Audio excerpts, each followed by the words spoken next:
Good afternoon. Hello, and welcome back to Ninja Paul's Gamesfest day. What is it now? Day 39? How's it going, ladies and gentlemen? Lovely to see you here. Thank you so much for stopping by. Let me say hello to everyone. Lily Dryad, hello everyone. New Namtab, hello. How are you all? I'm doing alright. It is the Ninjanator. It is the Imperiex. Moose! Hey man, how's it going? Grey Kirk, hello. Fiery Dog, hi there. Time to pull a Ninja Cracker. It's a bit early for that, a couple of months early. Not a dev surprise that the changes to Huntsman's War Master fell out of the patch notes. Yeah. It is you, Ninjanator. Thanks, Imperiex, I guess. Bright Dog, hello there. And Peter. Hello there. How's everyone doing? Happy Tuesday. Here we are again. And we're back. Hello there. Hello there. Come here, my little friend. Don't be afraid. Is it don't be afraid or don't be frightened? I really can't remember. Any excuse to watch the first 3 Star Wars movies again. Good fun. It's a bit warm in this room, actually. Give me a moment.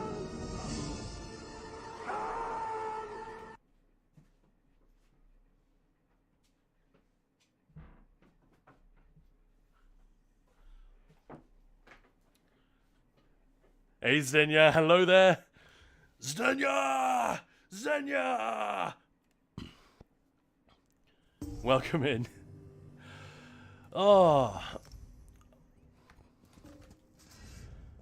Right, so those of you who were here yesterday, you may remember that getting Mass Effect? Star Wars, Knights of the Old Republic to work properly, correctly, display, you know, in 4K and all the menus, the UI, and all of that stuff to work, getting the mouse to work apparently as well, was a little bit of a headache, you know? So, I installed Dragon Age yesterday, Dragon Age Origins, that is today's game. And I installed that yesterday after we were done. I fired it up, played around a little bit, did the same kind of things, you know, 4K, all of that stuff. I didn't have time to do much more than mod the game so that it was working correctly. You know, I installed like 3 mods, something like that, you know, resolution, something to make it work, to fix those memory leaks and stuff. And then we had a prog group last night. The Splint group runs from 9 till 11 in the evening on Monday evenings here at Ninja Pulls. And I told them, right, as we finished at 11 PM, for most of them it was midnight, and I said, right, I'm off to play 2 hours of Dragon Age to make sure it's all working and correct and whatnot. And then some guy who probably didn't even know my buddy Kieran, I don't think he realized what I'd been doing with Knights of the Old Republic earlier in the day. He said, oh, good luck with all the crashes. I was like, what? So have you not played it in a while? It's been a few years, and I guess these problems were there, and I just forgot. It was, oh yeah, it's a terrible game for memory leaks, but also crashes. Like it's not compatible with basically it's limited to using 2 gigabytes of RAM or something like that. So when it exceeds that, the game just craps itself. So it's like, oh no, you're kidding me. So I had to make sure that was all fixed as well. So yeah, much as I love BioWare, turns out EA and BioWare do not give many fucks about maintaining. What's the thing I just sold to her? Ancestor Silk Hat. They don't really give that many fucks about maintaining their games and future-proofing them. So yeah, that's been an interesting one, but we'll come back to that a little bit later. I think we'll be fine. And it's a great game. It's a beautiful game. We're going to have some fun with it. I think it'll be interesting to see how many of you are like, huh, it's actually way more similar to Knights of the Old Republic than I had perhaps realized. I mean, it's 6 years later, right? Something like that. But yeah, good times. Good times. We've got some fun games ahead of us, actually. And Moose, the first 3 Star Wars, they never made any others. I don't know, man. Rogue One was pretty good. I think the solo movie is okay. The Last Jedi was interesting. Weird in places. Too long, for sure. And The Force Awakens wasn't like a bad movie. It was just a reheat. It was like a microwave reheat of movie 1. Which is among... It's among the least brave creative things I've ever witnessed in my life. But when the stakes are that high, and the fans are that temperamental, I can kind of see where JJ was coming from. Just like, I don't have the guts to do anything with this. I'm just gonna make what's already been proven to work and play it safe. But yeah, I know what you mean, Moose. Lily Dried Origins is fun indeed, hence its presence on the list. Yeah, and you named up Dragon Age. So although we already did Mass Effect way earlier in Gamesfest, it's going to be a bit of a BioWare segment over the coming days. So yesterday, Knights of the Old Republic. Today, Dragon Age Origins. Tomorrow, if all goes well, Dragon Age Inquisition. All good stuff. But in the meantime, it's Elder Scrolls time. And we are going to do some more Thieves Guild story. I've pretty much given up on trying to, highlight the character dialogue and stuff. We were too talkative. And that's the real reason. I'm not here for the fake in-game characters. I'm here for the real-world characters. You guys. You are the reason for the stream, so you get priority. That's the way that's going to go. Yeah, Origins is one of the GOATs. I think it's really strong. Every time I boot it up, I am reminded, wow, what a great piece of work. It's a really solid game. And all the more reason to be slightly disappointed that it hasn't been better maintained over the last 16 years or so. It's crazy, it's 16 years old.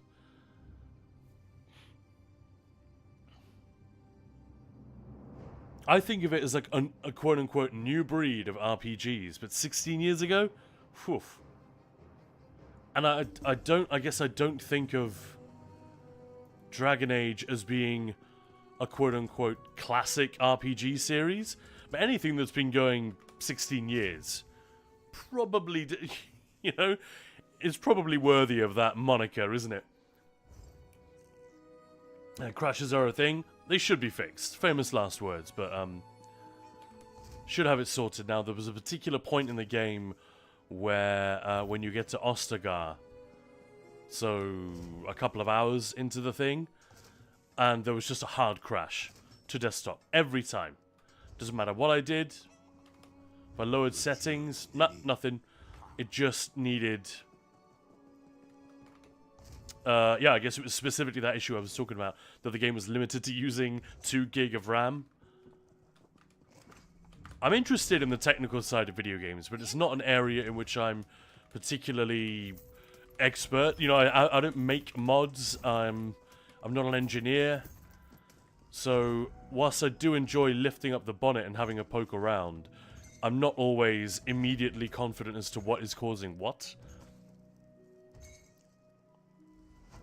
But yeah, it's interesting to encounter these things, isn't it? Hey, Belorda, how's it going? Thanks again for yesterday. And Briar Talk, yeah, if you played too long... but yeah, that was the memory leak issue. I fixed that one. That one I knew about. But there are other crashes unrelated to that. Exactly. But you're absolutely right. And this was a thing I remember at launch. I encountered it. I remember Googling stuff very early on, like a few hours into the game, just crashing, and I wondered, what's up with that? Is that my hardware? What's going on? Is this game more demanding than I think it is? Because I had a sick PC at the time, and it was capable of eating Origins breakfast, and then I kept getting these crashes, and I very quickly found, forum threads and articles saying, yep, beware of memory leaks. Hopefully they'll patch it. I love it. 16 years later, nope. So of all the awesome things to say about BioWare, aftermarket support, maybe not the best, especially compared to people like, I don't know, Larian, CD Projekt, Valve, still updating Left 4 Dead 2 14 years later or whatever. Insane. Everyone making fun of Alistair is the best thing, Lily tried. Yeah. Lily usually ran with Shale, Morrigan, and Ogren. I used to mix it up quite a lot. I think Morrigan and Alistair were always funny. Morrigan and Sten were always funny as well. If a game has a golem you can have as a companion, it's going to be good. Yeah. Yeah, you're not wrong about that. Grim Dawn is also still updated. It's an older game too. I mean, there are loads. It's much more of a thing nowadays. In BioWare's defense. But it does stick out, you know, as they've not authorized as many remasters as you would imagine. Or continued support. But yeah, I don't know if that's an EA thing. Who the hell knows? Maybe it is, actually, because a lot of their pre-EA games have had some sort of, what shall I say, some sort of a remaster to get them working well on modern systems. Like the first two Baldur's Gates, all of the Icewind Dales, I believe. And those weren't BioWare games, I guess. But anyway. Classic RPGs. So we're sticking very much in the RPG territory. Yesterday, today, tomorrow. It's going to be fun. I once did so many playthroughs of Origins back to back. I memorized the whole Fade order with all the hidden things. Wow, really? That's fun. And Belorda, yeah, you're welcome. It was fun. Feeling a little bit hungover without having any alcohol. Oh no, you don't want that. That's like having a funny walk without having had sex. Messed up my meds yesterday. Took them 2.5 hours too late. Ah, boo. Sorry about that. Hope it wasn't anything to do with the raid.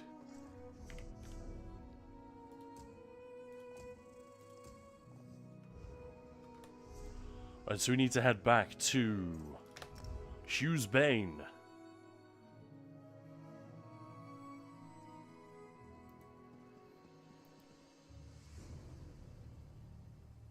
Yeah, Mass Effect had a Legendary Edition.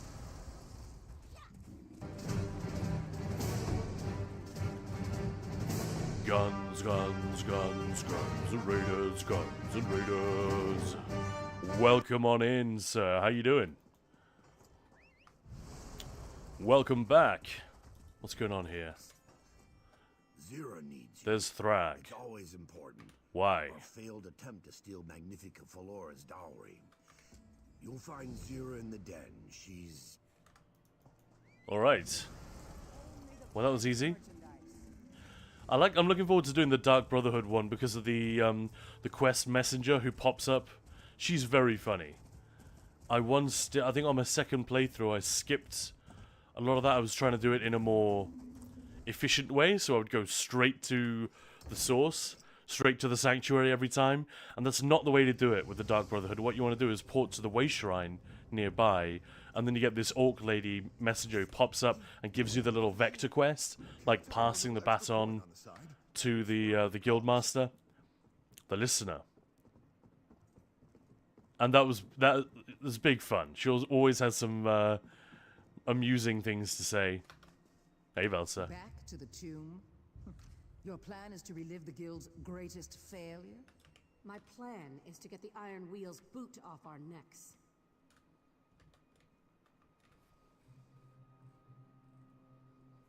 Oh, that was it. I thought that was more of a cutscene coming up. Would you stop reading that?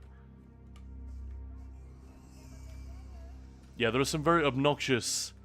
I don't know what you'd call them. Like, whatever the equivalent is of a hitbox for certain interactables in the world. I can get these two fairly easily, but if I want to talk to Zera, I have to be very careful. Look slightly to the left of her. Same with Velsa. It's like... Have you heard Zira's plan to kill off her own thieves guild? Go on, ask her. I'll wait.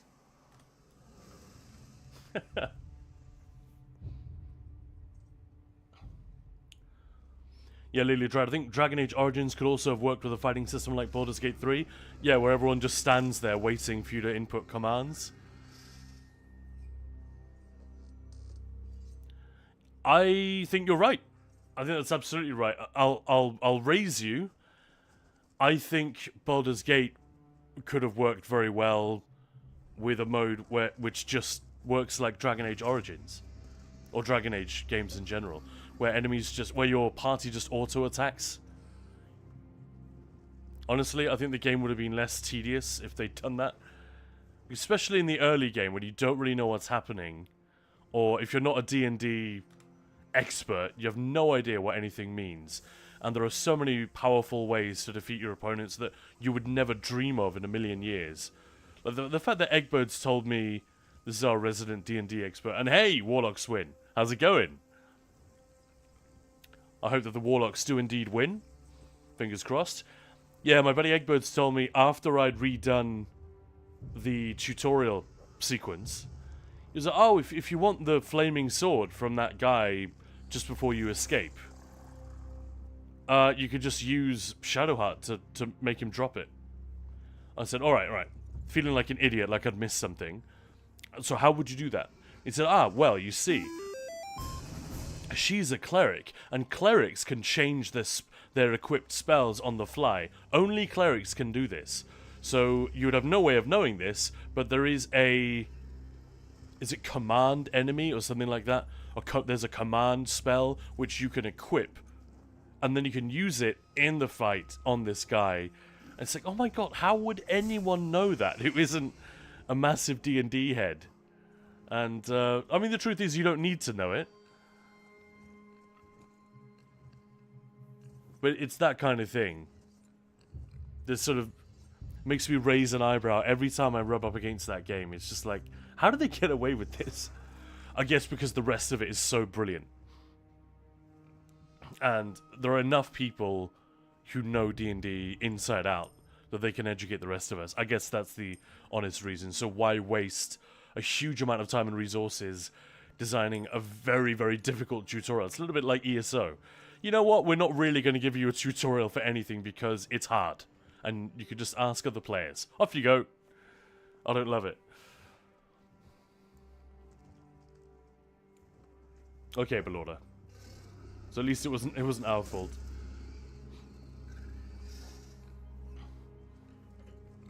Brad took there were add-ons for that, for Origins, I mean. And thank you very much, FlexDaz, for the follow. Very kind, much appreciated. Good. Hope you're having a good day. I want to learn whether Magnifica Felora's dowry was truly stolen from her family tomb. If it was, how? We find out. We return to Aldenobia tomb, bypass the deadliest traps I've ever encountered, and then scour the treasure vaults for anything we can find. Alright, I just want to see what happens. That sounds like a shit idea, dude. It's a terrible plan, but it's the best terrible plan we have. Until we know what happened to that dowry. Alright, fair enough. Perseus Just the Loki least give us worst life. He's option. one of the few living At least people she's to set honest. foot in Magnifica Felora's family tomb. Take Quen and collect him from his shop. Meet the rest of us on the road to Tanith. Hey, no fear. How's it going? Is ESO base game for $5 good? I mean, I'm biased, but I would say hell yeah, because there's a huge amount of game there for $5. It's a very well-maintained game. It's still going strong. Obviously, there's plenty of new stuff that you won't have access to. I'm not sure which one you're talking about. I guess you're talking about the one, the Steam sale at the moment. But it really depends. So I'll say no fear. It depends on the type of gamer that you are. If you like fantasy RPGs and you enjoyed Skyrim, Oblivion, Morrowind, whatever, yeah, you're in with a pretty good chance that you will really love parts of this game. If you enjoy MMOs with actual combat systems, you know, Guild Wars 2, New World, rather than the typical sort of, you're not playing the game, you're playing the UI. That's the type of combat that most MMOs have, and that, you know, I don't think that's a controversial thing to say. MMOs aren't usually about combat in the way that, say, I don't know, Elden Ring is about combat. You know, they're not those kind of games. ESO tries to be a little bit more like that, a bit more action-oriented. Not everyone loves it. Some people wish it was more like Skyrim. Some people wish it was more like WoW. I think they're all wrong. ESO's combat system is awesome, but it is a personal preference, right? So it does combat really well. It does story really well for an MMO. and it gives you a lot of beautiful, interesting stories. Like what I'm playing right now is quite old. This is very old. This is like 9 years old or something at this point. 8 years, I think, specifically. And it still looks pretty good, right? The environment is really nicely designed. The assets are really fun and cool. And the story is interesting. The characters are really good in this one. This is the Thieves Guild story that I'm doing right now. But honestly, visually, it tends to get better and better and better the more recent the stuff becomes. But yeah, they're very good. The dungeons and trials, if you like raids and dungeons, that kind of stuff, I think that experience in ESO is genuinely world class. Like, there are MMOs that do it just as well, but not many, and I don't think there are any that do it better. So yeah, if those boxes are ticked for you, yeah, I'd say $5, awesome. But if you don't have a lot of time, if you're a very busy guy, and you don't want a game that lasts you more than 20 hours, maybe ESO not for you. Or if you prefer something that works exactly like WoW or RuneScape. I hope that answers your question. What is the size of the game? The install is just over 100 gig, I think. And in terms of like land masses and content, it is freaking huge. Like it's genuinely close to impossible to run out of stuff to do in this game, because there's so much repeatable content. This zone here is just open world PvP, all of it. So you'll literally never run out of stuff to do unless everyone quits the game except you. And each of these zones that I'm hovering over have a pretty major storyline, side quests, mini stories, bunch of dungeons, like mini solo dungeons, group dungeons. There are 14 trials. Oh, there's a ton of stuff. But it's just about how much you would get out of it, you know?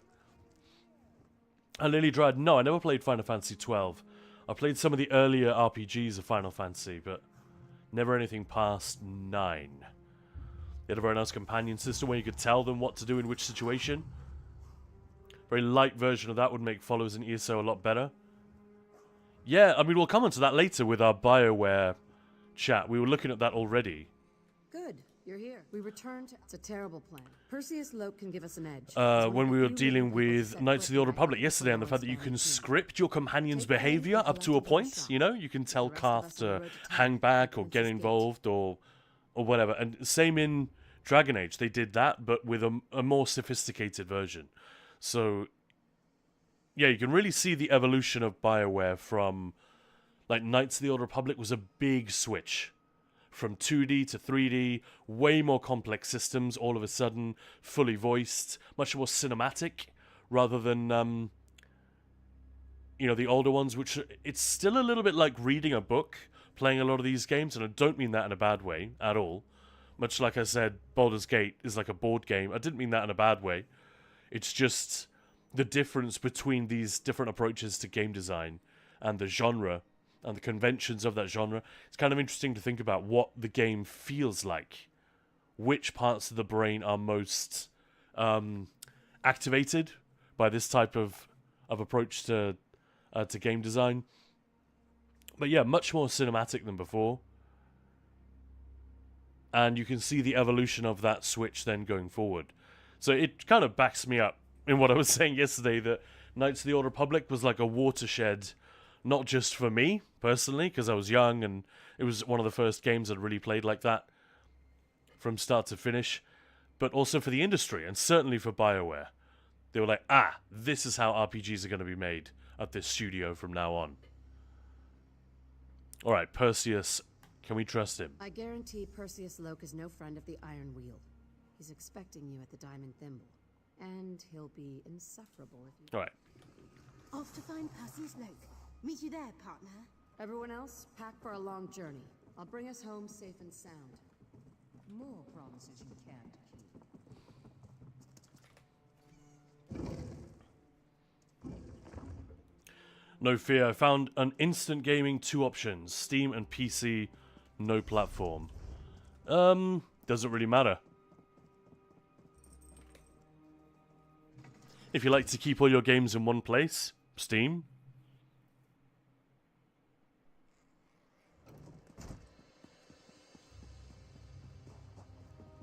There's literally no difference between the two.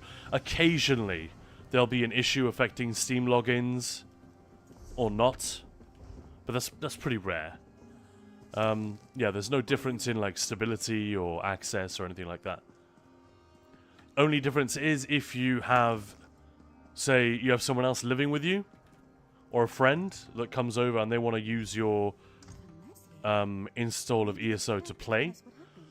They won't be able to use your Steam account to do it because it will automatically verify your account via Steam.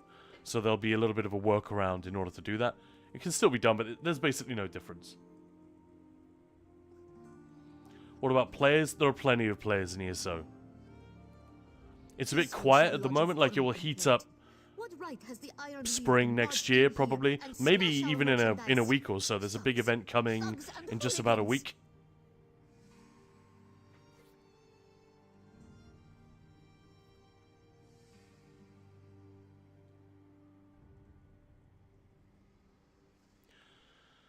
Right, where can we find Perseus? Where did he go? Exactly what the Iron Wheel said, but much louder. What happened? A distraction, of course.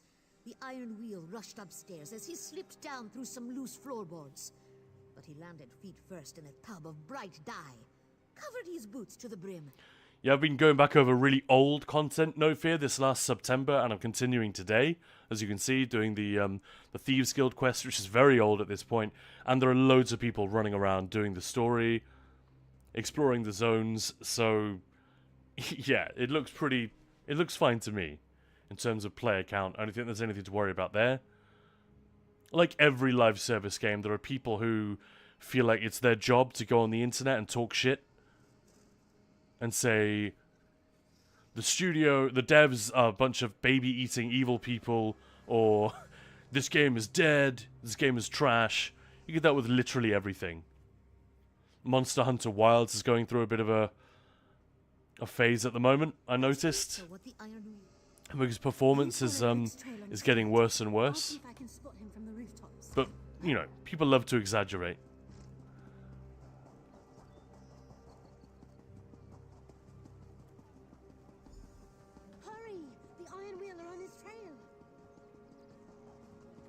Alright, Perseus, where you at? I love these random gamblers that you find around Hughes Bane in a bar's landing. That's fun, right? How convenient that he's stepped in some paint on his way out. There's a necromancer here.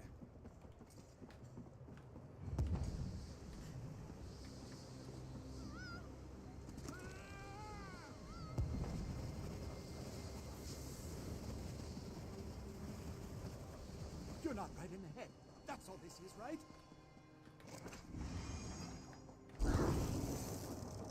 Hey, Yoki Razorback, how's it going? Good morning, good morning. Welcome on in, everybody. This is Khan. You're watching Ninja Pulls. Welcome on in. Happy Tuesday, etc. Hope you're having a good one.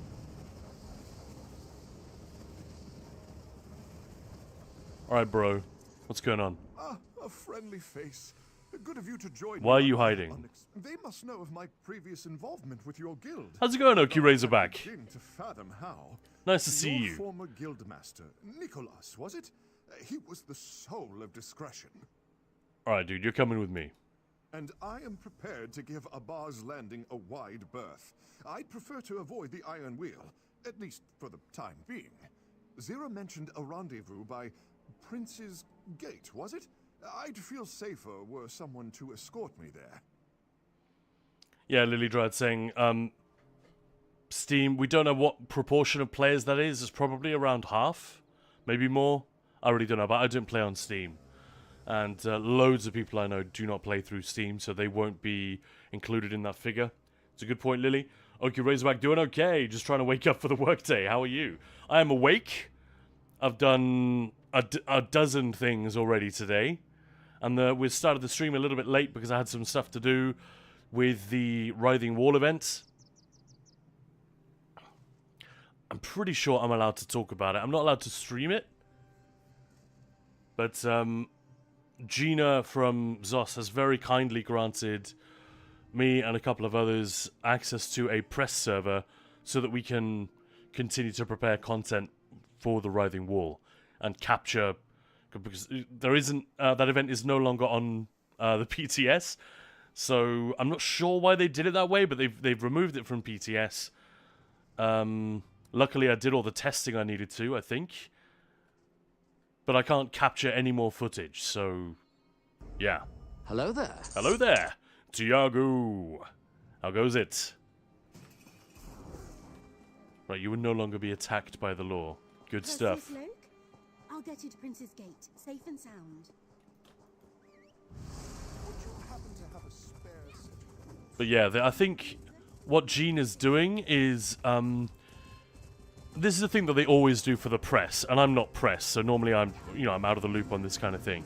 But she's arranged to get a few of us access, which is like something she does not need to do. So I really appreciate it. It's helping us make decent content, better content for making guides for the events when it comes, which is, by the way, like just under a week. It's 6 days away. Crazy. Starts week yesterday, this coming Monday. But what it does mean is that she's had to get whoever's in charge of this stuff at the studio to activate the various phases of the Writhing Wall on demand. So right now it's phase 1. So if I want to capture anything from phase 1, I have to do it by this evening. So I had to do that. I had to get Dragon Age Origins set up, and we were just talking earlier about a bunch of weird crashes that game has, especially on modern systems. So to make sure that was all fixed so that I can stream it, hopefully, hiccup-free later on today. Doing a bit of a BioWare segment of our Ninja Balls Gamesfest. So yesterday it was Knights of the Old Republic. Today and tomorrow, Dragon Age Origins, and then Inquisition. And then after that, I believe we're due for like Mirror's Edge, which is probably a game none of you have played. Mirror's Edge Catalyst, but it was actually really good.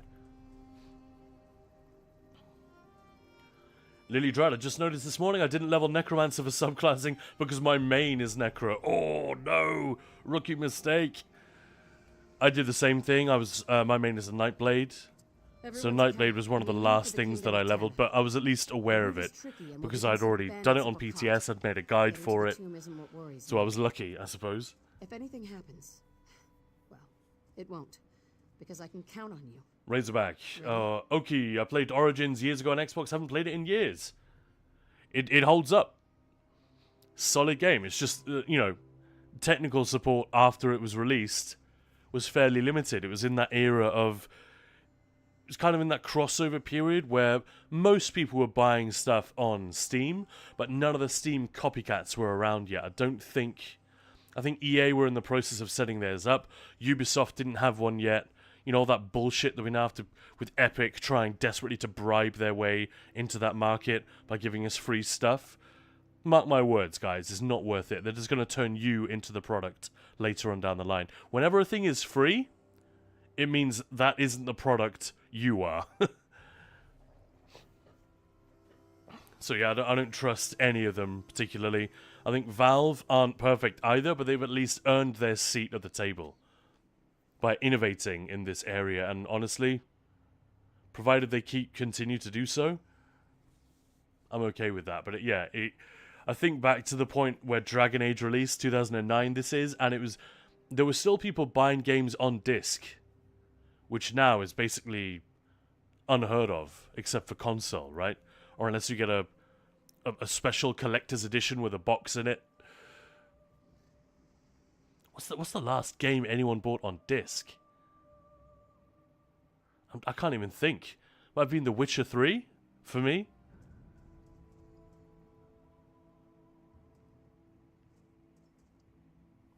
Yeah, okay, interesting. That's cool. And hey, Tiago. Nice emotes you got there. Just noticed, oh yeah, sorry, I already read that, Lily. And Tiago's saying, only that? Yeah, other people play with launcher, consoles. How I see the number of players? Steam charts, I guess. I know you raise back. Actually started Mirror's Edge, but had too much platforming for me. I'm terrible at that. Oh, okay. Well, that is pretty much the entire game. The first Mirror's Edge was a bit of an indie, fun mess around. EA kind of upped the stakes with the second one. They threw a lot of production value at it, It looks really good. The characters are really nice. The tech on display is very cool, and they refine some of the systems and controls and the user experience, I guess, to make it more snappy and really, really, really fun and engaging to play. It's a fucking awesome game, actually. I really like it. But the story is ridiculously straightforward. It's not bad. It's a nice plucky story of, like, you know, rebels against a corrupt and oppressive system, but very, very simple. But it's not about that. It's about, can we do a decent job of, like, Assassin's Creed, but in first person and in a modern setting? And the free running is way cooler than Assassin's Creed because you're in the first person. So when you fall, you really, really feel it. It's like, ugh. And everything is like skyscraper high as well. So if you fall, you don't take damage, you're completely dead. Like, the game doesn't even wait for you to hit the ground. It just fades to black as you fall off. Brilliant.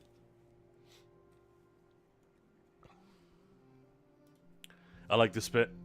This is a very, very cool environment. The Dark Brotherhood and Thieves Guild did a lot of this, where they would take you to a completely separate instance. Interesting approach. So you're not clogging up the map with you know, unnecessary zones. It's another way to free yourself from this formula that they later embraced, where must have 6 delves, 2 public dungeons, yada yada, you know, all of this stuff. All of those constraints where everything has to have X number of things, and all the box ticking you go through for that. This is a neat way around that problem. I wonder if we'll see more of it.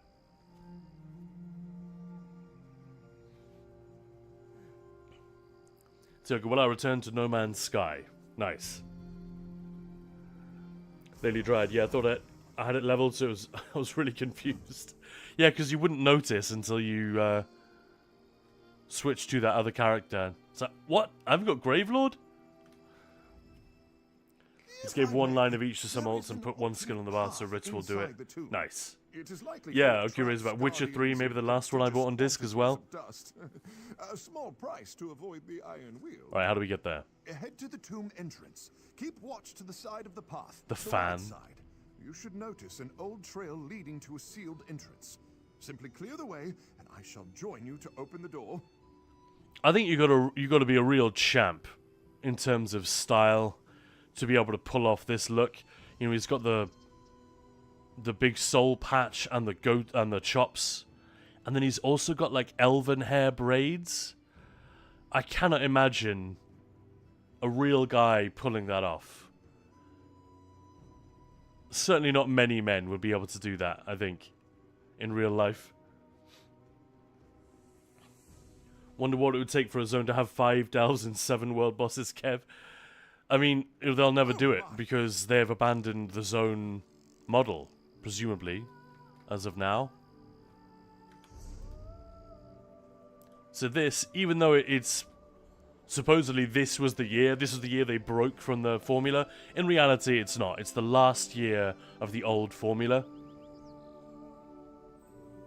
And they just staggered the release to give themselves more time, and then they came up with this cool idea to explain why the zone ships in 2 halves, as it were. I think overall it's gone pretty well. I'm really sad that the trial wasn't more of a hit with the players.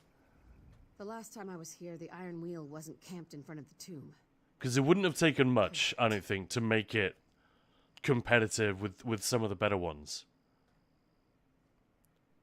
Fewer trash pulls. Maybe a higher difficulty on veteran. Definitely a higher difficulty on hard mode. And a slightly more interesting environment, maybe. I don't even know if that's a factor, to be honest. TBH. Scout ahead and find us a way inside. That's why we brought Perseus Loke. Alright. Sneaky time. I love it. It's the Thieves Guild, but as the new recruit, we have to do everything.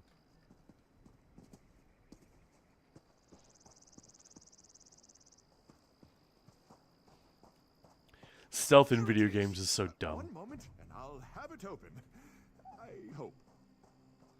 Is it like it's broad daylight, an incredibly sunny area?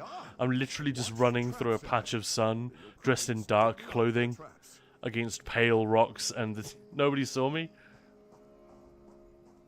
I'll take it. I'll take it. The fan looks nice, yeah. Oh, Lily, you haven't done it yet. Well, don't let my words color your judgment. Go and do it. It's good. But I think people being a little bit disappointed with the trial definitely, and you know, voicing that on Discord and what have you, that definitely affected the willingness of others to buy the content pass. I think that's the issue, you know?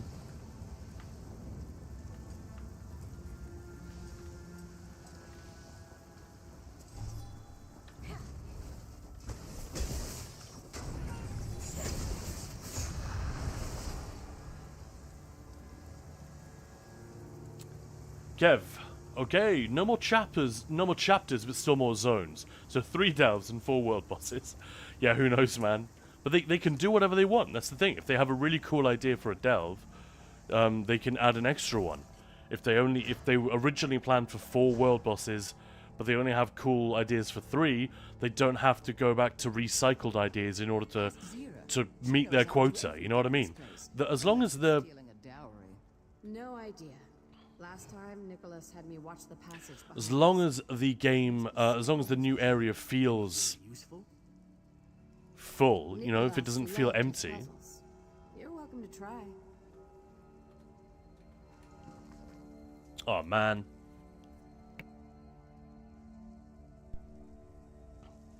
Yeah, but Lord, yeah, taking the wall off the PTS, but there are writhing changes in patch notes. I guess you would still put them there though, right? Because but I had exactly the same thought. It's taken off, but I guess there won't be any further updates to it, or they're just for reference for when it goes live. But yeah, my initial thought was the same thing.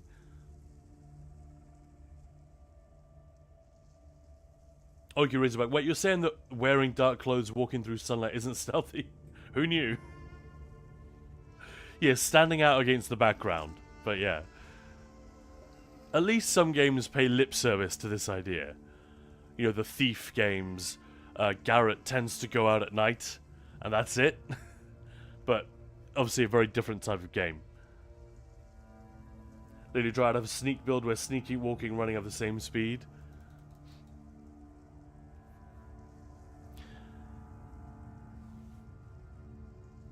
It's just the suspension of disbelief that you have to go through. Now, the idea of sneaking around in here is somewhat more plausible, right? That you could escape undetected. But when you pass by a guard like this, you're this close to him and in broad daylight. Hello! But yeah. As with so many things in fantasy RPGs, it's magic!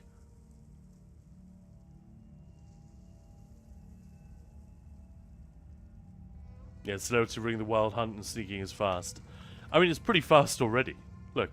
Don't believe the rumors. It's just celerity. Protecting the queen in the orrery. Alright. We must bypass Tuwaka's pillars to open Hunding's passage. I mean, make sure you got Hunding's consent. After this, walking Maluk's path will gain us the sacred ashes in Tall Papa's Ewer. These will reveal Shinji's truth, and from there, blah blah blah blah blah. Bypassing the pillars is the first matter. Why else would there be a lock with the adornments of Yakuden generals plastered into the walls? If my knowledge is correct, and thus far it has been, the lock makes reference to the stories based on the siblings Narimaya and Tunaska. Speaking of Narimaya, Maya will be with us a little bit later today. About 3 PM, I guess, or in a couple of hours. Exciting! I'll need to seek out the text and see if anything will help me. Right, expert from an old text may relate to the vaults. And so each of the siblings stood upon the battlefield, facing each other in the calm of the night as the bodies of their armies lay at their feet. The flames flickered and burned all around them, casting a soft golden hue on the battlefield. Tunaska stood to the north, surrounded by his generals, Akishu and Bulis.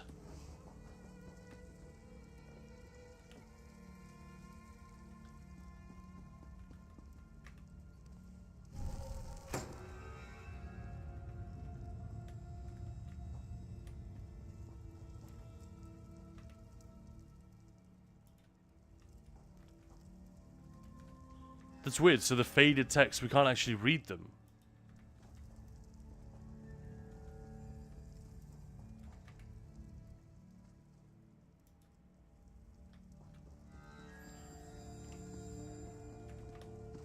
Okay. So Tanaska to the north, surrounded by his generals Akishu and Bulis. To the south, Naramaya faced back. Her two trusted advisors surrounding her, Nishka and Puntru. They both knew this would be their final battle. This would be the final fight that would open the gates of life or death for both of them. Clearly, this means that each of the generals stood in the center of their advisors. Possible clue for the vault? Now I just need to get into that room and see if I can decipher the orders of the generals. And mention of the flames, directions. All of this may be vital. Should keep my eyes open for anything that would indicate an order when paired with this phrase of text. Something in the room must hint at this. An order or a number, something.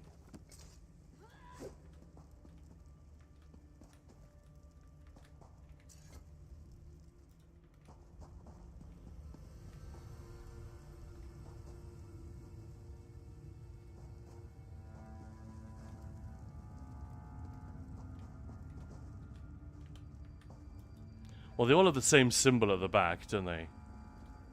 Puntru the scholar. Bulis the serpent.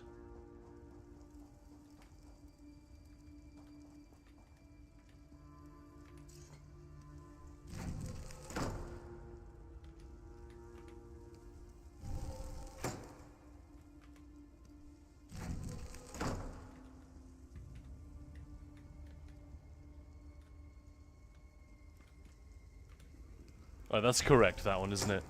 The bird guy. The Horus.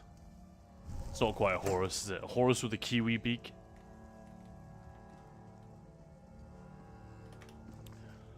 So, Tunaska, surrounded by Akishu and Bulis. Bulis the serpent. And Akishu the blade.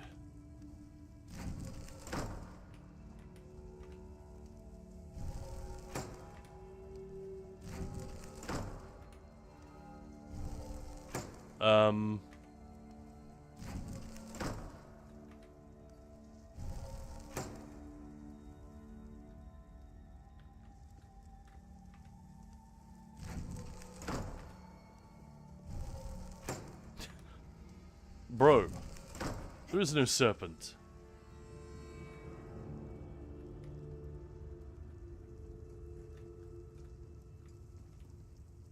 There's a serpent here.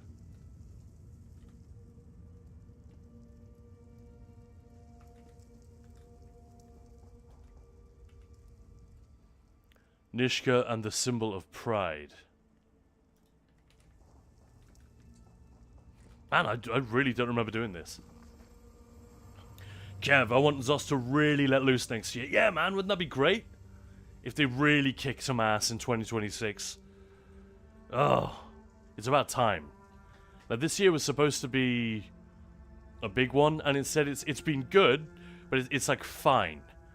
And I think you need to do better if you're introducing change. So yeah, I wish them well, but you know, I want the players to get something really cool next year. I totally agree. And release a standalone trial in Q1 and a zone with one group dungeon in Q2. A standalone trial would be cool. Lily Drad, oh my god, I just noticed I don't have the Ring of the Wild Hunt on that build at all. Can push it even more now. I mean, eventually you'll hit the movement speed cap, won't you? What about 2 trials next year? Like 1 regular and a new mini trial like Vass? I mean, we would love that. But I bet Zos have a bunch of figures showing them how many people just never do trials at all. And they've got to be, you know, they've got to keep that in mind as well. Yeah, any kind of indication that creative ideas drove the releases rather than a timetable. I mean, it was both. But yeah, they've admitted as much, haven't they? That the timetable was arbitrary and very hard to meet. So, like, other work got pushed aside. No, we don't have time for that. We've got to hit this timetable. Crazy. Could take the sword. It's a long time coming for a mini trial, though. I would love it. Selfishly, I would love it. I just wonder how many people would.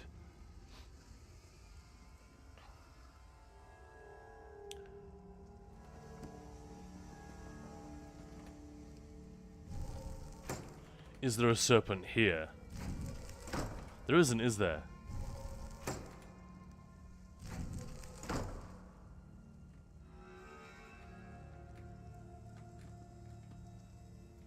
I don't quite get that. It says he stood to the north.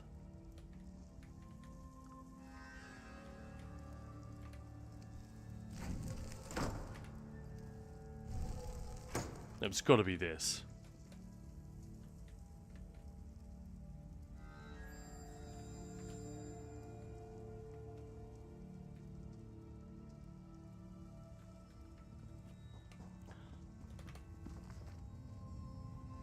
To the south, Narayamaya face back, Nishka and Puntru. Puntru the scholar and Nishka the symbol of pride, was it? Yeah. Symbol of pride.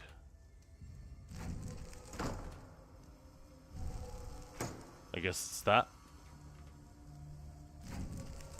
And that was correct, the scroll. I should have left it there.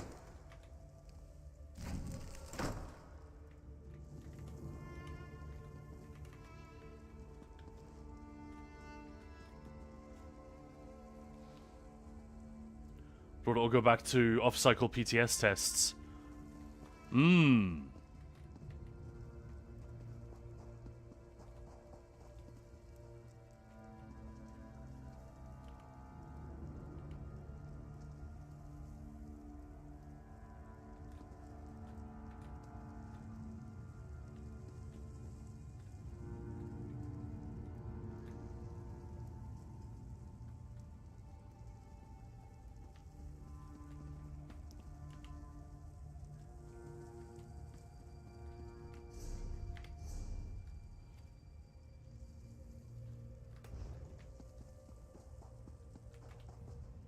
I'm guessing they'll have advice.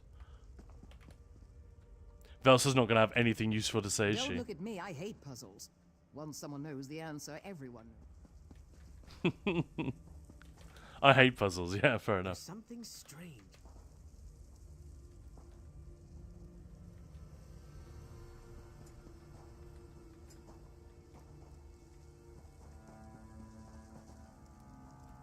Oh shit, I get it. You're not supposed to put the general on there.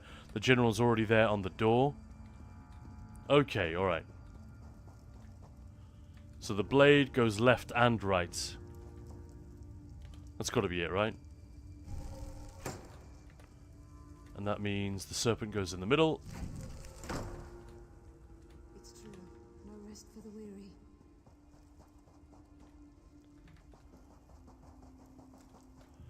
And which other one goes left and right? It's the symbol of pride.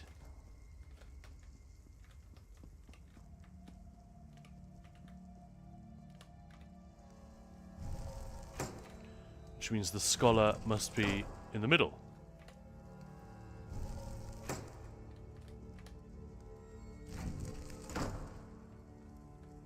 You're kidding.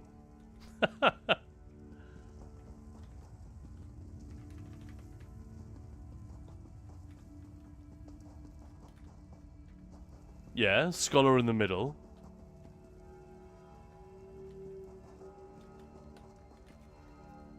Not gonna lie, I usually hit the interwebs almost immediately when there's a puzzle like this. Well, this is the point, right? Some of them are fun and make sense. This one feels dumb. Like I've tried two things that seem to be suggested.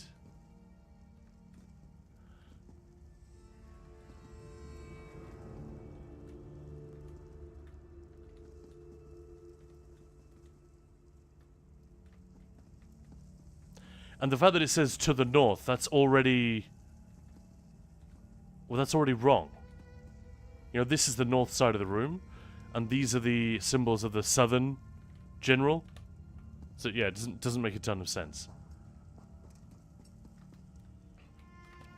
but they're often not like, if they were designed and written by the same people, it'd be one thing, but they're often not. You know, the people who have to build the level are not the people that wrote the little story. Always use UESP for this one. New mythic idea, cap breaker. Oh no.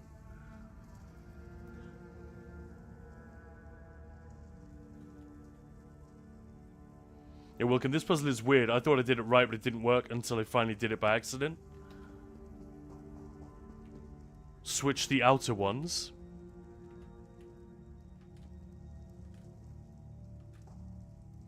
They should be correct though, right?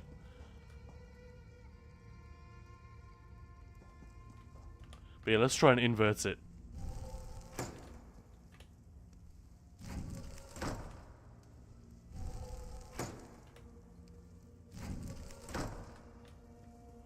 So, sword in the middle. Snakes. Get the motherfucking snakes off the motherfucking tomb. Let's go.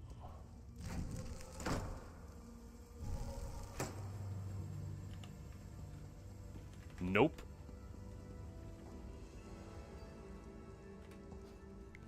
Hey, Zumadar. Nicholas loved his riddles. His old journal talks about this room.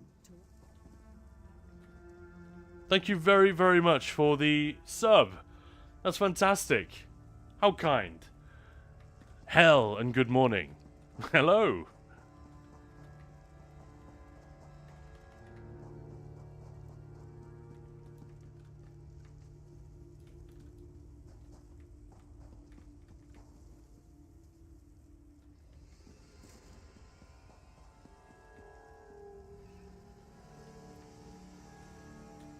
Remember these being read from the inside to the outside. I mean, I'm sort of going through and reviewing the content, as it were. So,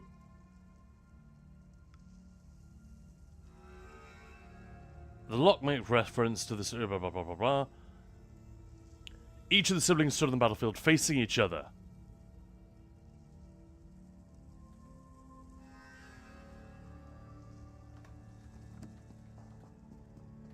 The flames flickered around them, etc., etc.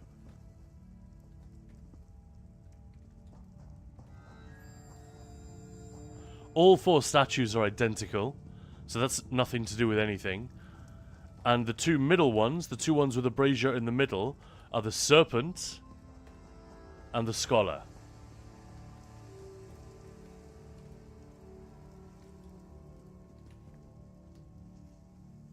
But yeah. That gets a downvote from me. I mean, I'll just look it up real quick.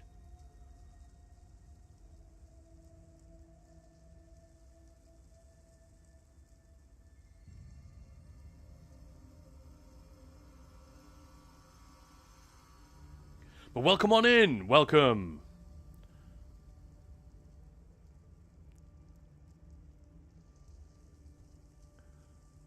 Right, let's have a look at the...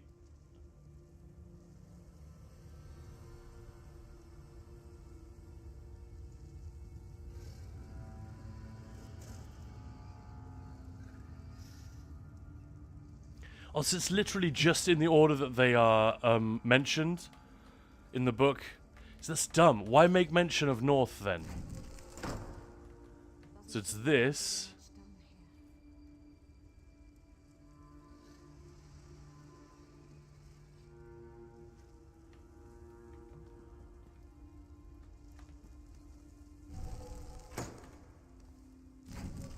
I think this is it.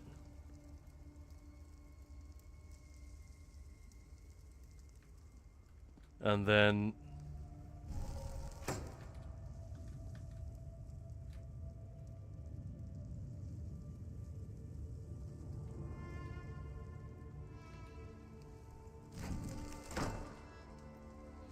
No, that was probably correct, actually.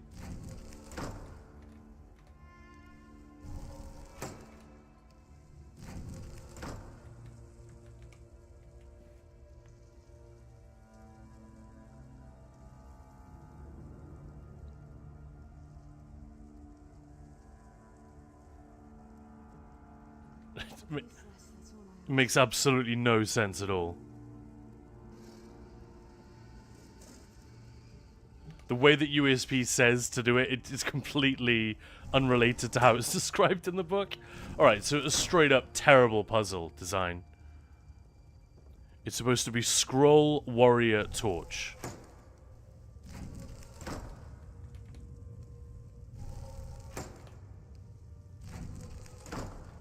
But I feel like that's what I must have had in the first place. But anyway. And then Snake, Warrior, Sword.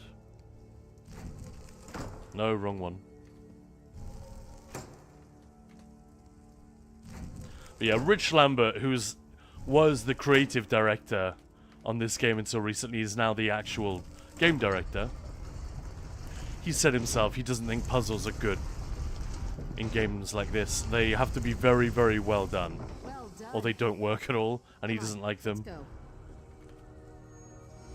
And this one is not well done. Sorry, guys.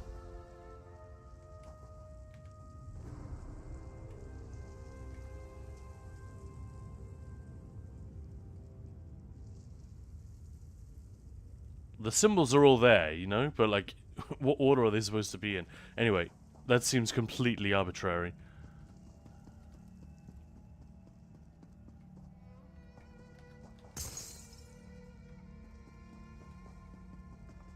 I love this bit, though. This is very cool. It's worth it just to get in here. The journal says this chasm is called Shinji's Truth. Last time we never made it across. I can't see the bottom.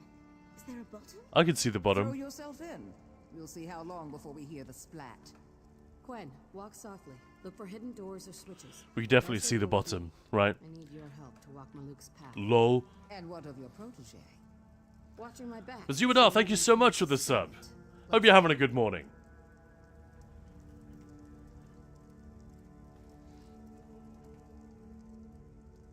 Yeah, so none of us, like, the hints and everything, none of them are correct. Like, I mean, my interpretation, the suggestions that you guys made, like, if between us, none of us could guess it correctly, I think there's something wrong with the puzzle, guys. You can make real good puzzles? Yeah, absolutely. And ESO has got some good ones, but I'd say more than half of them are quite bad. They're just weak. And they make you feel annoyed rather than smart or engaged. Because either it's arbitrary or it's somewhat contrary to what the game seems to be telling you to do. Velsa, do you see that panel? Put your hand on it until I say otherwise. For what reason? When I set foot on Maluk's path, an aura of light will surround me. The darkness cannot harm us as long as you touch the panel. So, what can harm you? We could fall to our deaths, or the creatures within could devour But yeah, us. look at this shit. Isn't this Well cool? then, enjoy yourselves. Velsa knows what to do. That's super Speak fun. before we cross. Oh, come on, Zero. On Get the on with other it. side of Maluk's path is Tall Papa's ewer. What's up? This is where they died. Edda, Daldar, and Nicholas. Swallowed by the darkness. I'm not going on that bridge until you tell me what to expect. I'm sorry. That's fair. Talking about it might calm my nerves. The darkness is unnatural. Yeah, Camo Zero. Breathe it in and it sickens you. To make things worse, the Guardians on the path attack anyone not of Denobia's bloodline. It twists and turns. You don't know where you're going until you're out there. So they already We did. go. Don't wander, or the darkness itself will flay you alive. They already did a bit of this in Craglorn, didn't they? She moves so freaking slowly.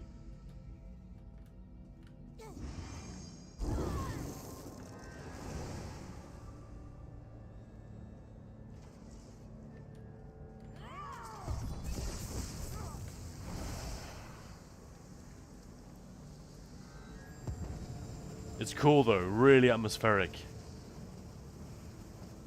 This kind of stuff I'm all about. Stuff that puts you into the moment. Not stuff that bumps you out of it. We're still moving. Keep holding the panel. Thank you very much, Satanus Maximus, for the follow. Much appreciated, very kind. How you doing? Welcome to Ninja Pulls. And welcome in everybody. If you just started watching, we're doing Thieves Guild story at the moment. This is Khan. Maya will be with us a little bit later.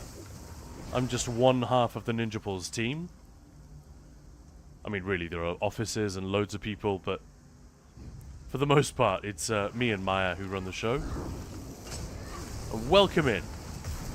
Appreciate you being here. We're going to have some fun today with ESO story stuff. What happened to their bodies? And where is Nicholas? I could hear their screams as I held the switch. And later, we're doing a little bit of... we're celebrating the contributions of BioWare There must be another way we missed. over the years. No end to the darkness. My arm's getting tired. Don't you dare release that panel. Velsa, this is when she starts to make the switch from just bitch to, like, funny. Velsa, oh no, rather, Zira, my arm's getting tired. God, that's funny as hell. One of the statues gave me a funny look. Don't antagonize it. Satanus Maximus, I'm good. I follow you all on YouTube and Discord. Love the content. Ah, thank you. Thanks very much. Appreciate it. Well, the reason we're able to make it, to keep doing this, is the fact that people are supporting us on YouTube and on here. So yeah, it is very much appreciated. Folks like Zumadar just keeping that subscription rolling. We made it. That must be the base. Sorry. Tall Papa's you. Wait. That lamp belonged to Nicholas. I watched it go out. I heard him die. Falora must have come here to investigate. She could have picked it up and brought it here. Nicholas couldn't have survived. Could he? That lamp definitely belonged to Nicholas. How do you know? I procured it for him. I saw him drop the lamp. It hit the path and went out. And all I remember is darkness. You on the path? I thought you were holding the panel. I just grabbed the... It makes you really suspicious, doesn't it? The fact that she's not willing to share everything. Turn to Quen and walk softly. Go on, Zira. Spill the beans, man.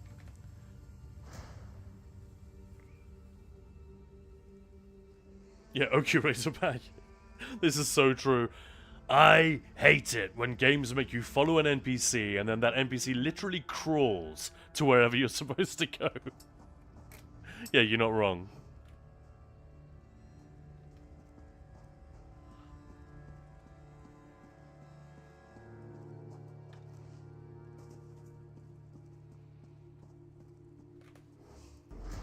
Hello there. Hey, likes to play catch. Hello there. How's it going? Happy Elsa? Tuesday. You could let go of the panel. I know what you did. What? I know how they died. How you killed them. That's low, Velsa. Even for you.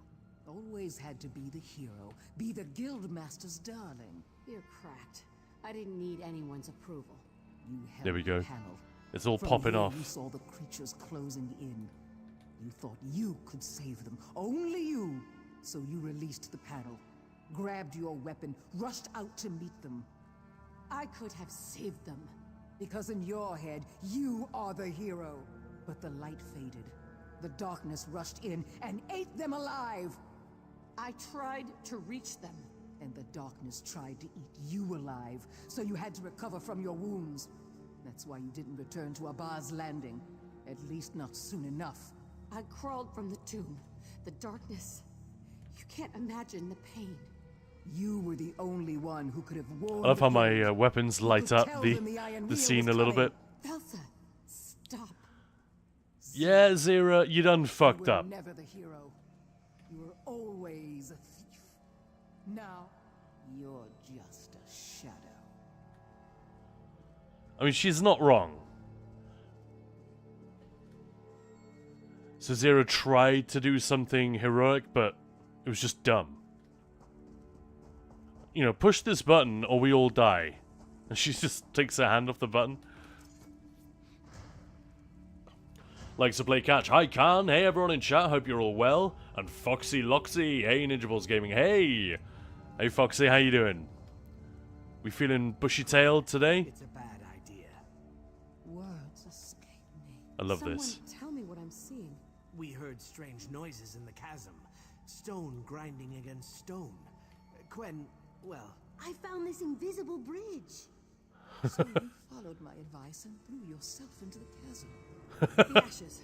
Spread them on the bridge to see where it leads. And Quen, get back from there. She's like a nervous mum, isn't she? Get back from there.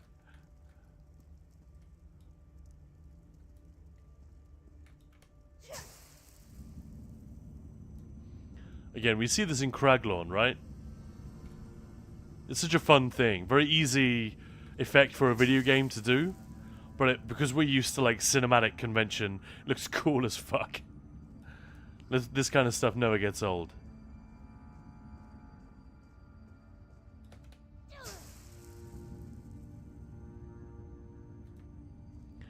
I mean, if you've seen Indiana Jones, it doesn't feel that original, but still pretty cool, right? Clear the way. We'll be right behind you. Tab target is a dead giveaway.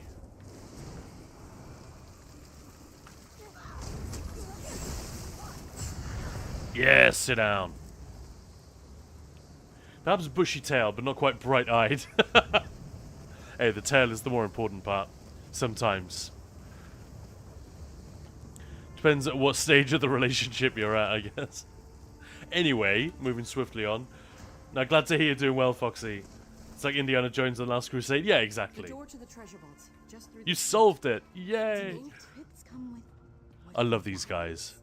Every tomb needs a guardian. And old Yokuden saying, wasn't it? Look at this guy. Your introduction is formless and without grace. Recite Denobia's maxim. That's alarming. Felsa, Quen, walk softly. Stay back. If it's hostile, we'll handle it. Recite Denobia's maxim, or you shall be deemed trespassers. It must be some kind of passphrase. If you have any ideas, now's the time to call them out. You can't seriously expect us to. Falora! Yakuda! Passphrase! Gaiden Shinji! Idiots. Elsa, you aren't even trying. Trespasser! Denobia's justice falls upon you!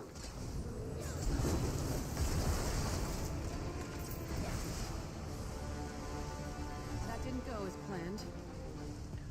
Like, see, this is a genuine example of where the overworld difficulty being as low as it is, it genuinely pops you out of the story.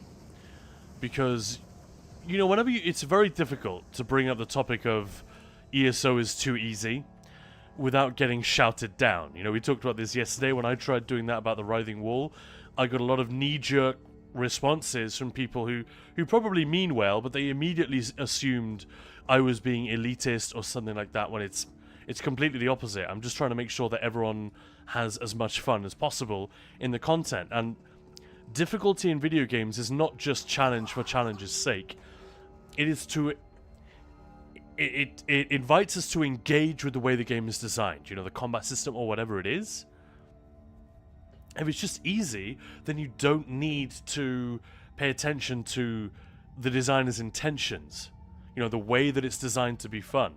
Things being difficult, not necessarily completely rigid, but like, you know, if there's a payoff to doing it correctly or doing things a certain way, then that invites you to...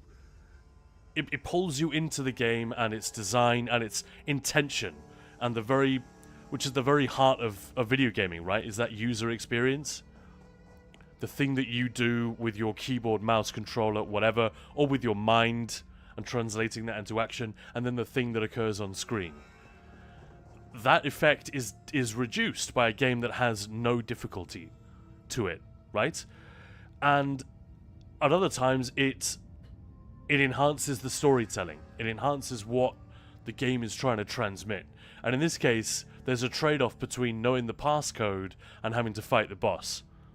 There is no trade-off. Like, why would anyone care when the fight is literally 2.5 seconds? Not even. It's ridiculous, isn't it?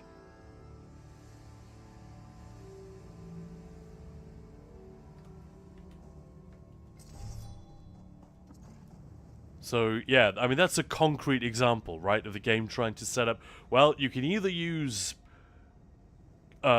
smarts, or you can just use brawn. Brains or brawn, which is it going to be? Well, it doesn't matter. Why don't they give such opponents at least 1 million health? Yeah, so it's kind of a pain to fight it, even if it's not that dangerous. That's what I was saying to Zos about the Writhing Wall. You don't have to make them hit harder necessarily, but make them have more health. So they don't just fall over when we look at them. Coded map. Let me see that. So I like all the intentions behind this. Nicholas used half maps. It's just like its this. execution Then is overlays flawed. placed atop existing maps. You line them up with common points of reference.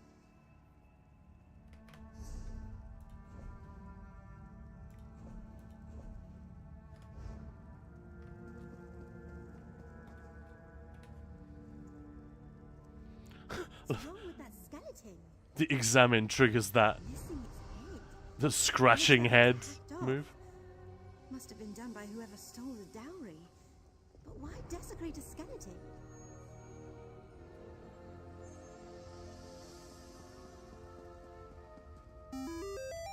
Hey, Lorinda, thank you very much for the follow. How's it going? Very kind. Brains or brawn, just do both by throwing your brain at it. Do you mean figuratively, or...?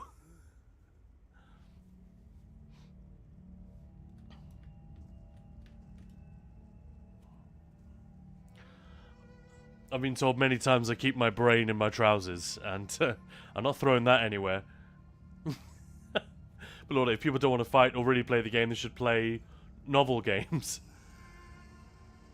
Yeah, I mean, looking at Dragon Age, which we'll get to later, it did strike me how you can just turn the difficulty down, and because of the auto attack. This would be the argument against what I said earlier, right? That maybe Baldur's Gate 3 could have had in story mode just where all your companions just auto attack. There is no, you don't have to click anything. Your characters they'll all just walk up to the target and kind of automatically get shit done. So you can just sit back and watch and wait for the fight to be over. But yeah, that would have been a giant pain in the ass for them to program, because the combat in PG3 is so complicated. So it doesn't really work. But in theory, I could see that being quite appealing. The argument then against that would be, well, then there's no reason for people to engage with the combat system. You know, there's a huge number of players who are like, oh, I don't know how this works, but then after a couple of fights, after a couple of rounds, they start getting the hang of it, and then by the midpoint of the game, they're absolutely loving this and don't want to go back to real-time combat anymore. You can't have that happen if you do what I just said and just have an auto-attack all the time. So, yeah. Interesting. No, the other brain. Thanks, Lily. Thanks for reminding me I have another option. Lorinda, heyo, thanks for the welcome. Just stumbled across while looking for an ESO streamer to watch. Well, welcome on in. My name's Khan. You're watching Ninja Pulls. I'm just one half of the Ninja Pulls team. My wife, Maya, is the other half. She'll be with us in about 90 minutes. Is it from the journal Nicholas kept? Tuwaka watches over you. The passphrase for the Crypt Guardian? I nearly had it. Oh yeah, he called out Tuwaka, didn't he?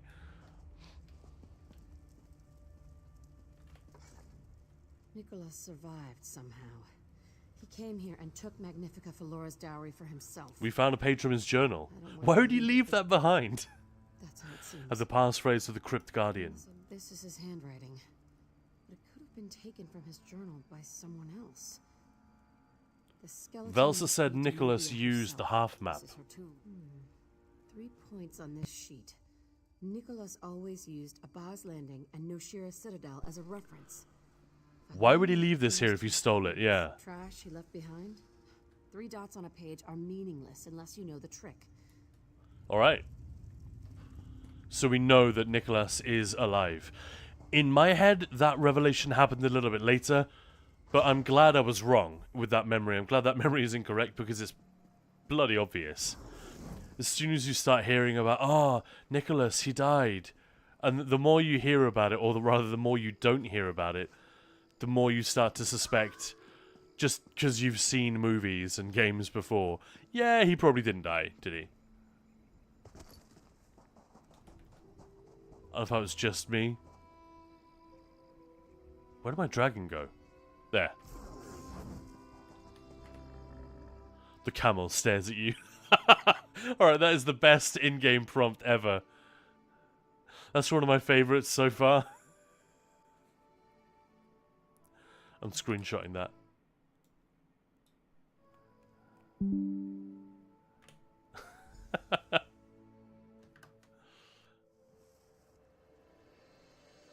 Alright, let me send that to Maya real quick.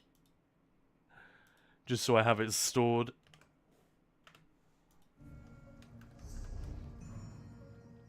Okay, Riz back. Alrighty, gonna hop off. Got some work to do. Have a good day. You too, man. Thank you very much for stopping by. Appreciate it. And Lily Dryad redeemed Hydrate. Thank you for that.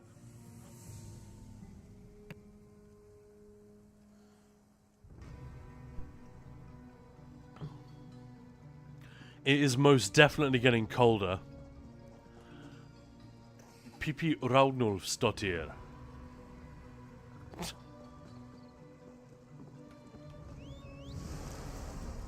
Not long stockings, then. Yeah, it's most definitely getting more chilly weather around here. Certainly at night time. Not good for the throat if you are talking all day like I am. But yeah, if you just joined us, we are doing a Thieves Guild story at the moment. We're trying to get all the story done in the game. I had hoped to do it before the Writhing Wall event started. That is not going to happen now. I just don't have enough time left. Unless I stream 20 hours a day, maybe, and never talk to chat.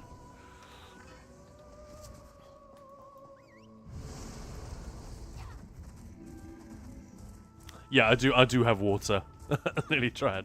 Nothing else. Although I do have quite a lot of wine in the house, but that is not streaming wine. That is steak eating or movie watching wine, if you know what I mean.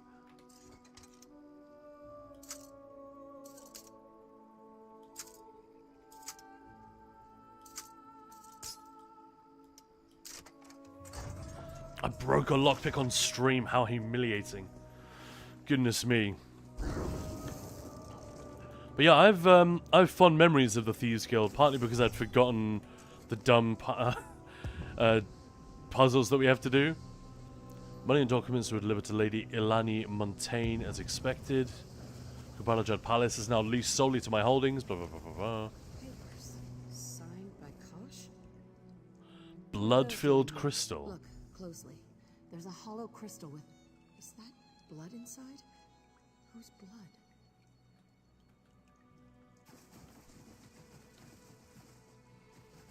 Denobia coins. Ancient Yakutan coins, stamped with the likeness of Denobia. Those must be from the dowry.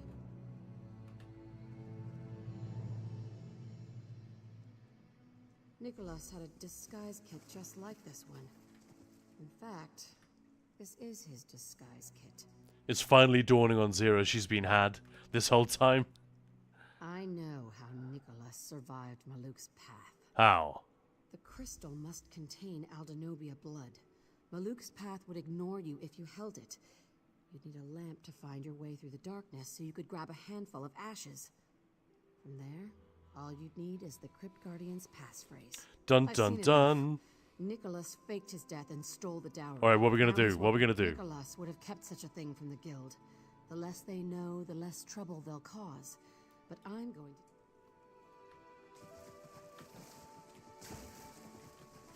Oh shoot, how do we get out?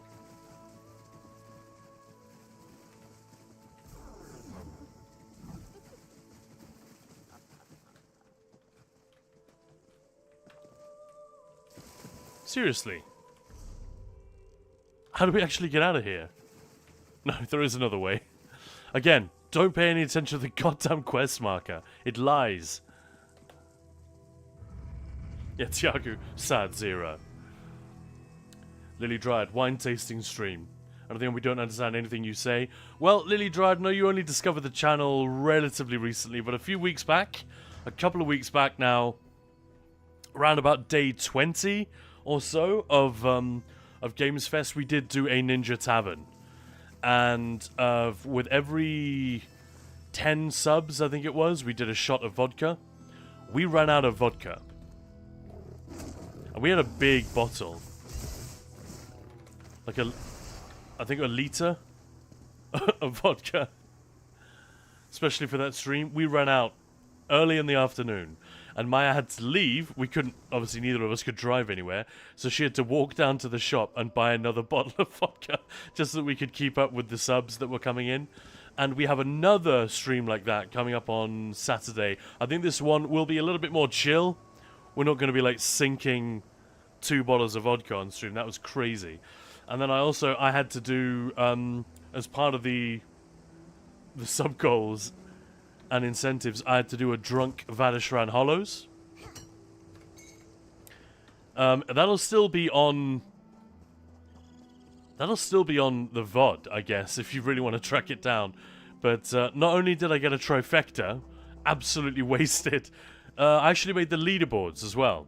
I mean, I guess it's easy to make the leaderboards these days. No one's running it week to week. But that really made me laugh. Because, yeah, we were fairly hammered. And we had another stream early the next day. But, yeah, it was really, really good fun. We had a great day. It's kind of like going to a bar with 100 friends. Or 200, 300 friends. It's a lot of fun. So yeah, I'm looking forward to Saturday. Like I said, it's going to be a little less insane than that. Maybe we could do wine instead of vodka, but I think even then, I think maybe beer is safest, right?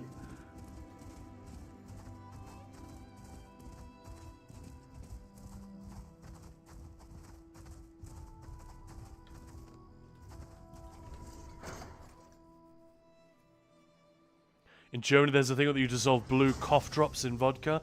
Never drank it, but made it for friends. I mean, that sounds a little bit like the purple drank, which is, oh, let me look it up, exactly what that is. But that was the thing that people from, like, deprived communities in America started drinking in the 90s. It's like a cocktail made with cough syrup. Designed to just get you buzzing very, very cheaply.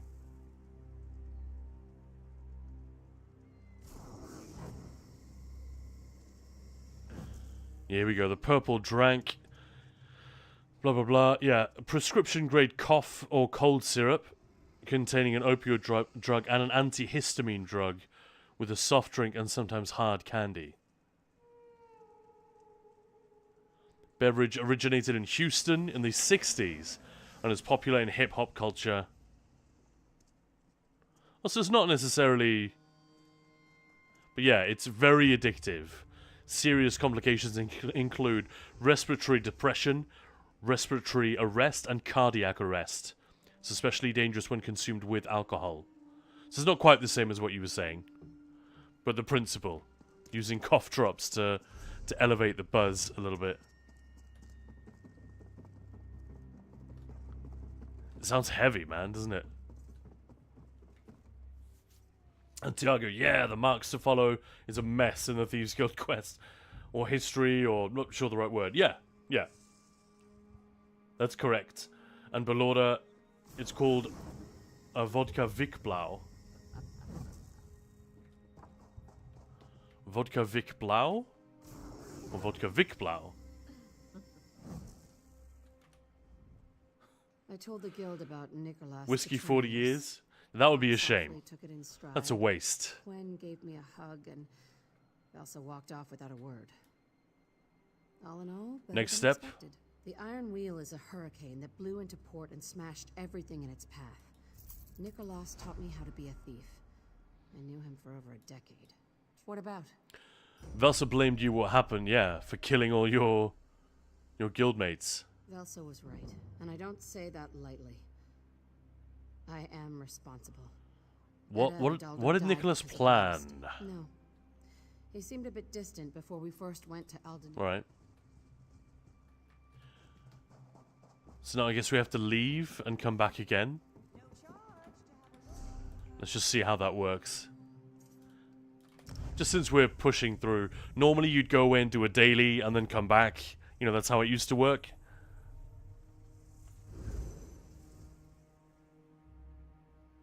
Live to Tale 2. Hello there. Is it... I'm tempted to interpret this as a story. So, waving hello, Tatanko's cat, having cake and a donut, then a plant, hydrate, and a pizza. Is this like the day in the life of a cat? Live to Tale 2? Oh, but Lord, yeah, I'm very glad they changed the grind. It makes something like this... I don't think I would have done it on the stream. It just would have been too boring to just have to go and do a daily after each one. I think it worked alright originally, maybe, but not ideal.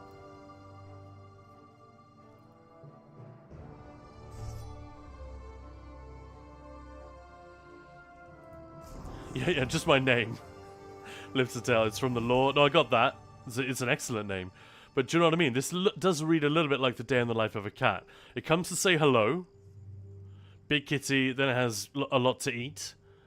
And then it finds some earth. I'm looking at the plant emote now. And it finds some earth, like the litter tray or whatever, to do some business in. Maybe out in the garden. Then it goes for a drink. And then it has pizza. Or it goes to sleep and dreams about pizza. Who the hell knows? But welcome on in, either way.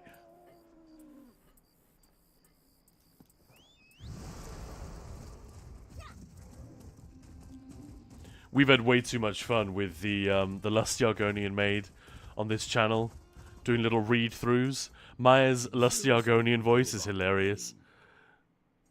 Wedding. Kosh returned Magnifica Falora's dowry. Seems she's agreed to marry him to bind the futures of Tanith and Abaz Landing. I'll find Zira in the den. Why would Falora marry Kosh?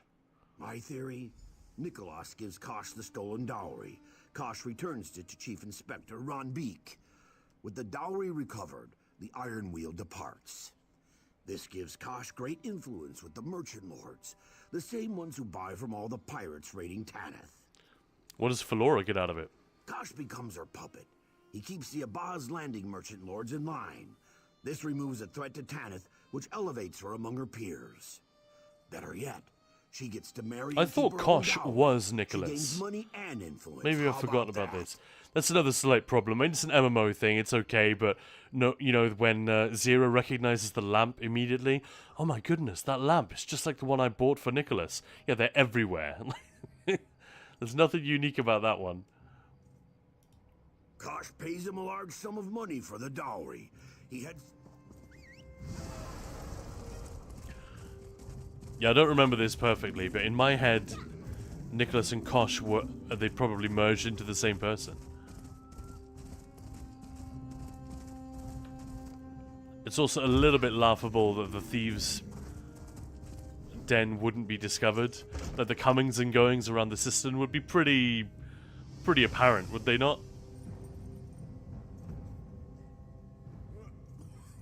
Nearly dried. Wait, what? Lusty Argonian maid? I've had a few comments, let me tell you. I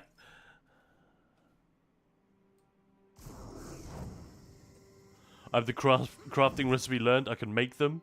What's that, Schnacks? Oh, the lanterns, yeah. Yeah, it was just... Nicholas is innocent, man. Schnacks did it and just placed that lantern there. The furnishing, just to throw us off the scent. That's canon. It's canonical Elder Scrolls. You heard about the wedding? This is our chance to repay Nicholas for... Alright, what's going on? Must have planned all this. How do we crash the wedding? Do we need to go and get Vince Vaughn? She's about to marry. She'll turn the Iron Wheel on Kosh. Alright, what do you need? Silverclaw said he'd help with invitations. Did you know the Lusty Argonian maid is actually a dude? No. Why would she be called Lifts Her Tail?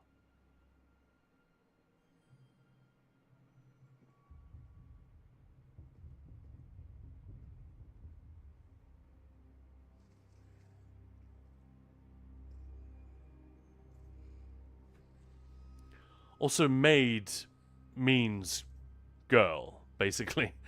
It's like Mädchen auf Deutsch. It's from the same root word in Old English via Old High German. But obviously cleaning maid, slightly different connotations there. Well, yeah, you're saying the lusty Argonian maid is a man? Stop, you're embarrassing. I'm sorry, Lifter Tail 2. Am I embarrassing you?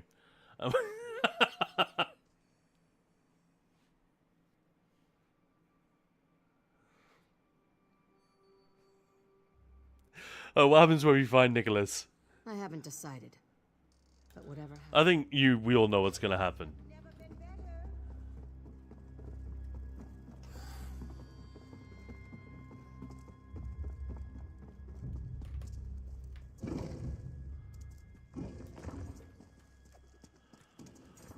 So, yeah, this is actually what I want to do. Is the main reason we're here actually is for the side quests. Some pretty interesting ones. Let's do this one from Velsa. Come to my garden as soon as I can. I need to talk to you. So this is actually how the quest was designed to work. You do the story beats, and then the next story beat doesn't become available until you've ranked up in the Thieves Guild. And you do that by doing stuff for friends. You know, aid your guildmates to complete heists, so on. I should have been doing that from the start, but let's do a little bit of that here. We haven't really been doing side quests up to this point. We've just done 1 or 2. But I think these are some of the more interesting ones in the game, arguably. Lily Dryad, I have a friend who is deep into ESO lore, and he told me that. I have a friend who told me isn't going to cut it. We need proof.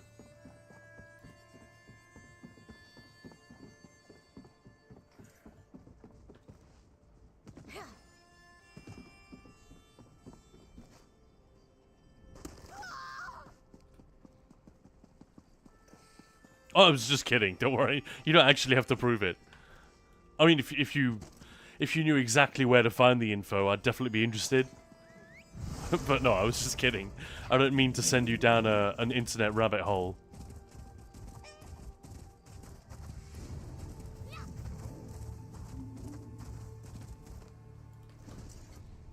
Alright, we need to pay a visit to Velsa's garden. And no, that is not a euphemism. Not this time.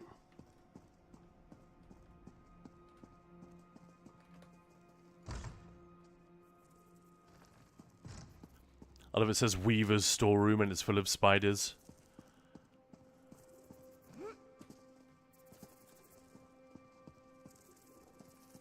Wouldn't the watch come here and clear it out? It's terrible. These public services are dreadful. They need to be privatized.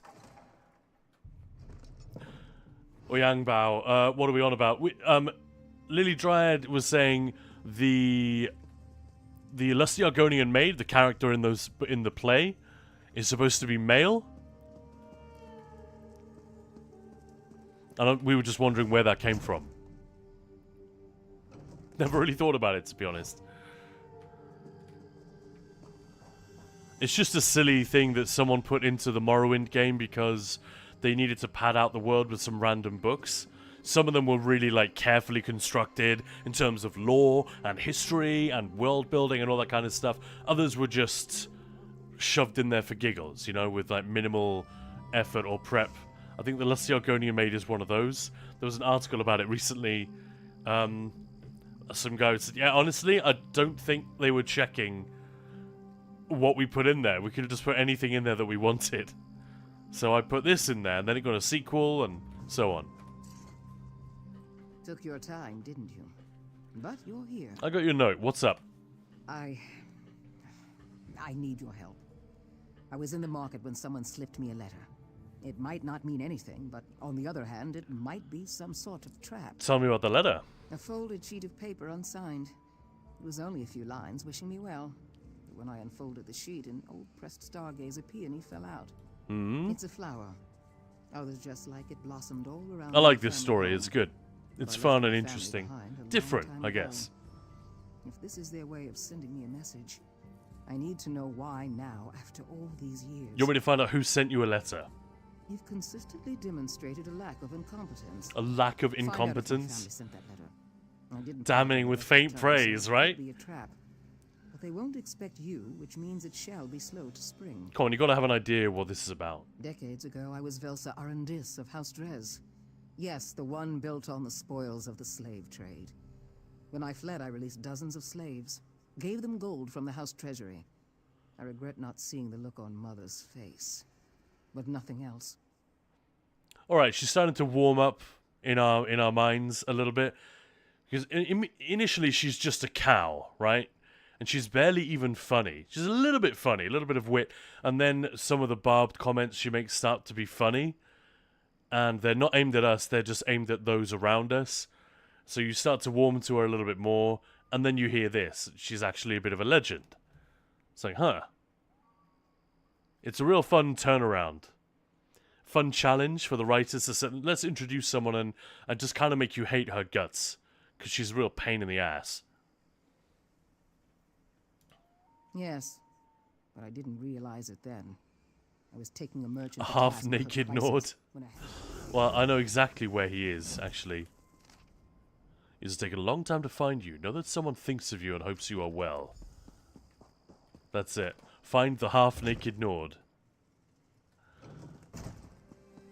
I wonder if that is at all a reference to Morrowind and the naked Nord that you find frozen in the wilderness. You guys remember that? There's definitely a little reference, tribute to it in the Morrowind chapter of ESO.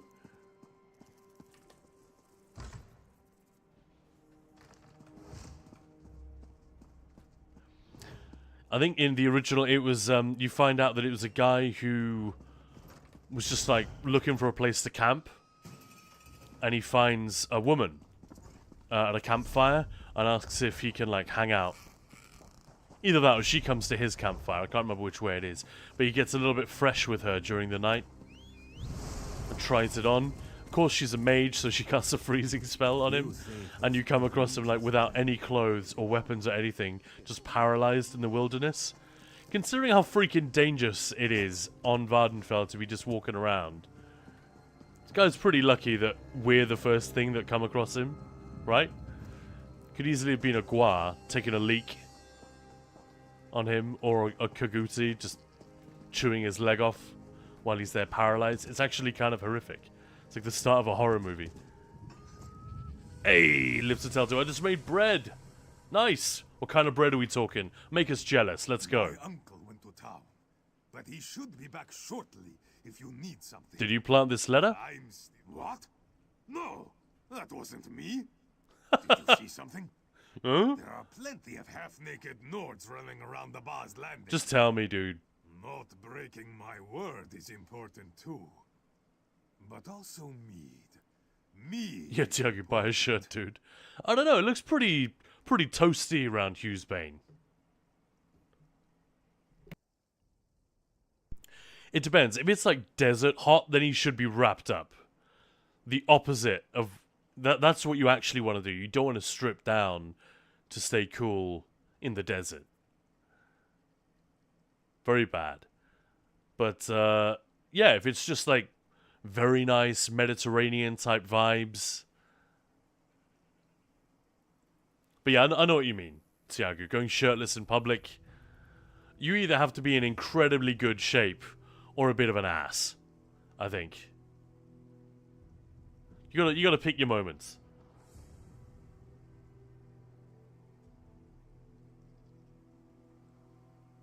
Oh, I see. I just made bread. Yeah, alright, I see.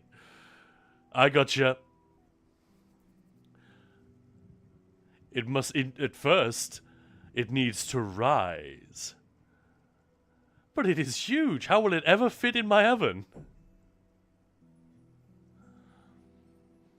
Something like that, right? Wonder what your uncle would say about your little side business. You might want to cut. You tell my uncle?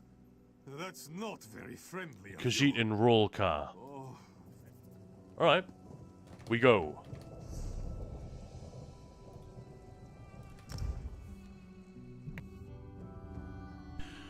I'm just thinking, you know, we talked in recent days about the companion system and how I'm not a huge fan. I think it could have been so much more interesting. Maybe this is part of the reason. I just had in my mind the idea of what they did with the Thieves Guild contacts in Hugh's Bane. This is really fun. You know, we go back to base game areas to do stories for them. That's what I thought the companions might be. I know there's a little bit of that, but it's very, very shallow. Excuse me, please. I have a message for you. If I may be so bold, you match an old wizard hired me. Yeah, we're not doing that.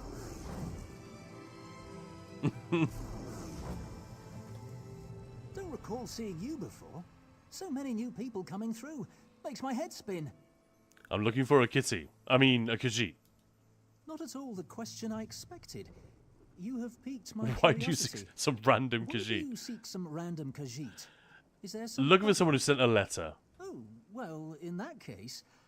an Bakes the elderly best Khajiit pies in does work town. here. She's a cook. Bakes the best pies in What's town. the name? I suppose that won't do any harm. No, that's something you'll have to ask her. Thanks, dude. Narani. Hey, Mike EVG, ahoy there. Hello there.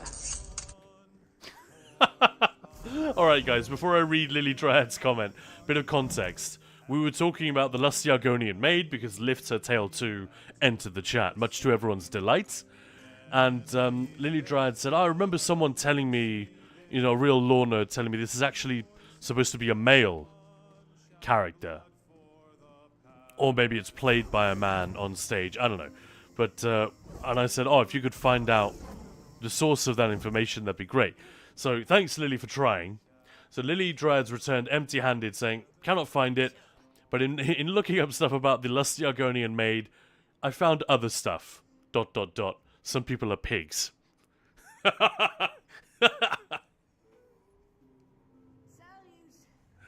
Yeah, but Laura, there is a male version of the lusty Argonian maid called the Sultry Argonian Bard.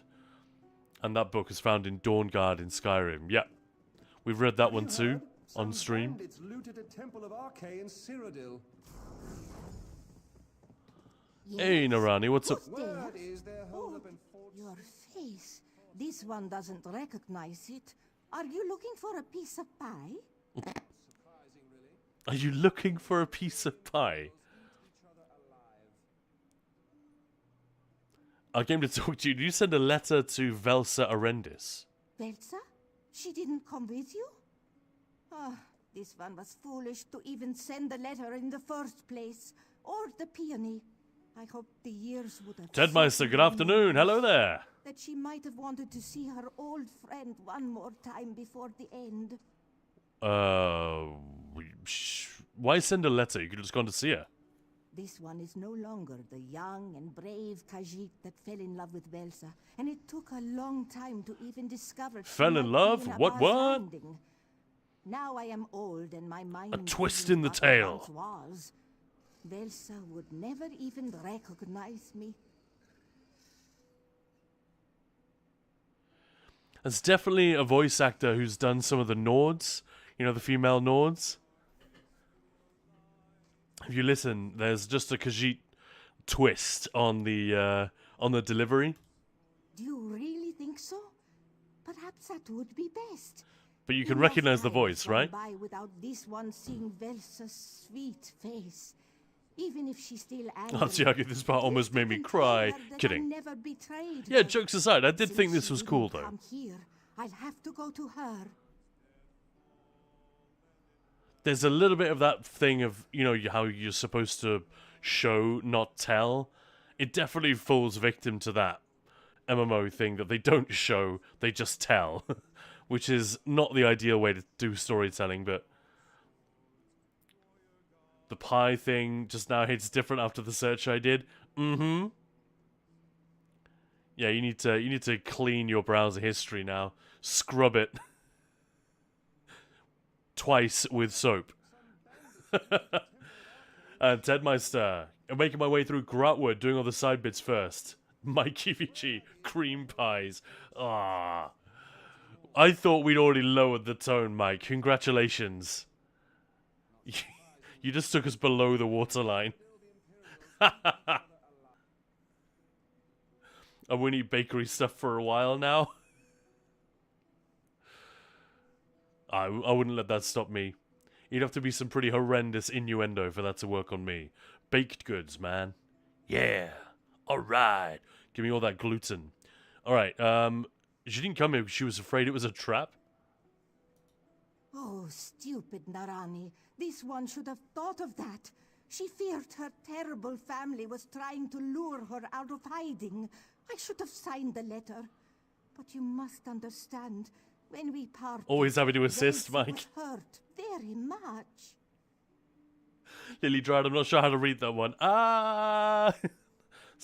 I read hesitation. Alright, tell me what happened. Elsa loathed her family's business. This one was a slave then, working in the family's kitchens. Awesome. Only 1 hour till Maya We gets made a here, plan guys. to free all the slaves, but she Give me all thought that I gluten. Ah, betrayed no, her. stop it. Yeah, She alright. disappeared before I had a chance to explain. There is something about it, though, that, so for those of you who don't know, Maya the half, and the other half of Ninja Pulls, is a chef. And one of the reasons we got so quickly into content creation in ESO is because we already made videos years ago for her cookery school. And I remember doing a really detailed, in-depth one about the science behind gluten. Basically, it was kind of a myth-busting video. There's so much bullshit in there about gluten intolerance, and lots of people do have reactions to baked goods and certain things, but most of the time it's probably got nothing to do with gluten. It's other stuff that's in there. Gluten intolerance or celiac disease is genuinely rare. It's like something like 0.2 of the population actually have this, but something like 10% of the population, especially women, report that that's what they are, when it's just not true. They might have some sort of intolerance. It might be something to do with gluten. It might be nothing to do with gluten. It might be something else in there, but whatever. It's a very commonly misunderstood thing, and it's actually a very serious condition, so people shouldn't throw the term around, you know? A little bit like when people say they're allergic to something, when in fact they just don't like it. So that, you know, I'm allergic to mushrooms, so that in the restaurant they won't end up with mushrooms in the food. It's sort of like that, but much more serious. Anyway, we made this video about it, and I learned so much about the way gluten actually works. The fact that it's two proteins that, when they are hydrolyzed, they combine together to form a lattice. One is like long strings, and the other one is like little balls, and they connect together to quite literally make a sort of a net or a matrix structure. And that is what then, that structure can obviously be broken, but that is what makes a really fluffy bread. It gives it that springy texture so that you can like tear it and it will stretch a little bit before it tears. And there's just something about that fresh texture with a crusty exterior as well. Absolutely killer.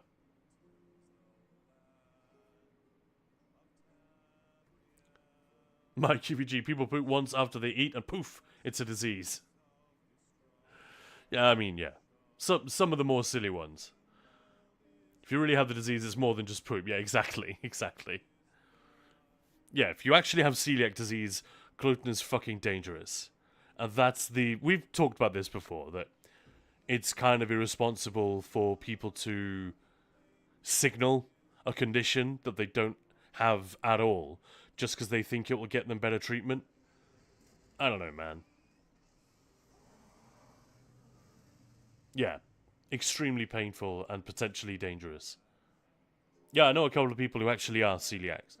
One is a perfectly ordinary person. One is a complete hypochondriac, so she's a huge pain in the ass. But her celiac disease is genuine.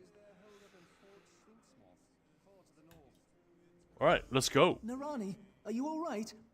I specifically stated that you were not to be disturbed. Easy, my friend. This one has decided that the time has come to travel and mend old wounds. The letter bore fruit. I wish you well, but we're going to miss your pies around here. Could you open a portal to a Baz Landing? A man after my own heart. Oh, the good food is going away. Damn it. Gladly, but I can't keep it open for long. The innkeeper doesn't like me using magicka in here. This one will write to you, and I'll even sign the letter this time. Of course. Now, give me a moment to concentrate. It's not earth-shatteringly brilliant writing or anything like that, don't get me wrong. It's just a really unexpected thing to have in a Thieves Guild storyline. I remember this one. It's a really cool moment. Really cool character moment. So good to see you, my friend. She just ports here with us. Ideal. Time flows so differently for a Khajiit and a dark elf. I am old now, but Velsa... I guess that's true, yeah, I really think of that. Dark elves live way longer than other races. I guess high elves maybe have a similar lifespan. This is the kind of stuff I'd love to know more about. It's all left very vague. But because of the type of games that the single player games, because of the type of games and the type of experience they are, I think there's a reluctance to be too categorical with the lore, and I'll just spell it out. Ready? Oh, this one is nerve. A secret. So we have to go through the spider house again. Mike EBG, I worked with restaurant ISO license, and allergies are not just no mushrooms in the food. Yeah, exactly. Exactly my point. If someone genuinely is allergic, and you need to be respectful of that, it means the preparation of the food must be entirely separate from any possible contact of mushrooms. So if the dish normally contains mushrooms, they basically have to create a new space to make it without the allergen anywhere nearby. Yeah, exactly. This is why it's a dick move, to say what you're allergic when you're not. It's like claiming to be disabled so you get better seats on the plane or whatever. It's like... Dark. Red passages from my youth. You go ahead. This one needs a moment. Right, yeah, they set up a dramatic entrance here by having her wait behind. Yeah, rant over. No worries, man. It's true. I think anyone would agree with that. Find out who sent that letter. Not that I was overly concerned. Someone who lacked the courage to sign their name, but now wants to make amends. Marani, is it really you? Just the sight of Oh, Oh, Velsa, I know what you saw, what you must have thought. This one never meant to hurt you. you guys remember I this? saw you in my brother's arms. He was the worst of my family. How could you? He arrived at exactly the wrong moment. I had to do something, or our entire plan would have failed. You didn't betray us? You did that for me? It was the only way to guarantee your escape.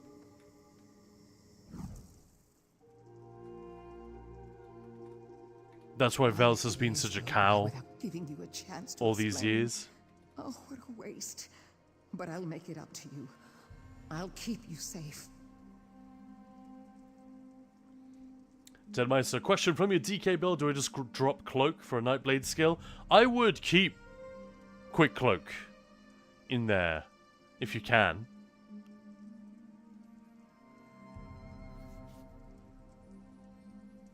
But yeah, I desperately need to update all those. Once Gamesfest is over, it's just been crazy. And likes to play catch. Yeah, some people confuse IBS with allergic reactions. I suppose it is.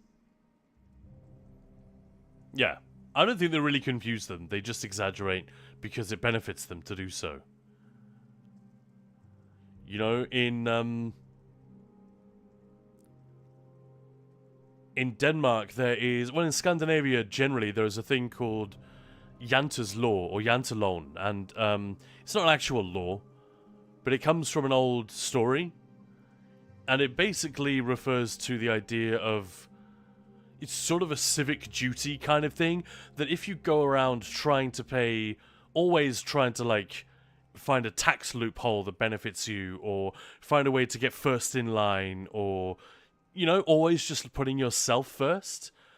Every time an individual does that, it makes society shitter for everyone, including you. Like, the selfishness of other people blows back upon you. So the benefits are outweighed by the negatives. We just need to have some I am Spartacus type backbone and courage, and not demand special treatment, or not expect special treatment, not put ourselves first. Problem is, it's a little bit like corruption. It's hard to resist if everyone around you is doing it. But yeah, there's this sort of attitude, and it's a... I'm not going to suggest for a moment that the Scandinavians are immune to that sort of selfish behavior as a result, but there is more of a sense of civic duty in those countries. It's a slight cultural shift, certainly from the UK. I can't really speak for other countries. I think Germany has some of the same thing, but that could... I've never lived in Germany, so I couldn't say. But yeah, this attitude of, like, every man for himself kind of thing, it's sort of the antithesis of that. I had no idea this would be the result of sending you to find a half-naked Nord. The last time I saw Narani, it was quite unpleasant. There was poison in that wound. I don't think it ever truly healed. You weren't an easy person to get along with, that's for sure. I remember this taking place over a couple of quests. I forgot it was just one and done. You reunited me with my one true love, so I choose to ignore that. Yeah, no All worries. these wasted years, we've missed out on so much. Narani wears them like a cloak, though with grace and style. So it's got to be like I'm 30 grateful years you we're convinced talking? her to come here. Or something like that? Narani, But then you again, must be tired after the journey. we don't know how long Khajiit lifespans are either. I know we have so much to tell each other.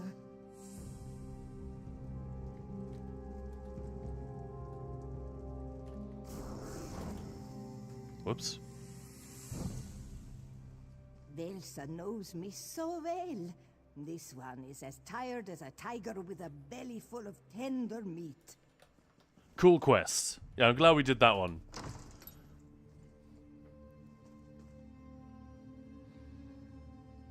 It likes to play Clash just means certain foods or large portions of said food will irritate your stomach to different degrees. There are different types as well. Like, I'm not suggesting IBS isn't something to be taken seriously. It clearly is. But it's a very, very broad term, isn't it?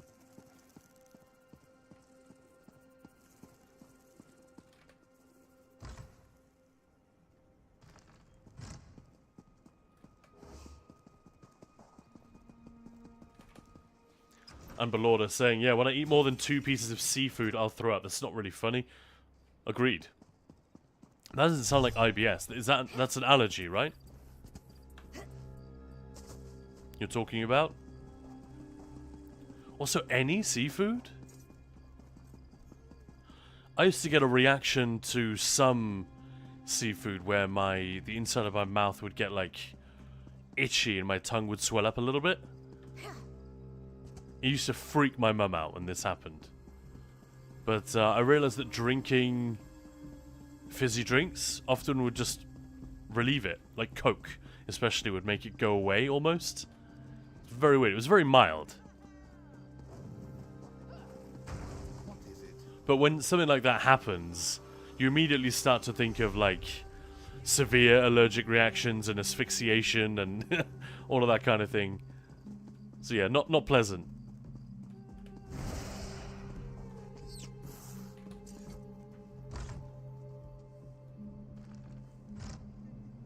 Lily Dryad, I like that line. Sometimes people will make a condition their personality. That's very well put. And extremely true. Oh, hello. Zira sent word. Yeah, Germany equals badly planned, badly executed. Oh, I don't know. Yeah, but Lord, don't know, never tested. But yeah, any seafood. That's quite strange. So literally anything from, like, squid, you know, calamari rings, or mussels, oysters, sea urchins, crab, lobster, prawn. But they're extremely different things, but like they all have that in common. That's really interesting. Can't eat or smell tuna as it makes me sick. Same with sambuca. If it's sambuca, that sounds like not to pry, likes to play catch, but those kind of reactions are often due to a trauma. By which I mean the body having had a bad experience with something. I had this once where when I was very young, my girlfriend and I went to a party at a friend's house, and I was an idiot and drank too much. There was this guy there who dared me to empty one of the bottles that was there on the bar, and of course I did it, and I was like 17. And I was so hammered. I don't know if I've ever been that hammered ever since. But yeah, the following morning I was suffering as I walked my girlfriend down to the bus stop. I hadn't even got my driver's license yet. Maybe I was 16, I don't know. Maybe even 15, fuck, I'm not even sure. But I remember I didn't drink any booze for like a week. And then I went to the pub the following Friday with my mates. And my first pint of beer, I just couldn't drink it. It tasted awful. It tasted so bad, so I had to like give it to my friend. So yeah, I'm sorry. I'm off the sauce for a little while, it seems. But yeah, a couple of weeks later it was gone. But my body was just like, no, do not put that anywhere near me. It's a pretty cool self-defense mechanism, right? Preventing us from doing stupid things back to back. But then some people have it for years. Like my dad he loves seafood, by the way. He had a bad experience with an oyster one time. And it was close to a year before he could eat oysters again. He would try it every few months. He would try one and say, hey, if I can't handle this, is there one of you who will eat my oyster starter or whatever? Because he loves them, but he couldn't do it. His body was just saying no. Hard pass, right? Kind of amazing. Kind of an amazing reaction. And it goes to show our perception of flavor is extremely subjective. So when people say they don't like something, that can be changed very easily. Well, not very easily, but potentially very easily. Every important merchant in Abba's landing received a wedding invitation. Every single Sambuca's more of a bad memory. Yeah, exactly. Kiwi allergy, my tongue gets really messed up when the fruit touches it. My sister has that, yeah. And like Supplicatch, yep, definitely, alright. Yeah, Sambuca, tequila, I can see those happening because of the way that those liquors are often treated by, shall we say, the student community.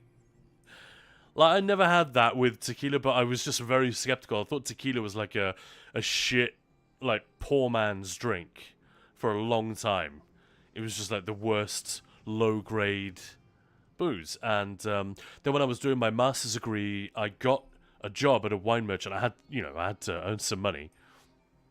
And I got a job at this really fancy little wine merchant in a posh part of Bristol. It was a really cool place. It was like that gentrified part of town where the money was pouring in, but it was still kind of, rents weren't skyrocketing yet. So it was the perfect time, perfect place to do it. And this couple who ran the place, the woman, the lady who ran the shop, was just amazing. I learned so much from her, and I was only there a year. But it was ridiculous. And one of the things she knew a lot about was tequila. Proper tequila. Not the kind of stuff you get in the supermarket typically. And it knocked me on my ass. I was like, how have I been missing this? And now it's one of my favorite things to drink. Just amazing. Lord Wallavier, for one. That paranoid cheat lounges about the market as though he owns every tile on the walls. I dislike them equally. Lord Wallavier would keep it in his pocket. Right, let's steal an invitation. This feels like a high-stakes How can we expect a decent forgery? story beat. I can barely read your writing. That is intentional. I write defensively. Yeah, like Supplicatch, love tequila. Gin is another one I stay away from. Interesting. I'm gonna just hold my hands up.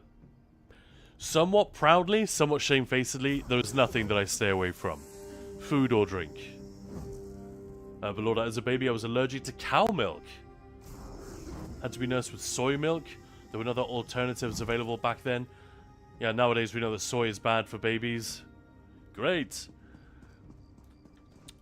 I'm mildly lactose intolerant. I don't really have to do anything about it, but it's definitely not a thing that I deal with super well. So I used to have a lot of goat's milk when I was a teenager. And, yeah, it would be soy milk or goat's milk. And I think for that reason, Lord, it's like you shouldn't have too much soy. Or at least that was the idea. At the time, who the hell knows. But I remember going to... I was on holiday in France one time. What do you want? And I was like, I'll just have the regular milk, you know, if we can't find anything lactose free. But they did have some goat's milk in the supermarket. So I was like, hell yeah, let's get this. But the problem was, for some reason, it tasted very heavily of goat's cheese. And I love goat's cheese, but it's not a flavor you want on your cornflakes. You know what I mean? That is an experience I will not soon forget. I finished the bowl, but I was like suffering a little bit. Like, this is not good.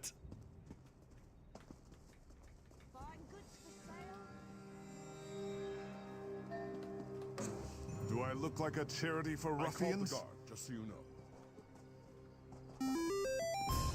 But damn it. Thank you very much for the follow there. Leo M. Hark, welcome on in. Thank you very much. That's very kind. Hope you're having a good day. We are, for some reason, talking about allergies and other related maladies of this sort.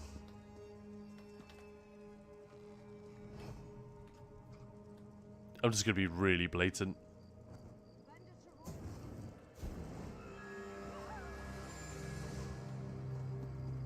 Or could we just go for the other one, I guess?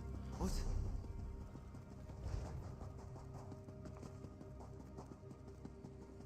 I've forgotten a surprising amount of this storyline. So if you just joined, we're obviously doing the Thieves Guild storyline here, plus a couple of bonus side quests. We're trying to work our way through the entirety of the game in terms of zone story. There's so much still to do. Chat is too awesome. You guys are too interesting and funny and smart. So you're constantly distracting me. How dare you?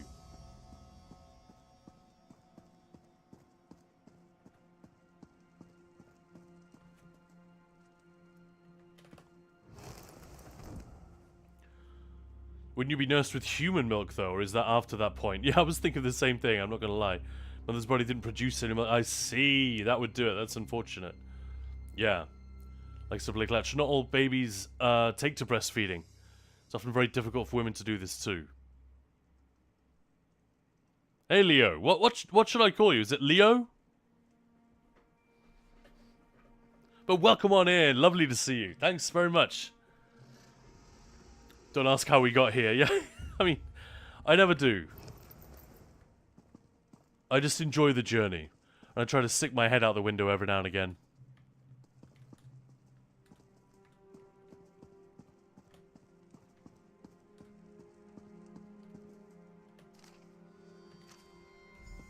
We got it. We got it.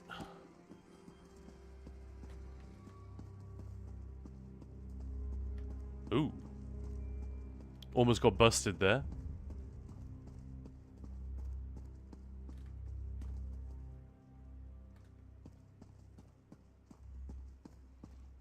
In and out, like a phantom. Hell yeah. Likes to play catch. Breasts. Thanks for that.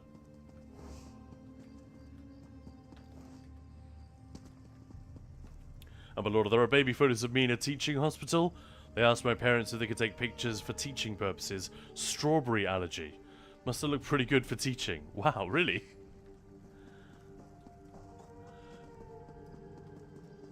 So, I see. So it sounds like you got to contend with quite a few intolerances and allergies and stuff. Why is that always the way? It feels like that's so often that it's like one person who gets 10 people's share of allergies and stuff to deal with.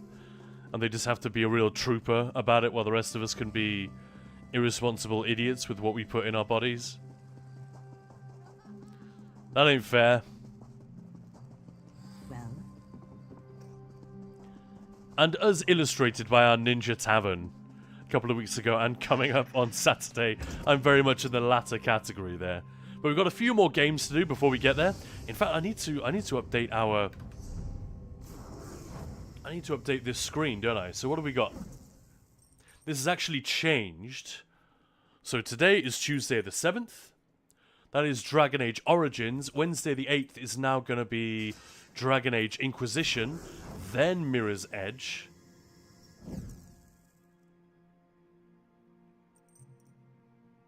And then I still think we need to add one more.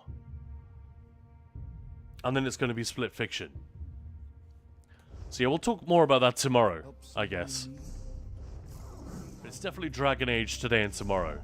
And then Mirror's Edge. I'm really looking forward to that. Because, I don't know, every time I bring it up, we get like 1 or 2 people saying, oh yeah, I played that, it was pretty good. But most people are sort of vaguely aware of it. I've never played. And obviously, as I've said a bunch of times, we're not reviewing or trying to encourage people to buy these games. Well, I'm in. A wedding at Ubalajad Palace? Just imagine the spread. It's just about celebrating good games, good design.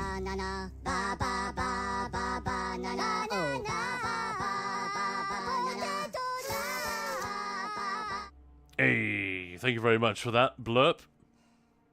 Enjoyed that. And thank you for the hydrate as well. Lisa Blakelatch, sounds like you've had a great journey of what not to eat. Bless you, yeah. Gladly, most of the allergies are gone now, but yeah, during childhood it was hard. Oh, nice. Okay, well, that's a relief. And do you mean like a treatment or something? Yeah, a treatment for allergies. I mean, they can... These things can come and go, I guess. And again, we can get into the technical definition here of what constitutes a quote-unquote allergy or not, but people can go for years with no issue with something and then suddenly become... They'll suddenly develop symptoms of an allergy, which they may have had for a long time, but at least I think that's true. Here's the invitation. And guest! Oh, this is good! The invitation allows for a single companion! Once you select your guest, I have to dress up? You don't have to dress up. You get to dress up. But the invitation will be ready in no time at all. Who should we bring to the wedding? I feel like the guy who will appreciate it most is Walk Softly. And Quen just wants to be involved. She's a bit of an outsider. So I think it should be one of those two, even though Velsa is the best. She's one of my favorites. Yes? Why are you looking at me like that? You want to be my date to the wedding? You can't be serious. You're right, I'm kidding. The lesser soldier of wit strikes again. Are you done wasting everyone's time? Go on, choose some. She's great fun.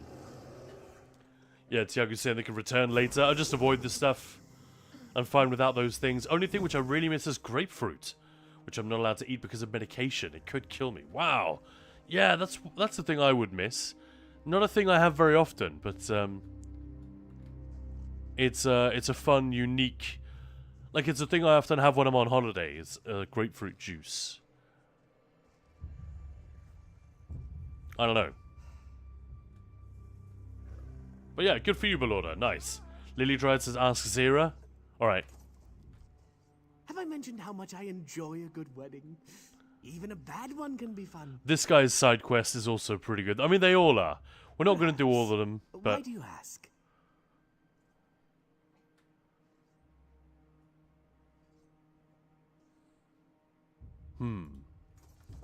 So we've got one vote for Zira. I guess she just says You no. decided who to bring to the wedding? Oh, she doesn't get a quest marker. Do you want to be my date? I'm flattered you asked, but I'll have my own task for the evening. I'll explain at the Diamond Thimble. For a moment, I thought you were asking something more. Look at her face. I was. Oh. Take it from me. It's best not to fall for your guildmaster.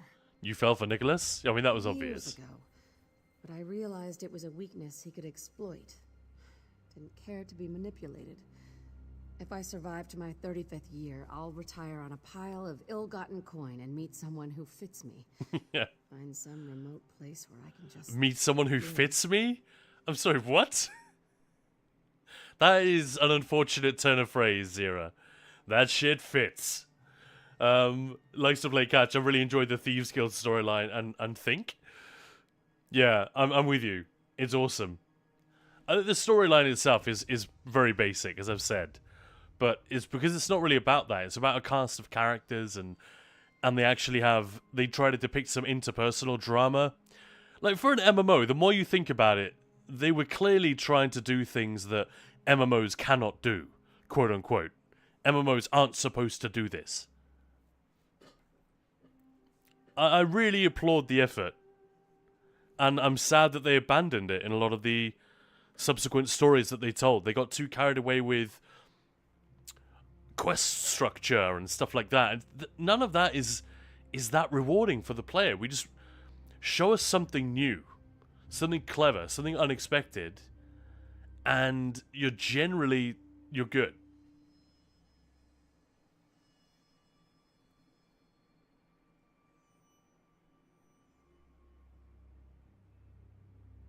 Until then? Until then, I have a guild to run. Yeah, so she just is a straight up no. I feel like it's got to be walk softly. I kind of want to bring Velsa just to piss her off.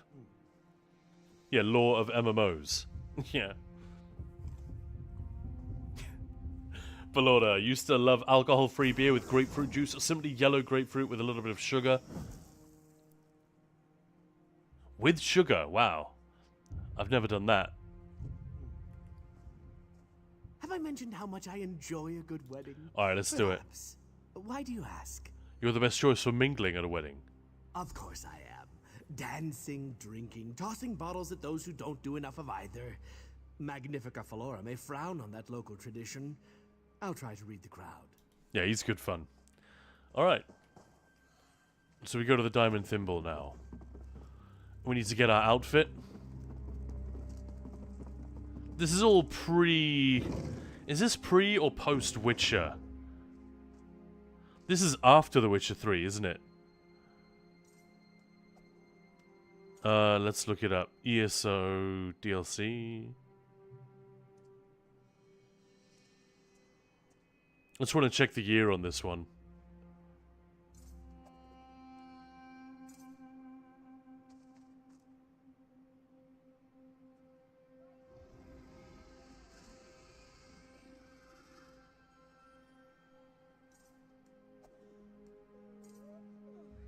Yeah, 2016, so it's almost a year after The Witcher came out, right?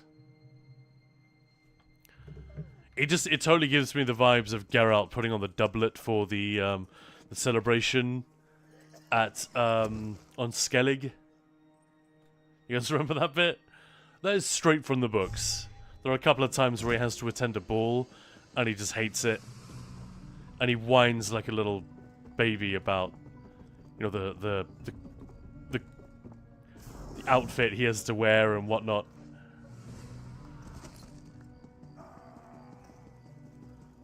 And then when he's walking in there, like, all of the sorceresses are just eye-fucking him to death, basically. Very funny. They didn't quite do that in the TV show, but they did a reasonable job, I thought. Dressing you up. Then you should come by my mansion later to collect your payment. Have I mentioned my husband is away? 3 times, in fact. My assistant will bring you the bill. Gross.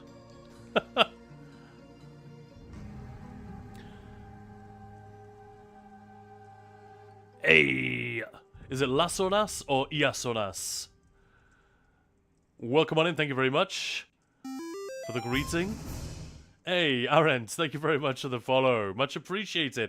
And likes to play catch. Sorry, baby, press send, lol. Thank think it's better than the Dark Brotherhood, other than the Litany of Blood side quest. Really enjoyed finding those targets. Yeah, that one was cool. And they had a similar thing for this one, didn't they? With the hit list, Kaori's hit list. Alright, Perseus, what do you got for me? My unlikely savior returns. Zira sent word of your stylistic needs.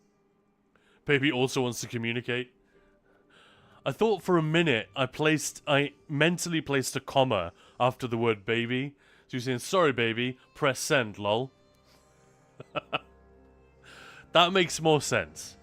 So this is a strange turn in our conversation. But yeah. Sorry, comma, baby press send. That is a fun one. That totally changes the meaning of the sentence. Alright, I need to choose an outfit. How does this work? Well, any of the selections you see here should fit. What do you suggest? Oh, that's like asking a parent to pick their favorite. Oh, go with what speaks to you. The first choice is... I reckon my character will look badass in this one. Yeah, let's do it. Remarkable. As though the outfit chose you. Hard to miss you in that. Go on, she looks awesome. Let's maybe change the personality just for this bit. What should it be?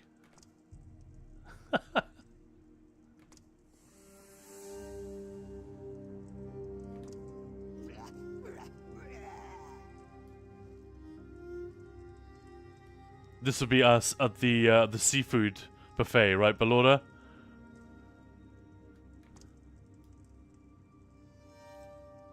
Now let's go with Commander.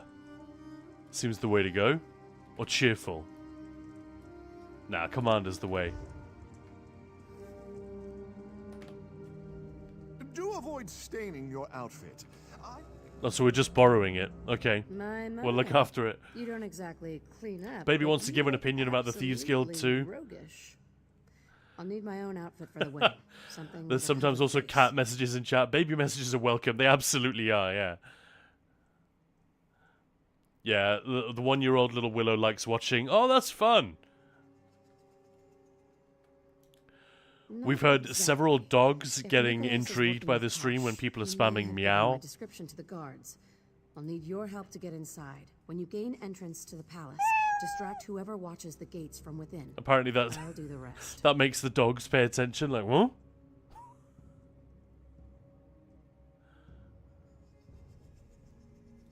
Willow is a lovely name. One of my friends got a little girl called Willow.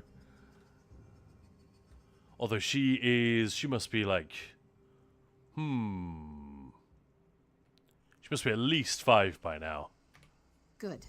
Here's the wedding invitation, straight from the desk of Silverclaw. You should be Maya! Maya! Likes to play catch. That was actually me typing it. But yeah, you're absolutely right. Normally when you see Ninja Bulls Gaming typing, it's Maya on her phone. And she will be here in about 20-25 minutes. I'll have to go and pick her up, and then we will switch games and do some Dragon Age. I can't wait for it. It's going to be awesome. My outfit. Well, you came close. Ah, look at him. Walk softly is the man. Smell the food from here. If they have a pie tent, I may abandon you. Fair warning.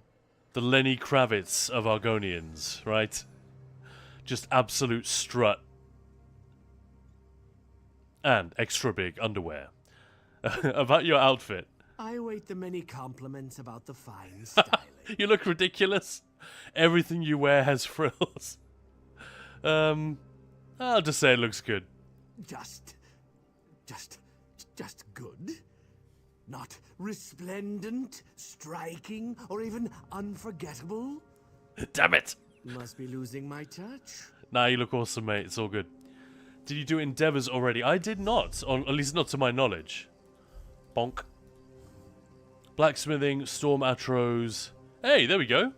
With a guildmate. Are we guildmates?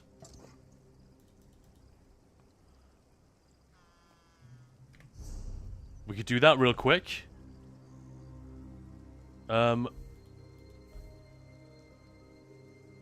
Would you like an invite to the guild? I'm happy to do that. I unfortunately don't have room for another guild at the moment.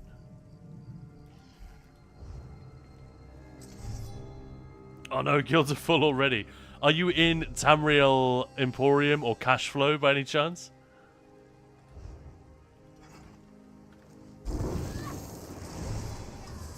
Oh shit.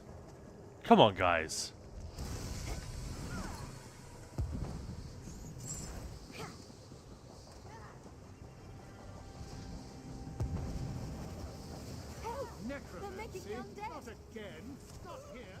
Not again. I love that. Are those corpses?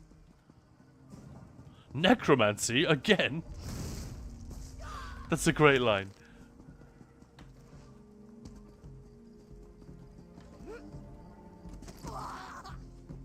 All right.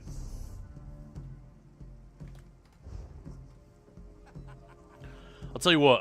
Is there a guild you can invite me to? Because I could leave one of these and rejoin. I'm not leaving Ninja Pulls. But if there's a guild that you're able to invite me to, then I'd be happy to leave one temporarily, but otherwise we might be SOL. Oh, that's a shame. But what you want to do is join Ninja Pulls, ultimately. You there! Oh shit. Thought you could outclass my outfit. Stop right there! Well, you came close. I can respect someone who wants to get caught. And I do love doing the catching. No. I thought we had a good thing going. Why did I not take the edict? I must have moved before it was finished. They take a really, really long time to activate.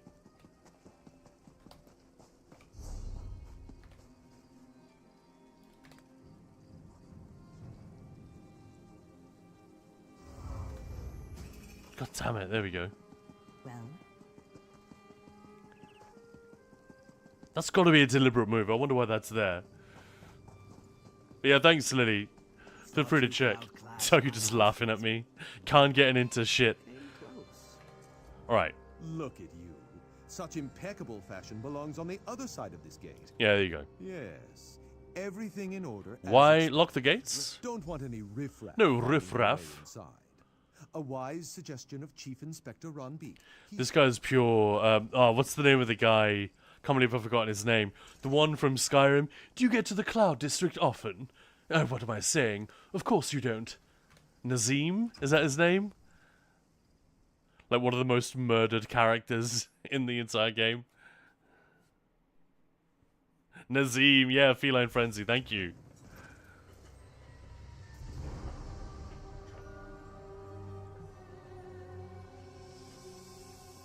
Feline Frenzy, that was quick. Balorda, thanks for the reminder. Just asked one of my guildmates if he wants to do the endeavor with me. Nice. Well, you can thank Lily Dryad for that one. Smart. Like I said, we are very lucky. We have the smartest, funniest, most entertaining chat. I wonder what they're serving for dinner. And most helpful.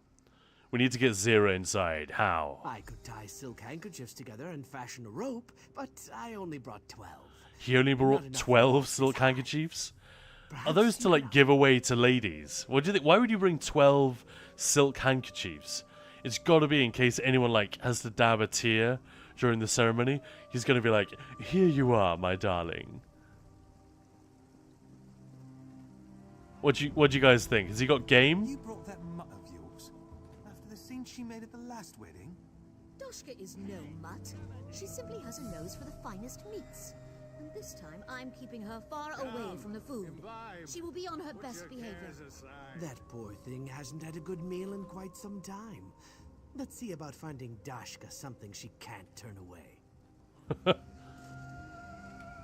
Encourage Dashka to behave poorly. Oh, it's cute. Yeah, Lily Dry, the ones where I can invite are full. But I saw just now I did 3 endeavors already. Alright, never mind. complete a survey, and store macros is probably the easiest ones to do, aren't they? Alright, let's find some meat.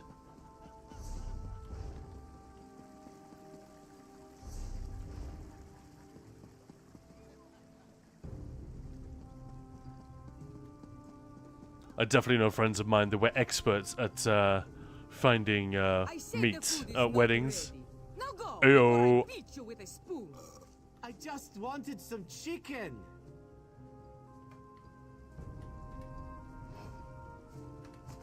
Oh, that will do. Let's see if the dog agrees.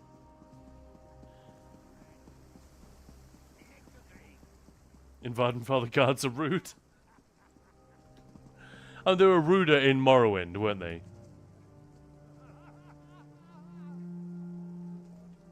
Get the dog to the food table. I'm not sure I've done it this way before. It's been a while though. I only did this once. I could have forgotten. Hey! Yay, Alienware! How's it going? Welcome on in. Happy Tuesday. We're doing some Elder Scrolls Online. Bit of story time. This is the Thieves Guild story in particular. We're causing a ruckus at a wedding.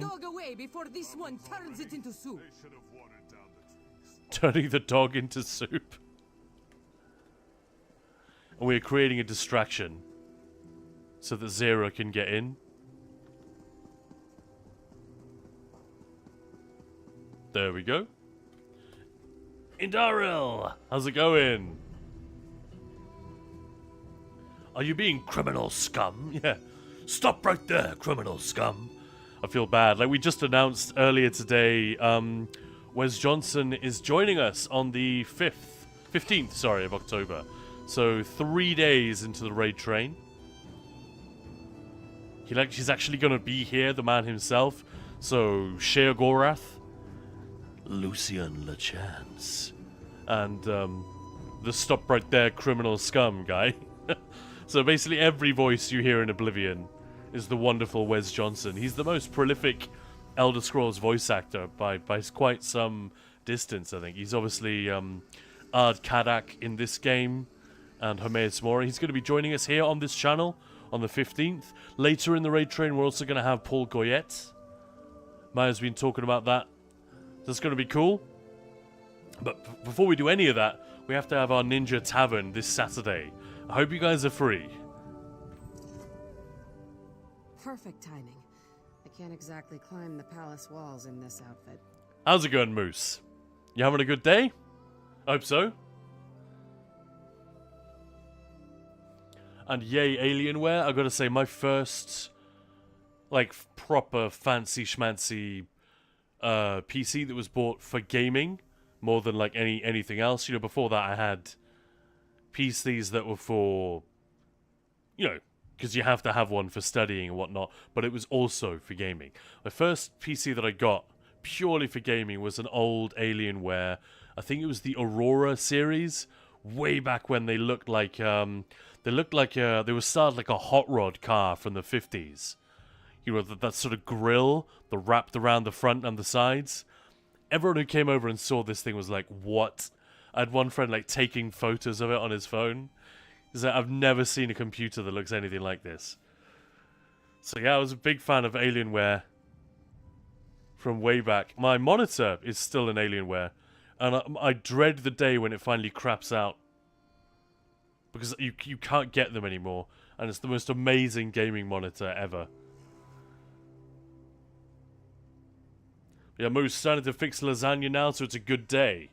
Damn! I'm getting hungry, so I'm jealous. Lily Dry, but you can send me a friend invite if you want. Same name as here, but the first letter is capitalized. Before the wedding, the groom should be presented let's to do his it. guests. An old Tanith tradition. Wherever Kosh is, Nicholas won't be far behind. Avoid drawing attention, and you decided to wear that? Avoid drawing it. What can I say? Your own choice inspired me. People seem to be gathering closer to the palace. Let's join them, shall we? This is a nice change of So I scenery kind of for wish the I'd day. played this when it was new, because all these costumes were like completely fresh. Whereas by the time I actually got round to playing this story a few years ago, you know, we'd all seen these costumes a million times. You know, because they've been available as collectibles for a long time. Hey, Solo, look at this! Wow, thank you so much for the Prime sub. Amazing. I was going to try an all-almond diet, but that's just nuts. Oh, dear. Well, thank you so much for the humor. Thank you so much for the sub. That, man, I'm slapping the center of my chest right now with my open hand. Means a lot, brother. Thank you. Almonds aren't nuts. Are they not? And there are some nuts that aren't actually nuts, like peanuts and Brazil nuts and things like that, right? But yeah, where were we? I was gonna...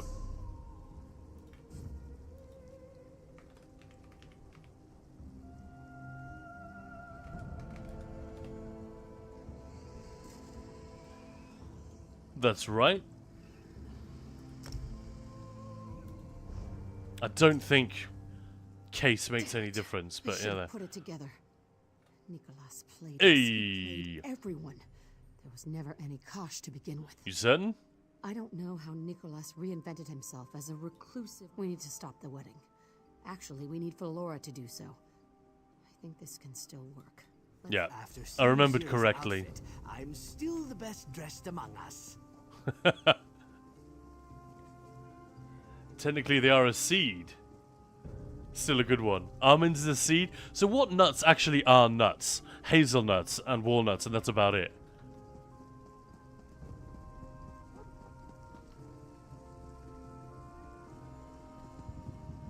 I'm not drunk. I'm just drinking. Everyone forgets about the staff, yet they often have the most access to the palace grounds. Take those servers. I bet they have keys on them. It is an honor and privilege to introduce our host for the evening. May I present the impending husband of magnificent... It's a bit early here with no coffee yet, Solo. That's the best I can come up with. Fair enough. Almonds aren't nuts. Technically, I think so. Yeah, I don't think I'd heard that one before, but I immediately believed it. Because they don't... I don't know, they don't necessarily look right. Oh, God damn it. Why do we always get caught? Never thought I'd say this, but that's enough mingling. Let's find Zira. Oh, did we get it? We just got busted. Oh, we did get it. So he catches us thieving and then just walks away anyway. Just to be on the safe side, let's grab another one of these. I discovered the hard way that it's unwise to quest on a necromancer without a good stack of counterfeit pardon edicts. I'm not drunk. I'm just drinking. Damn it, Steve. And Valerina, good morning. Good morning to you. It's actually afternoon here, but what the hey. Happy time zone. Happy Tuesday. Hope you're having a good one. Yep, Moose, you're a nut. Pine and pea are not nuts. Yeah, I think I knew that. Cashew nuts, peanuts are both pulses, right?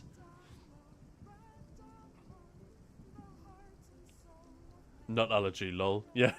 Moose, technically we are fish and tomatoes aren't a vegetable, but who cares? Yeah, that's always the thing when the old pineapple on pizza thing comes up. Some people are silly enough to say, imagine putting fruit on a pizza, and then it's just like,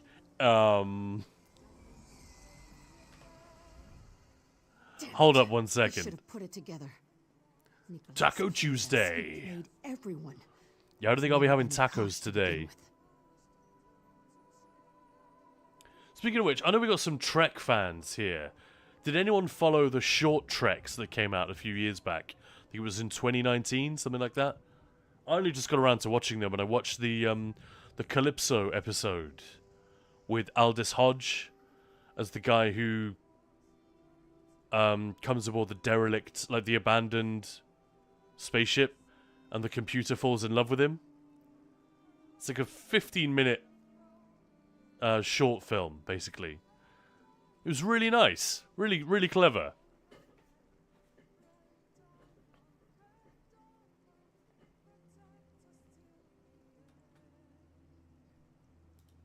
I don't know how... Hang on. Damn it. I don't know. We need to stop. After seeing Zira's outfit, I'm still the best dressed among us. I'm confused. Didn't we just do this? Another key is gone?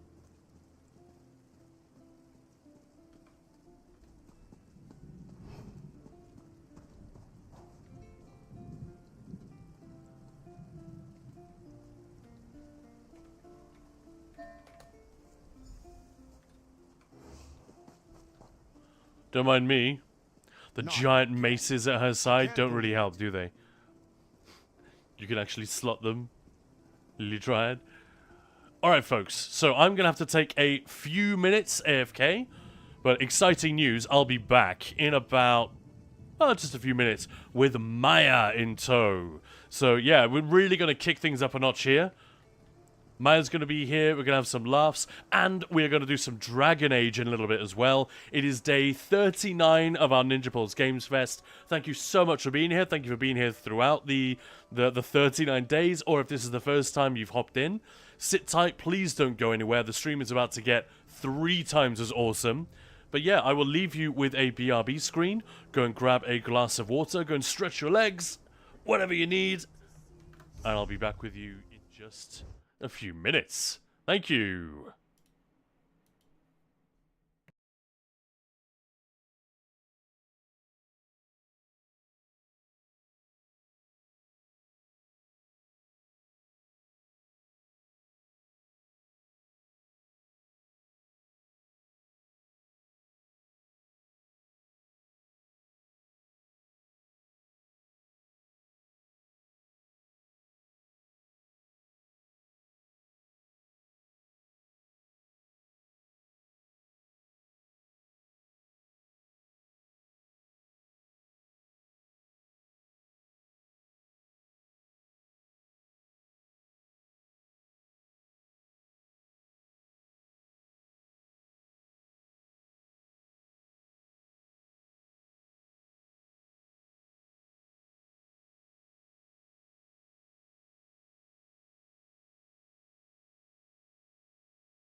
Hey, and we're back. Sorry about that. All sorted? Maya? Never heard of him. Thanks, Moose. I'll tell you who said that. Ballerina, welcome back. Thank you. Sorry to leave you guys in the lurch for a minute there. Where were we? We need to determine the Magnifica's whereabouts.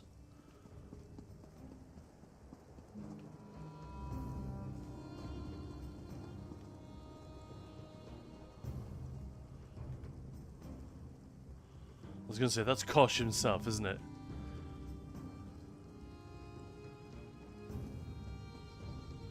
Actually, I'm kind of curious. I can't talk to them at all. Soldiers at the redoubt are going to move on to Cathbedro. Oh, these guys are tiny. Look how cute.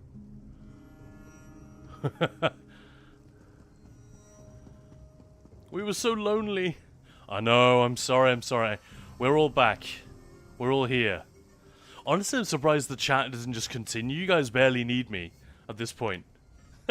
There's gristle in the camel milk, she says. Of course there's gristle. Who said that? Magnifica Flora's handmaid. Everything about her. But yeah, thank you guys. Maya's just getting herself sorted. We're going to grab a bite to eat. And then, yeah, she'll join us. Flora, but I know she drinks it herself. Some wine mixed in could loosen her up and cover up my spittle. Okay, gross. Never be mean to the people who prepare your food or drinks. I mean, never do that anyway, but yeah, this could happen. A lesson to us all. One of my friends is married to a woman who, for some reason, really enjoys being rude to servers and bouncers and people like that. I don't know what her fucking problem is, but it's really, really weird. It's like a really major character flaw. And you can't really say anything except sort of make jokes about it. But yeah, it's such an ugly personality trait, isn't it? Like being rude to the server. Oof. It's just a huge red flag. She's not my patron. If you help me, I'll tell you whatever you want. The Somerset Hills 572 is subtle enough, but there's a group of fops who always hoard the bottles. Take one when they're distracted, or they're sure to cause a scene, which neither of us wants. Okay. Hey, kiddinks. Moose, wait to be mean until you have been given your food. Yeah, exactly, yeah. That was the moral of the story.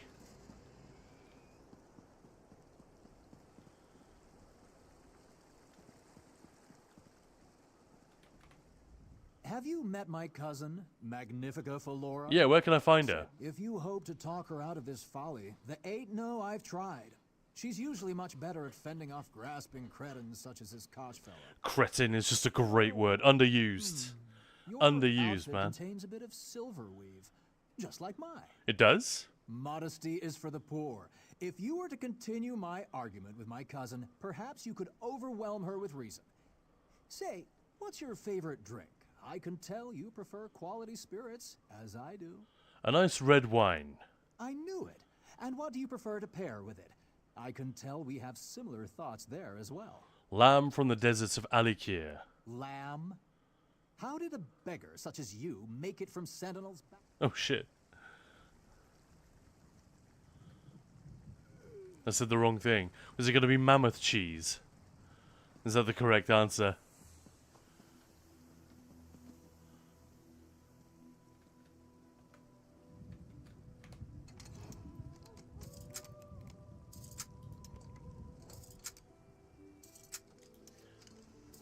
It is a surprisingly multi-layered quest, isn't it, this bit?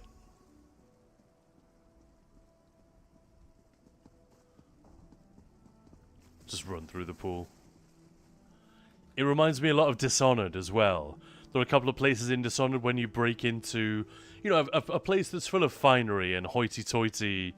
You know, we didn't really make it to any of those parts of the game. But yeah, big fun. Get me that bottle, and I'll tell you whatever you care to know about Magnifica Flora. There we go. Wonderful. Magnifica Flora's handmaid shall soon have her own... Alright, where's the Magnifica? Master Kosh installed her in his own bedchamber. Imagine calling yourself Magnifica. You genuinely have to be brainwashed All through the palace like beetles on honey. to elevate yourself to that degree. That's crazy. Don't let the Iron Wheel see you there through the palace like beetles on honey cake. Yikes. Alright.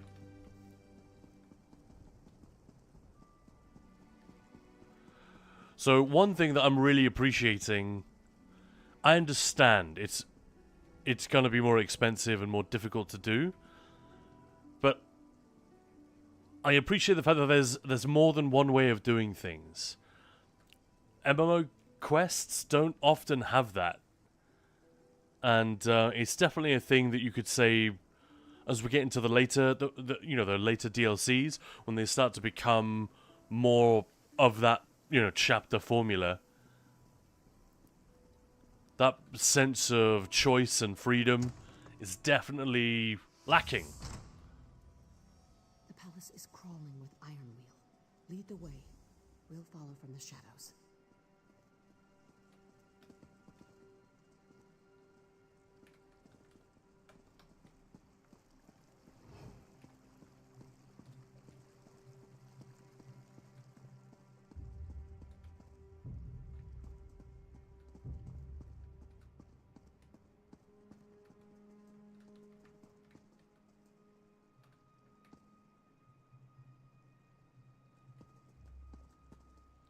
This is a dead end, right? Yeah.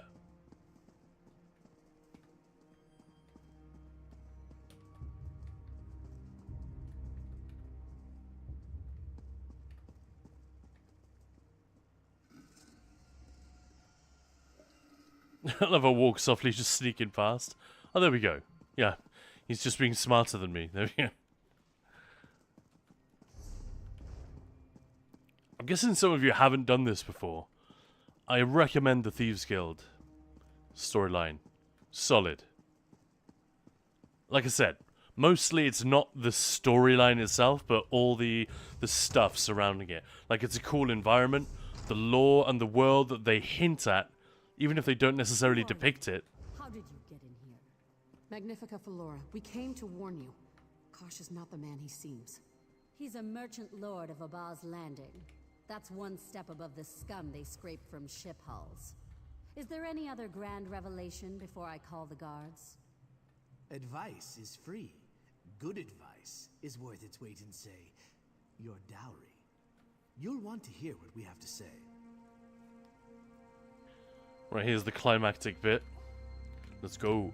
People say this is not how I imagined my wedding to be. They tell amusing Well, stories she looks pretty of what cool. went wrong, trying to outdo each other's tales. Calling the guards on wedding crashers isn't one I've heard. Why shouldn't it be the story I tell? Alright, here's the bit. Kosh is an alias. You're about to marry the man who stole your dowry. The Thieves Guild stole my dowry. In doing so, they upset my standing in Tenneth. But far worse, they desecrated the remains of my ancestor Denobia. When they couldn't remove the jeweled crown from her head, they separated it from her body. Actually, your future husband did that. He framed the Thieves Guild for it. The merchant lords of Abba's Landing are exceptionally crooked. They buy from pirates who raid Tenneth waters. Yeah, he used to run the Thieves Guild. Is she going to listen to us? Head of the Thieves Guild? You say he betrayed his own people to steal a dowry. Yeah, we for can some prove it. mad plot. With what time? My escort arrives soon to begin the wedding. I have accepted my fate, as you must accept yours. Unless you can produce the skull of Denobia herself, you can... I have indulged this madness for long enough.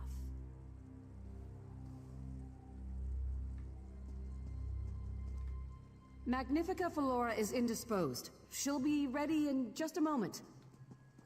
Do you intend to keep me here? Look around. There's nowhere to go. Does anyone else feel a draft in this windowless enclosed room? Hey. Must be a hidden passage.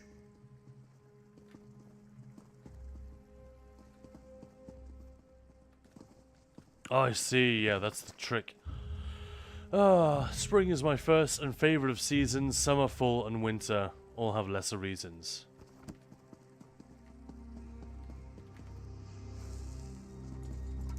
So yeah, I did it wrong.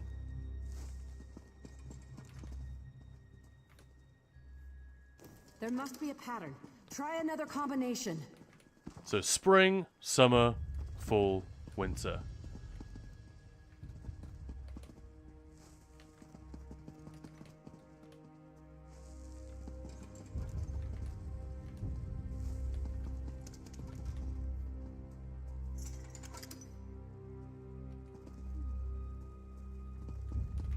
Nice.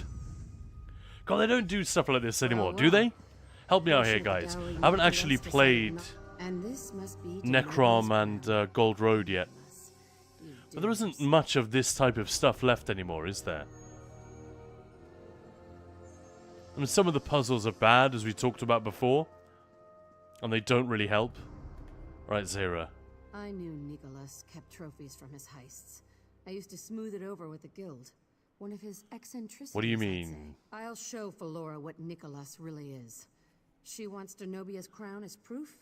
I'll give it to her, along with her ancestor's skull. Once I have her attention. Yeah, whatever. Do what you gotta do. To the wedding crowd. Once Magnifica Felora, there's something you need to see.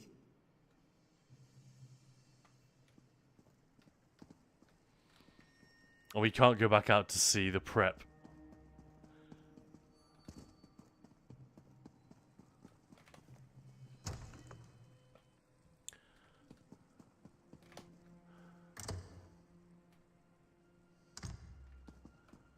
But yeah, am I forgetting anything, or other things that I'm ignorant of in some of the newer stories, guys, which are a little bit more like fun set pieces like this?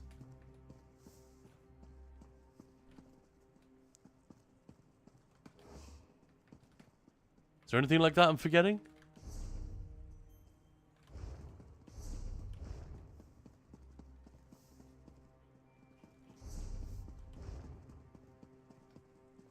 Here we go. This doesn't feel right. Where is Zira? Is this on straight? Today, Lord Kosh of Abba's Landing. Right, gonna let this play out. Felora, the jewel of Tanith. It is my honor, as a duly appointed officer of the Iron Wheel. There's Cadwell-related quests in the new area, and Gold Road. Okay, yeah, I haven't done that. No honor in this union. Guards! Zira, you're alive? That is... What is the meaning of this? More importantly, why do you have the desecrated remains of my ancestor? The Iron Wheel is behind us. If we're going to leave, we should do it now. There must be some mistake. Chief Inspector Ronbeek, take everyone into custody. I want this mess sorted. It's too late for Zira. Uh-oh. Oh, the new area, Solstice. Sorry, yeah. Iron Wheel, secure all exits. None shall leave the palace grounds. Question everyone here. Be thorough. Felora, my darling, I've been played. I implore you to reconsider. Give it a rest, Nicholas. Why need this suit? Quiet, Dean. You'll have enough time to pick up from inside your cell. It's a shame we can't stampede up there. That'd be cool. But yeah, the jig is up.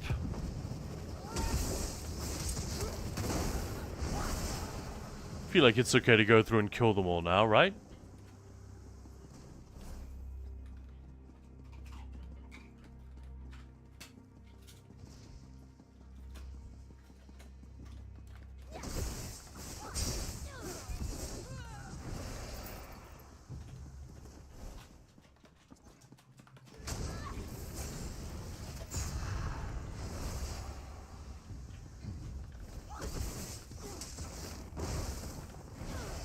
Haha!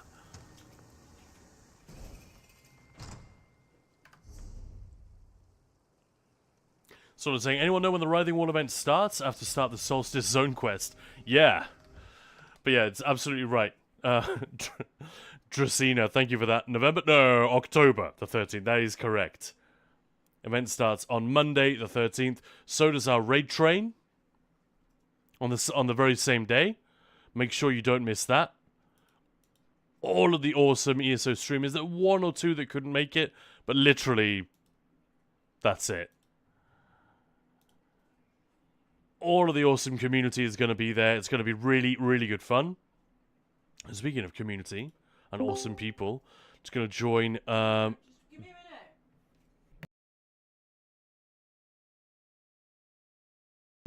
I'm just going to join Discord so that when Maya is ready, she can hop in with us.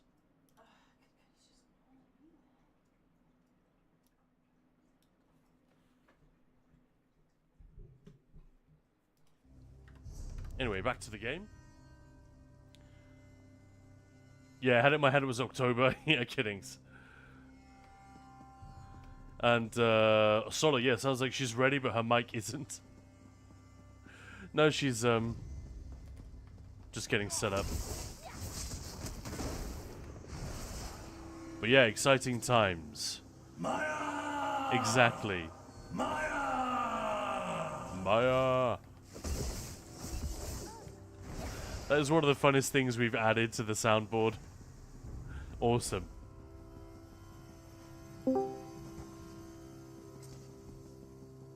Hello. Hey, it's Maya. Welcome. Hello. How you doing? Hello. All right. How are you doing? Great, thank you. I've had a good stream today. Maya. Here we go. What did you guys get up? What did you guys get up to?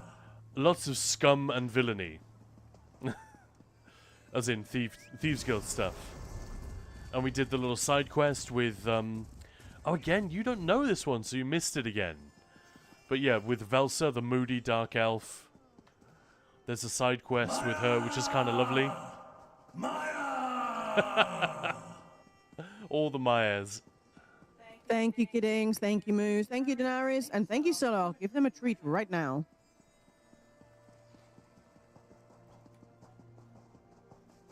Yeah, it's been a very, very good day. We've been talking a little bit about food allergies and people exaggerating. Lily Dryad came up with a very cool phrase, which was sometimes people will take a condition and make it their personality. Which is a good line, isn't it? Oh, yeah.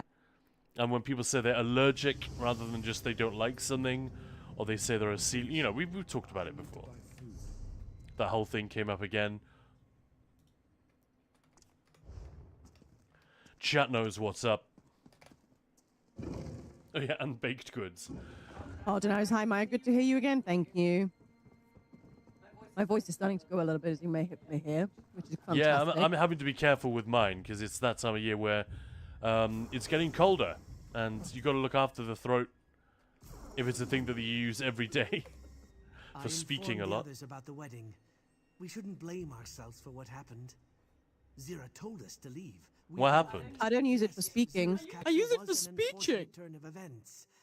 But Nicholas Very is the important Iron difference. Wheel's prisoner as well. A small reason to celebrate. Alright, what about Zira? Magnifica Falora has her dowry, and Nicholas is behind bars. Yeah, the baked goods conversation was The Iron Wheel interesting. won't be here much longer. We'll have a chance at freeing Yeah, Zira in Maya. the chaos of their departure, whenever that is. There was a suggestion, we your couldn't figure out where it came from exactly, but that someone who knows a lot about ESO lore had said once that, oh, did you know that the Lasyargonian maid is actually a man? Couldn't figure out where exactly that came from. Lily Dryad did some Googling to see if we could get to the bottom of that, but instead they came back and said, don't Google that stuff. I didn't find the answer, but I did find some other things, and yeah, people can be pigs. Which is, again, just leaves just enough to the imagination, doesn't it? Yeah, kind of what I was thinking. Whoa, yes.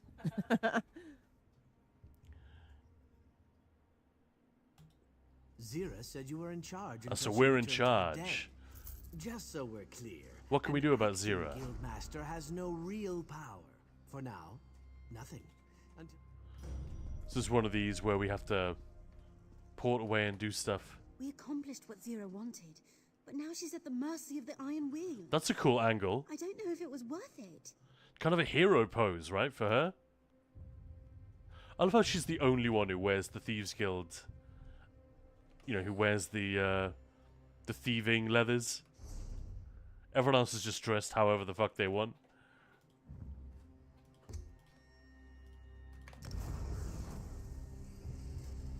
But yeah, welcome back. Welcome back, guys, to the Thieves Guild story. and happy Tuesday to one and all.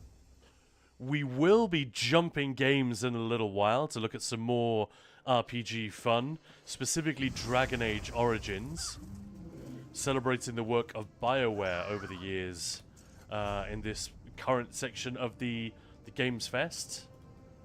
Very exciting.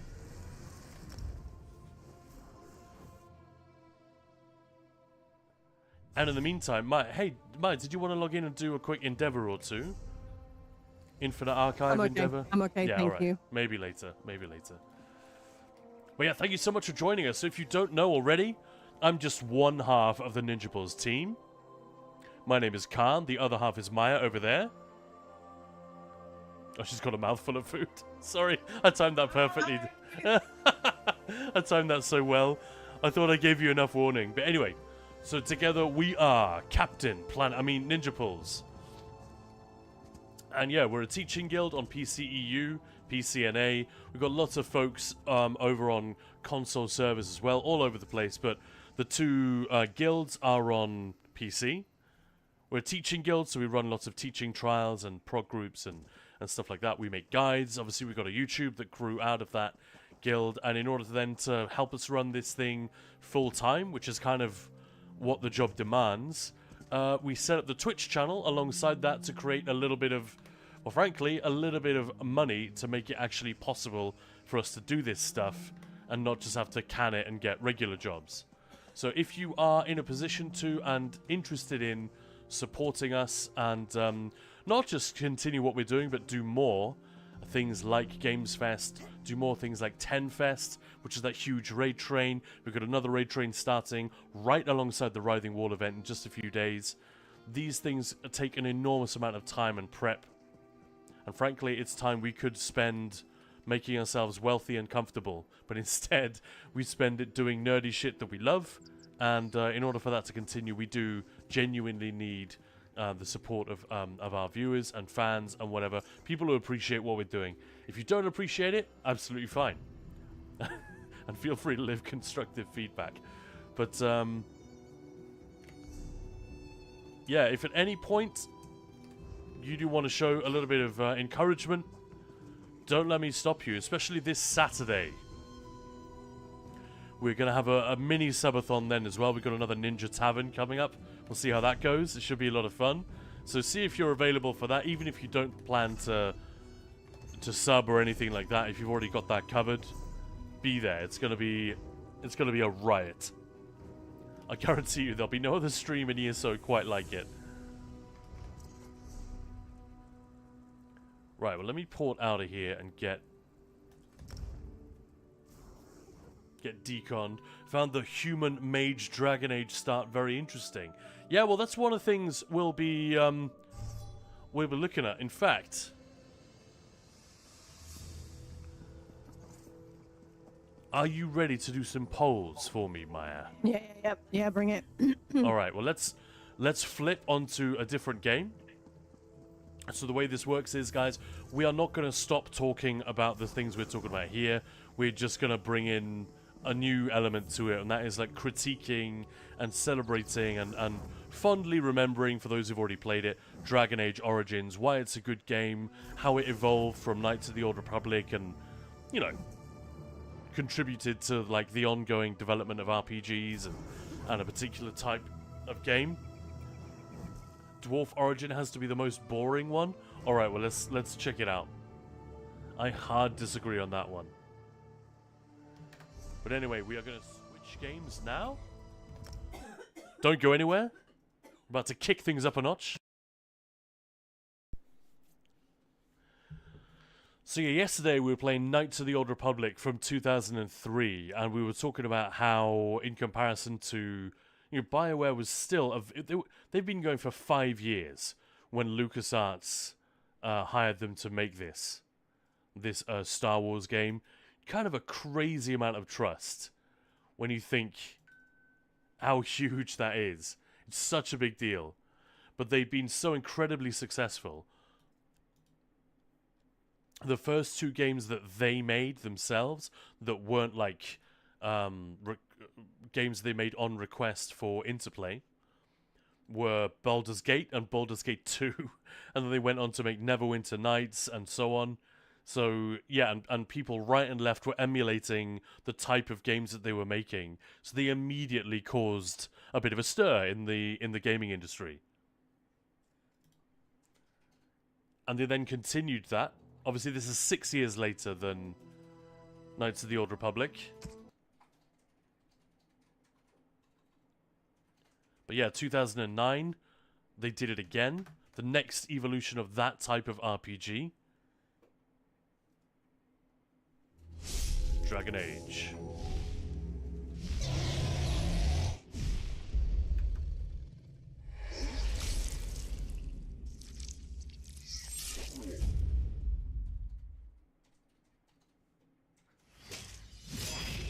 And immediately you'll notice how much blood there is. They developed some pretty fun blood tech for this game, but also they really wanted it to be a step away from the... Think of what had happened to RPGs, especially fantasy RPGs.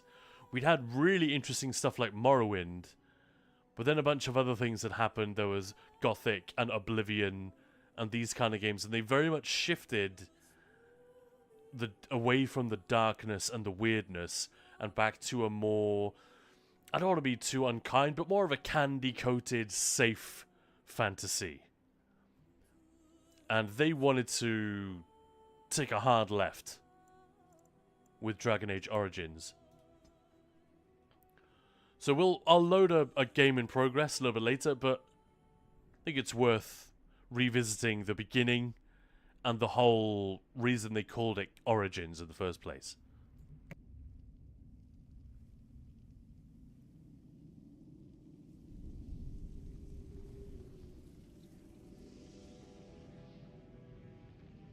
The Chantry teaches us that it is the hubris. It's of not a long men intro which video, but it brought is the cool. Darkspawn into our world. The mages had sought to usurp heaven, but instead, they destroyed it.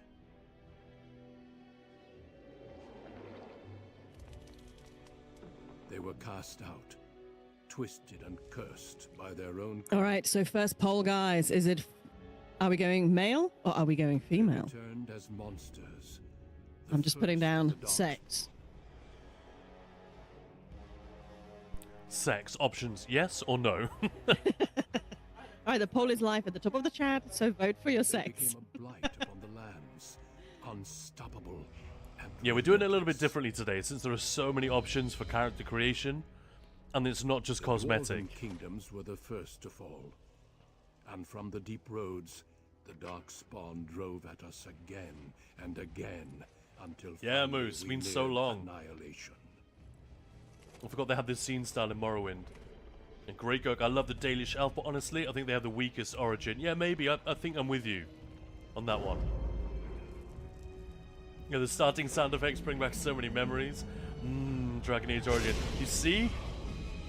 People are already getting tumescent with nostalgia here. The Grey War. Jeez, why did it turn so sexual? Men and women from every race, warriors and mages, barbarians and So there is the kings. grand adventure Grey style, but the Wardens monsters are... sacrificed everything But the to Darkspawn stem the tide of genuinely look darkness scary. and prevailed. It's a real choice, and the amount of gore and blood everywhere. It's a very violent game. And that is a choice.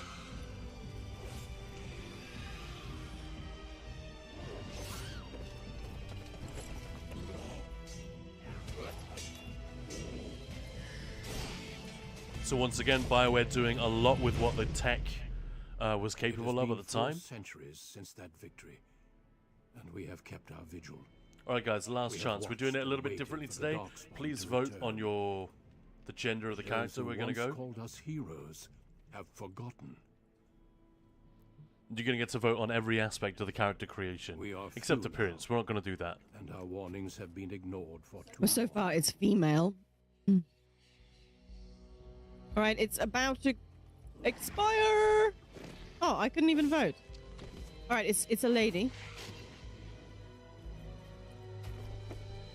It may even be too have seen with my own eyes what lies on the horizon. The next one is for race. Help us all. So it's either dwarf, human, elf. Right, it's live again at the top of the channel, and yeah, have a vote. So we're going with a lady. Like I said, guys, this is the one time we're actually going to give you the chance to do this. All the other games we haven't bothered to do it, but I thought the origin is so interesting here. The choices here really like affect the early game in particular, but throughout the game, there are things you know or can deal with or not, depending on your origin story. Hence the name of the game. And I've got to admit, when this first came along, I thought that's a total gimmick, isn't it? Oh, Origins, you know, a little bit like The Witcher 2 and The Witcher, those first two games with, oh, meaningful choices. And I was like, yeah, but not really, right? It's a fun gimmick, but it's not that meaningful. But yeah, in the case of this game, it kind of does change the playthrough. Right, so how are we doing? Go on, guys, cast your vote. 0 votes for dwarf. Are you kidding me? Who wants to be a dwarf? Who wants us to be a human? Who wants to be an elf? Vote at the top of the poll. Do it right now. We've got like a minute left. Not even that. It's more like 30 seconds. Dwarf, human, or elf? Khan's gonna be sad. Oh, there we go. There's another vote for elf. Oh, 1 for dwarf. Dwarf is gaining. Not really, but maybe. Any more votes? Anybody else? Right, is it just me who has that line just slowed the absolute hell down now? Like, it was like nearly there, and I was like, oh, I'm just gonna take a little meandering wander around No, here. I think that's just the psychology of it. It's like the lines like, I want to give dwarf a chance. Oh, no, elf's got it one, clearly. Okay. Yep, an elf Khan. Warrior, Magi, or Rogue?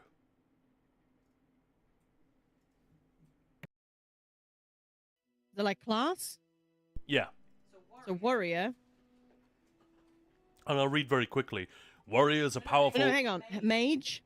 Yeah, Mage or Magi, M-A-G-I. Yeah, let's just go with mage. Or and Rogue. Rogue. Oh, all right. So, that's live. Let's go. Warriors are powerful fighters, focus on melee and ranged weapons to deal with their foes. Magi, wielding a power as dangerous as it is potent. You know the magic is a curse for those lacking the will to control it. You anxiously await your harrowing, the one chance to prove yourself against the demons lurking without and within. Rogue. Rogues are skilled adventurers who come from all walks of life. All rogues possess some skill in picking locks and spotting traps, making them valuable assets to any party. Tactically, they're not ideal frontline fighters, but if they can circle behind, they can backstab to devastating effect. Let's pick our class and specialization. Let's go. I actually went for warrior because barbarian, but elf barbarian, that just seems weird. But so far, mage is winning. There will be so much blood here that you won't be able to see character anyway. Hey, damn it, Steve. I wanted to vote for the dwarf, but I forgot that it's a woman. What? You don't like dwarven women? That's... Oh, warrior's gaining now. Mage is catching up. Whoa, this is like, wow. These polls are reminding me of the old Choose Your Own Adventure books I read as a kid. Yes, yes, Gloomvex. I used to love those. It was so fun. Oh, Mage is winning. Warrior. Oh. All right, somebody's going nuts with Warrior. Yeah, those choose your... Oh my god, we should do that. Like, pick a game where people can literally tell us to go left, right kind of thing, and you know, do this. Oh yeah. That'd be fun. All right, guys, it's coming. Wilkin, I'm always afraid she might have a beard. Not the beard! But yeah, Gloomvex, essentially that is what we're doing. with pretty much all of these RPGs, especially these. It's a warrior with 69. Brilliant. So an elven warrior, female elven warrior, and now finally my background. I've got a Ted in my face. Is it going to be Dalish or city? Dalish elf or city elf? Dalish is Dalish. D-A-L, Dalis. D-A-L, Suh. I-S-H. I-S-H. Not Danish, Dalish. Danish elf? I think I misspelled something, but what else? A Danish elf is someone who steps on a lot of Legos, but it doesn't hurt them because they're so light. They're like Legolas. They don't leave footprints in the snow.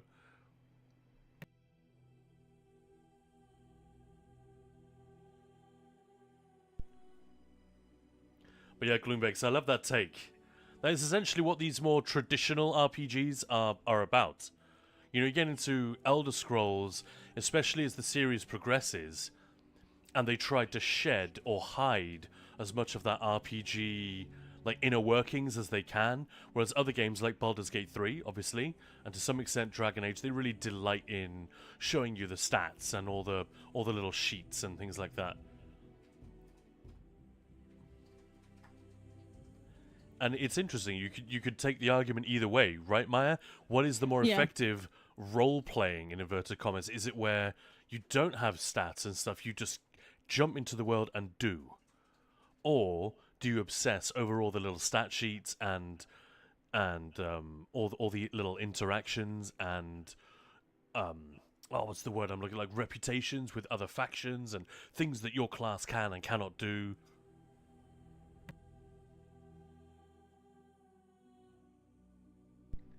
To a degree, it's the subclassing versus pure classing argument, isn't it? And both have merit. I don't really come down on either side. I think both can work brilliantly, as long as they're done well. Wow, Dalish by a mile, despite us just saying it might be the most boring origin story, but it is the coolest origin to have, arguably.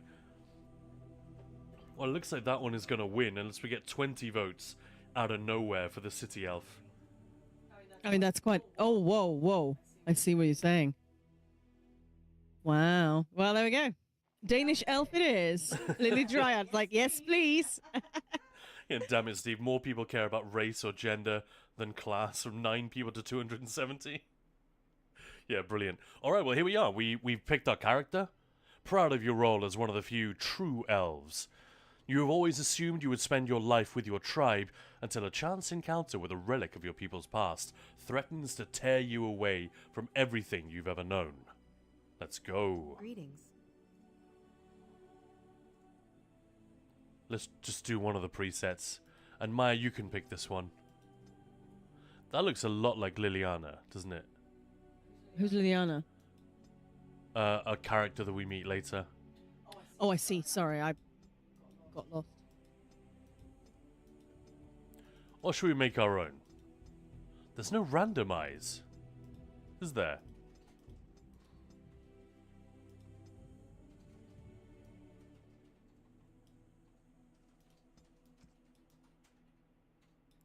They all look a little bit scared and frightened and mousy. I think maybe we go with this one. She looks like she can handle herself. What do you think? Oh, yeah. She's going to bitch slap you tomorrow if you're rude. Do you want to change anything? Like maybe get rid of the tats? We can make some quick tweaks if you want. And we're going to name her Maya Mahariel. Because that sounds like a song. Maya Mahai. Marielle. What do you think, Maya?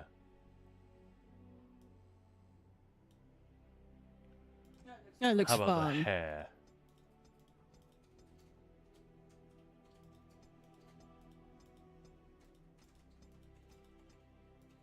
Whoa. Maya, how much do you love Captain Janeway? Much. Are you ready? She was in Cheers yesterday. Are you ready for some Mulgrew a little bit later? She's in this game. Amazing. She was in Cheers yesterday. That was really fun. That's fun. Tim Curry is also in this game. Steve Bloom. Jeez, that's Steve amazing. Bloom is in this game. Literally, I fired up a dwarf character, the Dwarf Noble origin storyline. Literally, the first voice you hear is this gruff dwarven voice. And I was like, hey, Steve, how's it going? It was so obviously him. I mean, I wasn't 100% sure, but pretty sure. All right, that's close enough, isn't it? Let's go. Let's go. Let's do it. Let's go and have some fun. Oh, we can just do a quick play. We'll just go on easy, whatever. So you were born amidst the I won't talk over this. Noble wanderers who refused to join the society of humans that subjugated their homeland so long ago. The Dalish travel the land in tightly knit clans, struggling to maintain their half-forgotten lore in a human world that fears and despises them. You spend your time hunting with your clanmate Tamlin in the forests, and as is sometimes the case, your quarry is not always the local wildlife. That's the voice of Steve Valentine, who you will know from various other games. It's a Dalish! And you three are somewhere you shouldn't be. Let us pass, Elf. You have no right to stop us. No? We will see about that, won't we? You're just in time. I found these humans lurking in the bushes. Just the way he says We aren't humans. bandits, I swear. Please don't hurt us. Right, the graphics are a little bit dated, aren't they? It's hard to believe you ever drove us from our homeland. Like the skin shaders feel very flat. Even know this forest was yours. This forest isn't ours, fool. You've stumbled too close to our camp. You shems are like vermin. Lily Dryad. Wow, now I want to play Dragon Age. Yeah, it's so good. Is this Dragon Quest Imperial? No, yeah, Dragon Age Origins. Today it's Origins. Tomorrow is Dragon Age Inquisition, which is a huge visual upgrade. You know, it's years later. But yeah, I mean, over Knights of the Old Republic, compare the two, there's almost no comparison. The technology has come on such a long way, and it's only 6 years later. Isn't that crazy? But once again, just like Knights of the Old Republic, I did run a few add-ons on this, not to improve it visually. I just let it run in 4K. And there are a couple of add-ons that fix some memory leaks in the game, and one which lets the game use more than 2 gig of RAM. Which, don't ask me why, but that was just a thing that the Steam version is limited by. Actually, it's not just the Steam version, but yeah, for various reasons, it is not super duper compatible with modern systems, so you do have to do a little bit of work. But yeah, for Knights of the Old Republic and Dragon Age Origins, they were both pretty easy, and actually I've had very little trouble with them since modding them like that. Let's find out what they're doing here. Does it matter? Hunting or banditry, we'll need to move camp if we let them live. Look, we didn't come here to be trouble. We just found a cave. Yes, a cave. Moose, if I could get a Ruins like I've remaster of never this in seen. Fallout 3, my life We would be thought there might complete. be, Amazing. So you're more akin to thieves than actual bandits. Look how thick those arrows are, man. That thing is terrifying. That would just put a straight up hole through your entire body.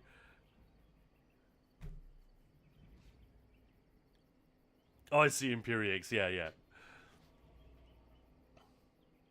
Lily Dryad, I know what you mean. And Moose, I know exactly what you mean. I don't even think this needs a remaster. It could use one. But yeah, it's 16 years old. It's venturing into the area of quote-unquote classic game. I'd like to see these ruins. So would I. I've never heard of ruins in these parts. But I have proof. Here, we found this just inside the entrance. It's interesting to me that you guys chose the Dalish elf, not the city elf. Is Elvish? Written Elvish? There's more in the ruins. We didn't get very far in, though. I feel like the city elf origin is a really powerful intro story, but it is brutally sad. Like, brutally sad. And I'm guessing those of you who voted may know this, and that's why you didn't go there. And Alec Marshall, hello there! Hope you're doing well. Welcome on in. We finished our ESO portion of the stream for the day. It's now Dragon Age Origins. It was a demon. It was huge with black eyes. Thank the Maker we were able to outrun it. A demon. Where is this? Hello there. Hello there. Off the west, I think. There's a cave in Hello the there. place and a huge hole just Hey, the rare Maya hello there. Do you trust them? I don't think they would fly very far. I wouldn't want to find out, though.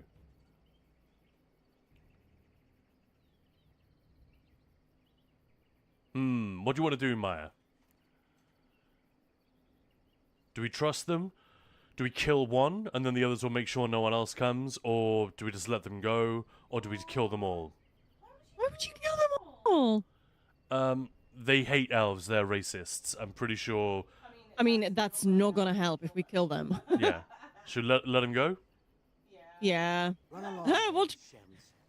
Do we get a romance or kill him? Thank you. Thank you. I mean, I'd love to do a session of like where we stay with one game for days, weeks, whatever, and key moments we run a poll so that you guys can decide how we go. I think that'd be really fun.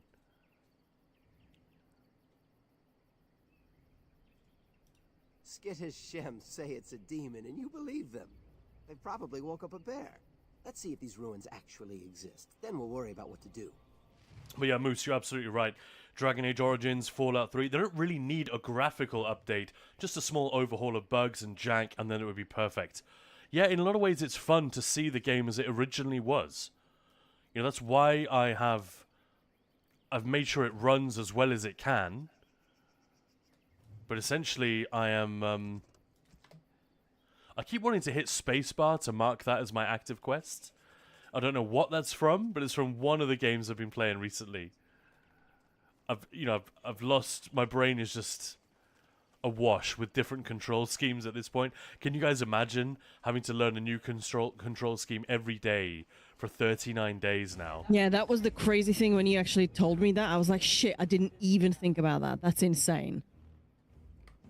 My brain would have melted by now.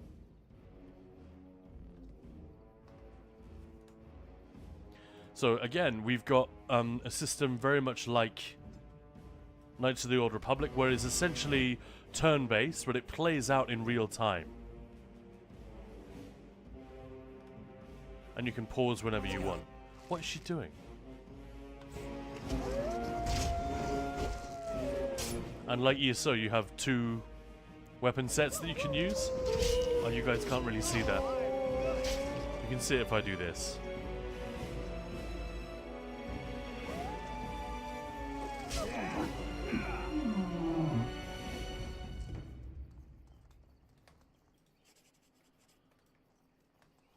A chest. I shall do it. I shall do it. Right, can our buddy unlock that then? Doesn't look like it.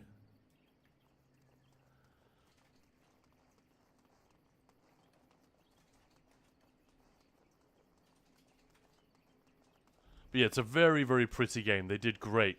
And oh yeah, I should highlight this immediately. For those who don't know, the game can be played like this. Like an old school... You know, this is the people who made Baldur's Gate and Baldur's Gate 2.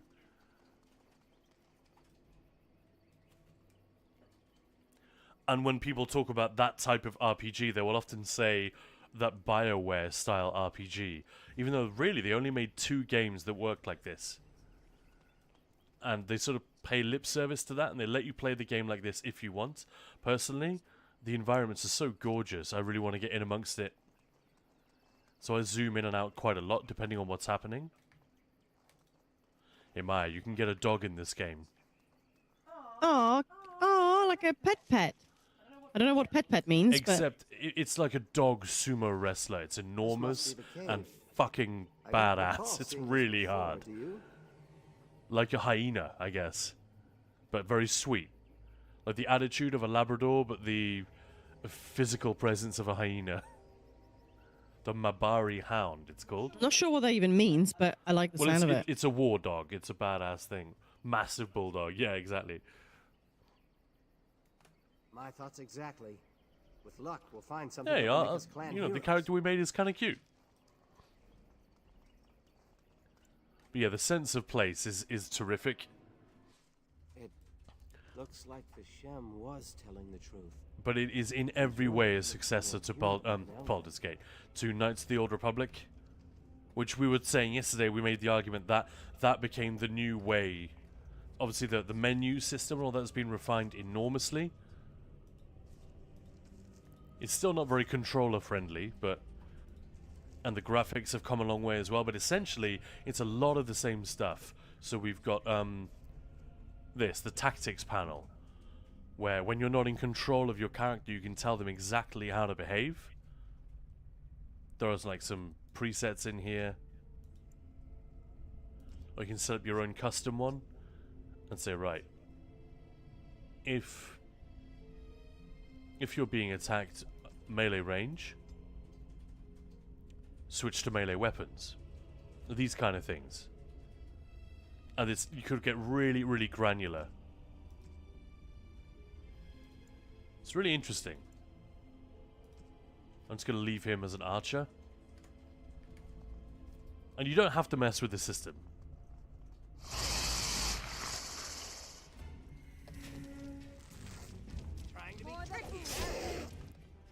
Well, I'm going to switch. Maya's going to switch to melee weapons.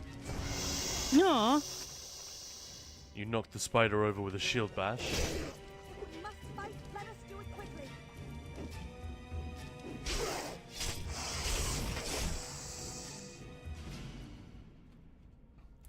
Oh, Lily Dryad. I love it when I get these reactions.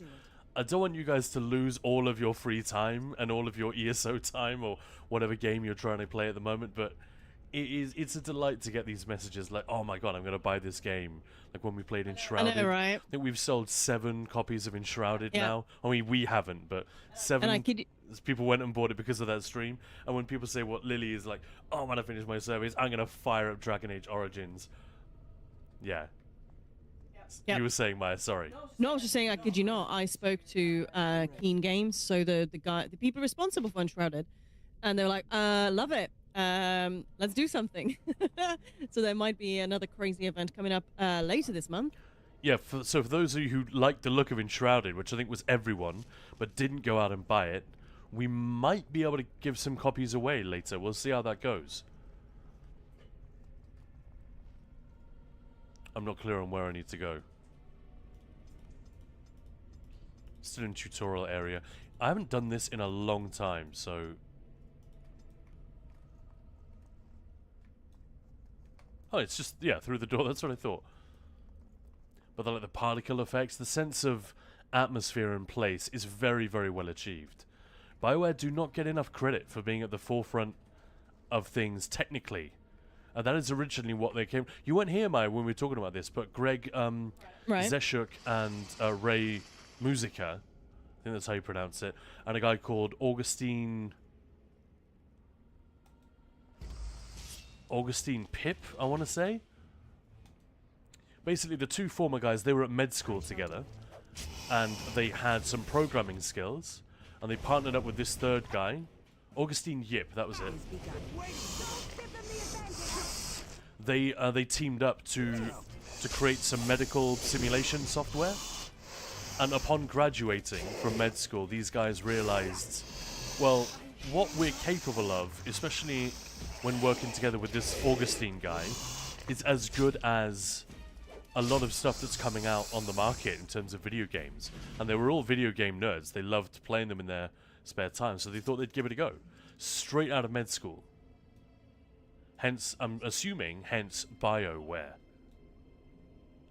Because the first project they had together was of a medical nature. Isn't that fun?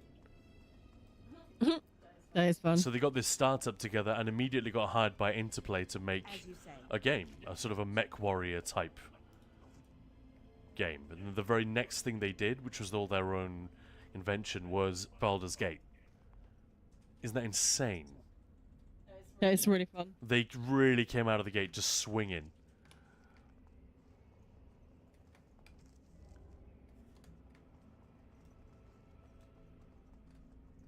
How's the volume, guys? I ask this every day. Yeah. I'm triggering all the traps. No rogues in the party, so...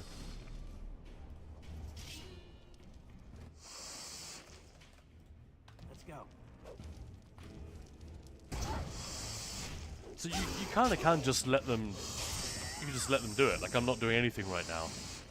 You can just move the camera around and let them do everything automatically, or you can get stuck in and activate buffs and special attacks. That's obviously the way you're going to get more out of the game, but you don't have to do it.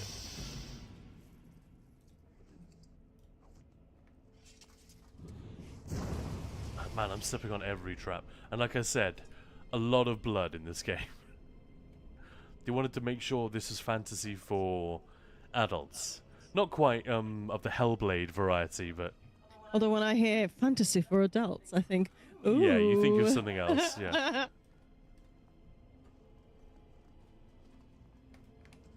Right, what's it say? They were telling the truth, now to investigate. That's all, so we don't really know much. I can't believe this. Here we You go. recognize this statue, don't you? Wink, wink, nudge, nudge, yeah.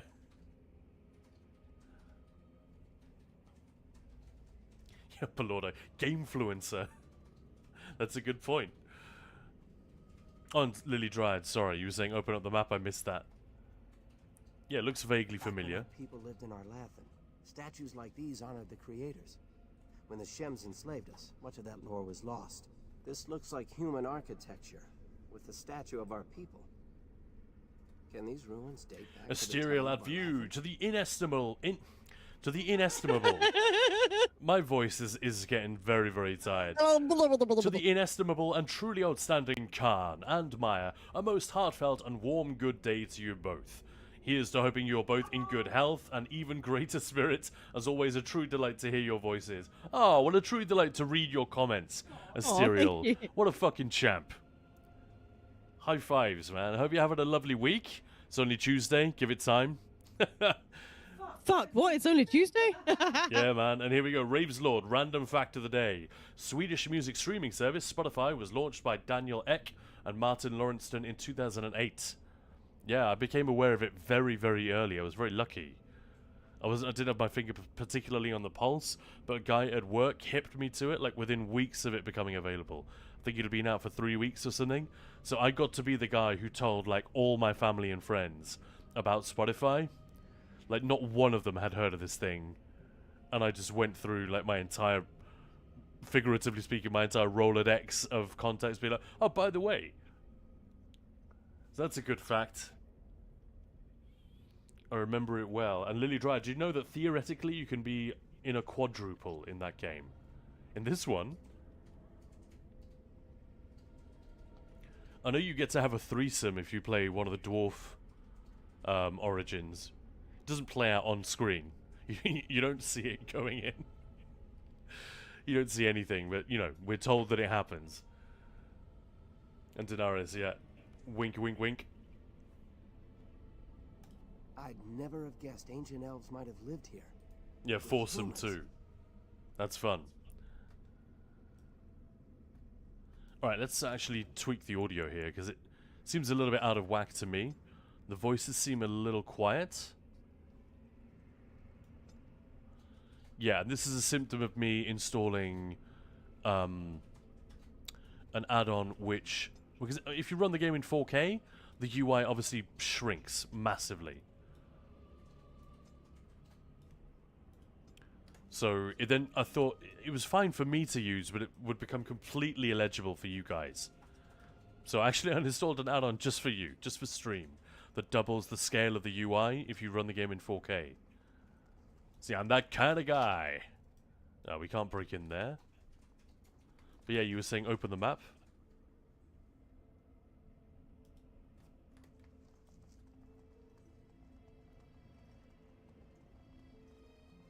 Do not let them overwhelm us. Oh, fun.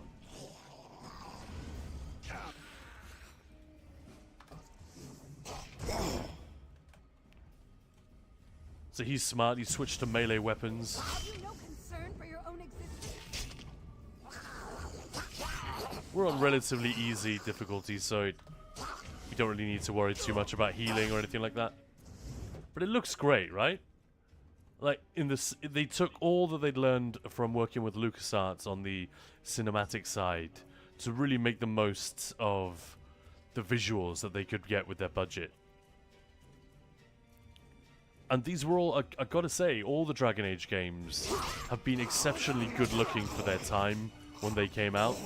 This place is haunted. I think Dragon Age Veilguard was probably the first one to get any kind of blowback, and that wasn't because it looked bad, it was because it was poorly optimized, so a lot of people... Oh no, sorry, exactly the opposite. Sorry, I remember reading an article, because I haven't actually played Veilguard yet, but I remember reading that this is like, should set the gold standard in terms of optimization, and people were comparing it to Kingdom Come Deliverance 2, Avowed, and other things like this which had recently come out. So this is a Berescan, Maya. Big what? Oh, cute! Big fucked up bear, basically. I love how Maya's reaction is, oh, cute. It's kind of cute. We just took it down with a shield bash.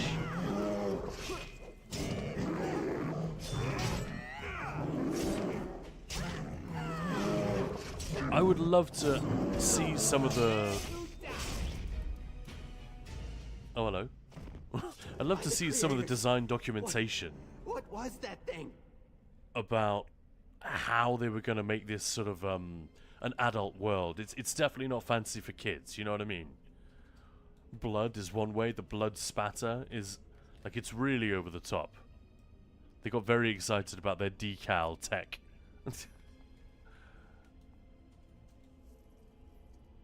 But a lot of games are oddly bloodless, like literally. Whereas you get a real sense of the carnage and stench of battle in this. Anyway, let's not forget to actually do the quest thing. Let's examine the mirror. It's beautiful, isn't it? I wonder what the writing says. That would be a good ESO mount. Yeah, Waltronium, you're not wrong. Moose, that Kanda guy. I guess so. And Lily Dryad, yeah. And unique thing in Dragon Age Origins, you can keep buffs active permanently. Yeah, until you run out of that resource. It's just always there, right? Do not touch the glass?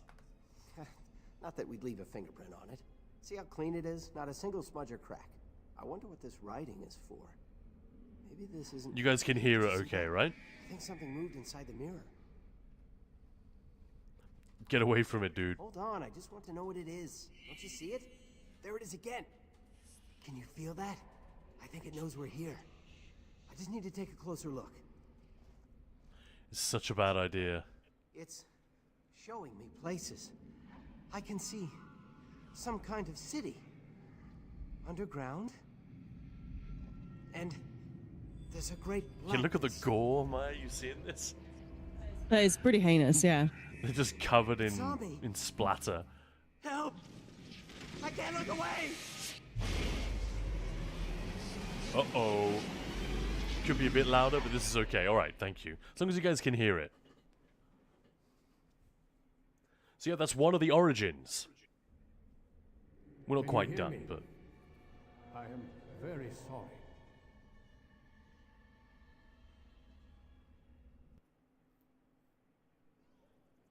It's actually one of the less interesting ones, if I'm honest. As was already said in chat. She definitely subscribes to the Bosma school of... You've the god's own luck, Lethalon. Of fashion. You're back at camp. Everyone is worried sick about you. Show a lot of How do you skin. feel? We don't know. The Shem who brought you here saw no sign of him. A Shem brought you back 2 days ago. You don't remember him? He was a gray warrior. We've been here for 2 days? Nowhere with you slung over his shoulder. You were delirious with fever. He said that he found you outside a cave in the forest, unconscious and alone. He left you here and ran off again. The Keeper's been using the old magic to heal you.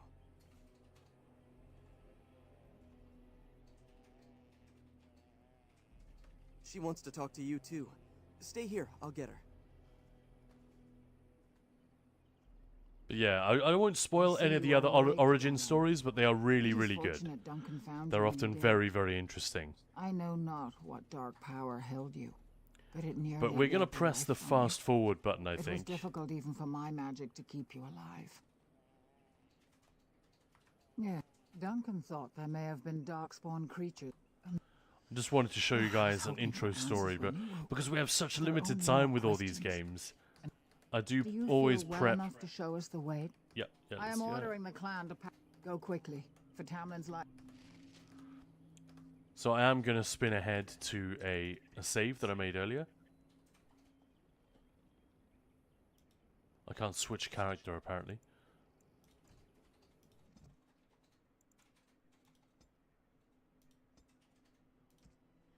So sorry, Maya, it's not going to be your character anymore. That's okay. But yeah, get this. So who's a Star Trek fan? Star Trek Voyager specifically. So in ESO, we have Tim Russ, who played Tuvok in that franchise. We have a bunch of actors who were there as like one-off characters. But we are shortly... Well, we're about to encounter Claudia Black, who Maya is... what did you do to Zeke from Pitch Black? You know, the Aussie lady from Pitch Black. Oh, yeah! So we're about to meet her character. Great character, great voiceover. And it's introduced, like, you kind of roll your eyes when you see the sexy sorcerer stereotype. You think, oh, come on, give me a break. And then her mum makes fun of her for deliberately dressing like that. Her mum makes fun of her for trying to be an edgy witch type. So the game kind of is winking at you a little bit while it's having its cake and eating it. And the mum is played by Kate Mulgrew, who was Captain Janeway in Star Trek Voyager. So two really, really great performances. I'm just going to kick off the scene right here. So this is a different origin story, obviously a dwarf character this time. We are about to be inducted into the Grey Wardens. This is still quite early in the game. It's not, we're out of the tutorial, but we're still inside the setup. We're preparing for a massive, massive fight at Ostagar, which is this big keep. And that is the next big set piece, which hopefully we'll come to in a minute. But yeah, check this out. Maya, you might want to listen in. So we've been sent to retrieve this. I shall do it.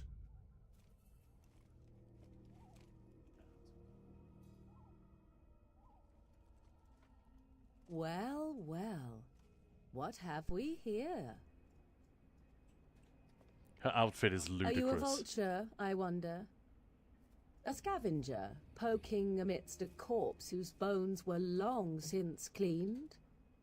Or merely an intruder, come into these dark-spawn-filled wilds of mine which looks in better. search of easy prey? They all look better in Dragon Age 2, to be fair.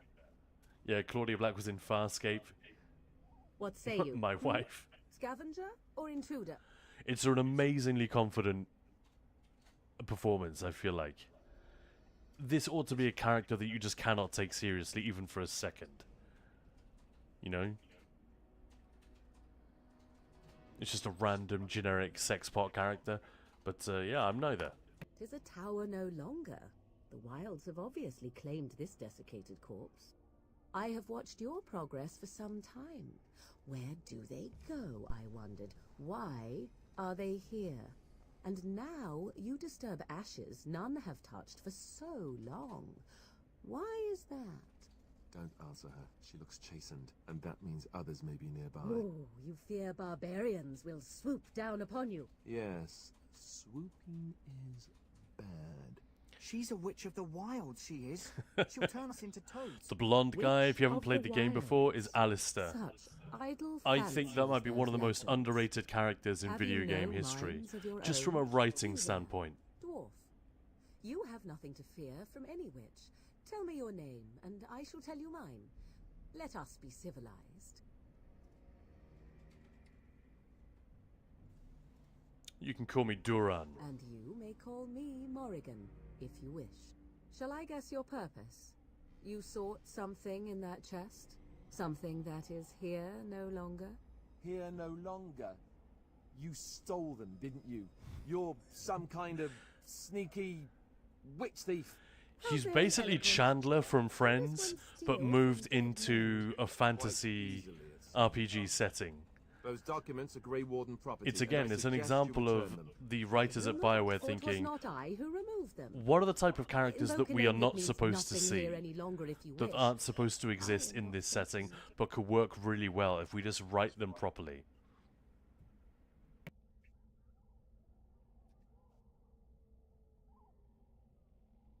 Twas my mother, in fact. Your mother? Yes, my mother. Your you mother. I spawned from a log. Sucks cock in hell. Weird talking log, perhaps. Not all in the It's wilds slightly are worse than that, monsters. Maya. Flowers The grow quote. as well as It's plural. toads. If you wish, I will take you to Your mother sucks cock in hell. Oh, cock's like He did it again. We should get those treaties, but I Too dislike gross. this Morrigan's sudden appearance. It's too convenient.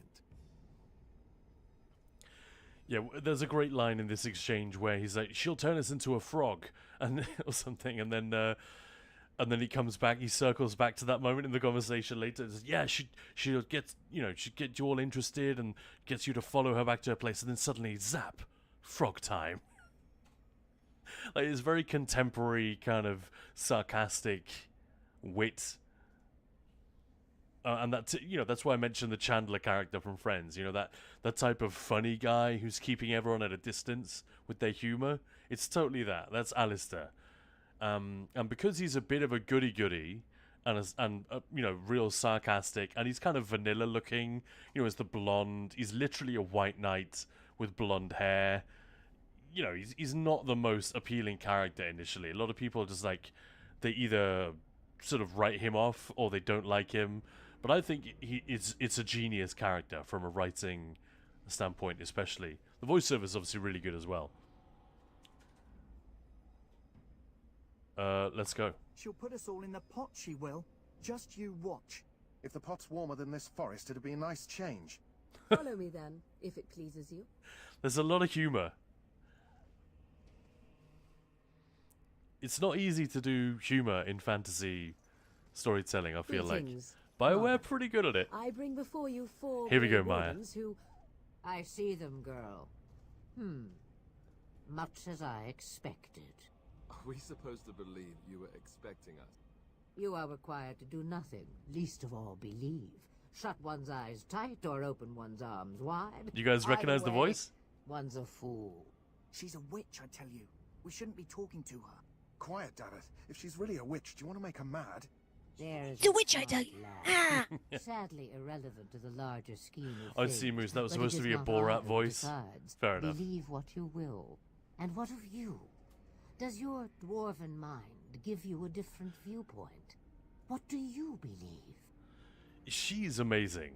Like, I feel like Kate Mulgrew's got nothing to prove, but she rocks up and gives a really dramatic performance. Like, it's so funny how they can just blend in. If you're not really looking out for if you're just kind of, on your first playthrough, you're wondering what's going to happen, and you're buying into the unfolding drama. You're not necessarily critiquing the voiceover and the performances and so on, but if you start to do that, it's like mind-blowing how rich the performances actually are. Especially for, a very famous, especially in like pop culture, nerd culture, someone like Kate Mulgrew. The fact that she approaches this with such,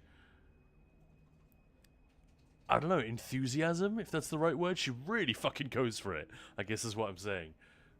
Yeah, but yeah, Voltronium. Less clothes mean better spells. Well, then Flemeth is going to be a shit, a rubbish witch, isn't she? And making fun of Alistair as the goal of the game, Lily Dryad. Now we can pick like Chandler wearing a revealing top. Our Moose is with me, reckons Alistair is great. Mike EVG Flemeth, my beloved. I loved her as a villain. And Thanks, Morrigan. Mike. Yeah, they're both really great, aren't they? Lily Dryad firing the game up. I love it. Alright, I'm not sure what to believe. A statement that possesses more wisdom than it implies. Be always aware.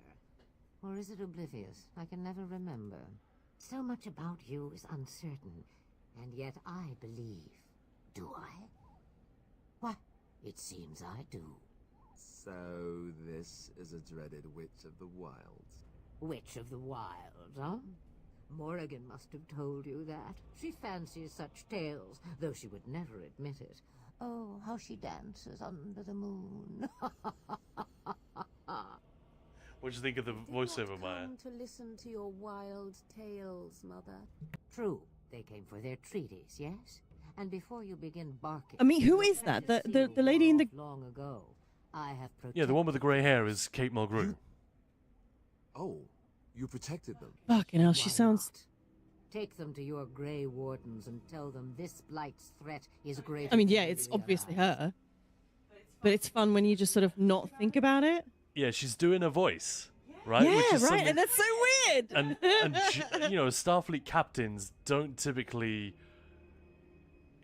get to do a lot of silly impressions of other people. They're quite kind of sit up straight, and yeah, I think she and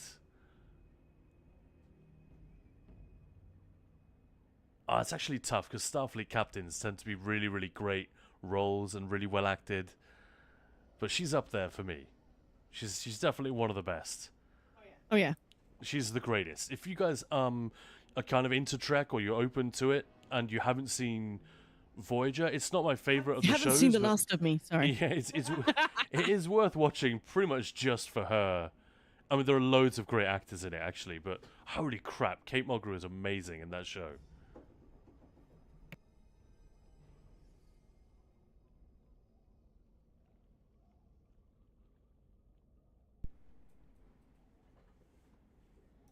Such manners. Always in the last place you look. How have we been playing Dragon Age for over an hour already? Oh, do not Where does the time go? Seriously. You have what you came for. Trust me, I don't... If I knew, I'd catch it. Ridiculous girl. Just quit. I love Flemeth. Oh, very well. Yeah, spoilers, I guess. I mean, she's introduced Follow me. as a villain, if more of a villain than anything else. But yeah, she's one of those very ambiguous characters. Oh, Moose, I need to do some quick vacuuming, pause everything. I mean, Moose, we are not going to be on much longer, I suppose. Oh, that looks beautiful, the game. Right? Right, Khan, is that... Well, I can stay on for a little bit longer after dropping you off, but I kind of need to get going with footage for ESO. But before we go, Maya, I wanted to show you the doggos.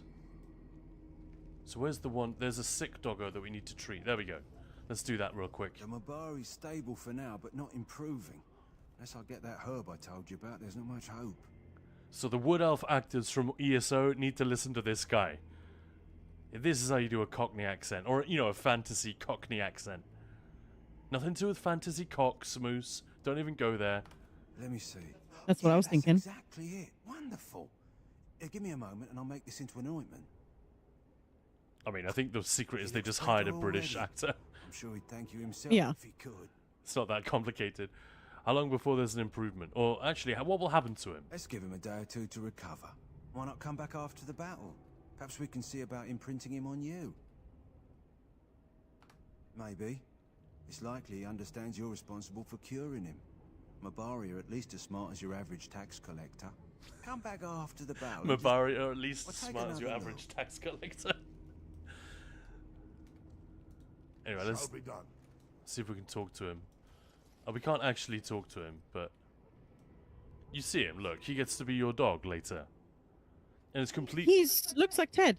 Looks a bit like the tattoo you just got. Yeah. True. But yeah, so we're just setting up for the big set piece of the Battle of Ostagar. Nothing. Yeah, so the main innovation in a lot of ways, other than technical, is the idea of the origin story, of giving you back control of your character as origin and their fate, and they definitely had some of that in Knights of the Old Republic, but not to the degree where you have that control here. There are so many more branching storylines and where you can interfere and change things one way or another, and they added this change your feature. fate. Yeah, or however that goes. And they added that feature, which for some reason... Yeah, it's really fun. Either they they hadn't conceived of it, or they didn't have time to do it, or LucasArts weren't interested in another Hey, game. shows assassin. Another game like this, Knights of the Old Republic had to be played very close behind your character, and now they let you zoom out and do it like an old school RPG, which is BioWare's bread and butter. So there are a lot of things that Dragon Age did. People think of Mass Effect first and foremost, and yeah, don't get me wrong, that trilogy is an amazing achievement. After the trilogy is over, I mean, I really don't know. I haven't played any of those, and I hear very mixed things, but you can't argue with the evolution from Knights of the Old Republic. It was like a huge new step. And then I think Dragon Age built on that idea with every subsequent release. But yeah, we're going to have to take another break. And should we raid off Maya, actually? Yeah. Should we leave it there for today? We have done an hour and a quarter here in Ferelden. That's the name of the country. But yeah, look how gorgeous it is. Why would you play it top down? An evil that spreads like an illness across our land. I know, it looks amazing, doesn't it? You just can't see the majesty of that tower or of that woman's underboob, frankly. That's pretty impressive. Any hoodle poodle, thank you so much for hanging out, everyone, again. It was day what? It's day 39. Whoa! 30 fucking Nora. And we're still not done. There is a massive party coming on Saturday, so make sure to not miss that. And there's going to be more games in between. And yeah, it's been amazing. If you're not following, make sure to follow. And thank you, Khan. We ready to go? Thank you, Maya. Thank you, everyone, for showing up. Yeah, be there tomorrow for Dragon Age Inquisition. And like Maya said, Saturday for the Ninja Tavern. Trust me. There's going to be messy, hilarious, amazing. Yeah, it's going to be great. We're both going to be here all day. Hope you guys will be as well. If you've got plans that day, just, see if you can pop in for a little bit. But in the meantime... Let's go say Tammy! Yeah, let's say hi to Tamer Shadow. And spend at least a few minutes with her, make a lot of noise in her chat. She's awesome. And we'll catch you tomorrow.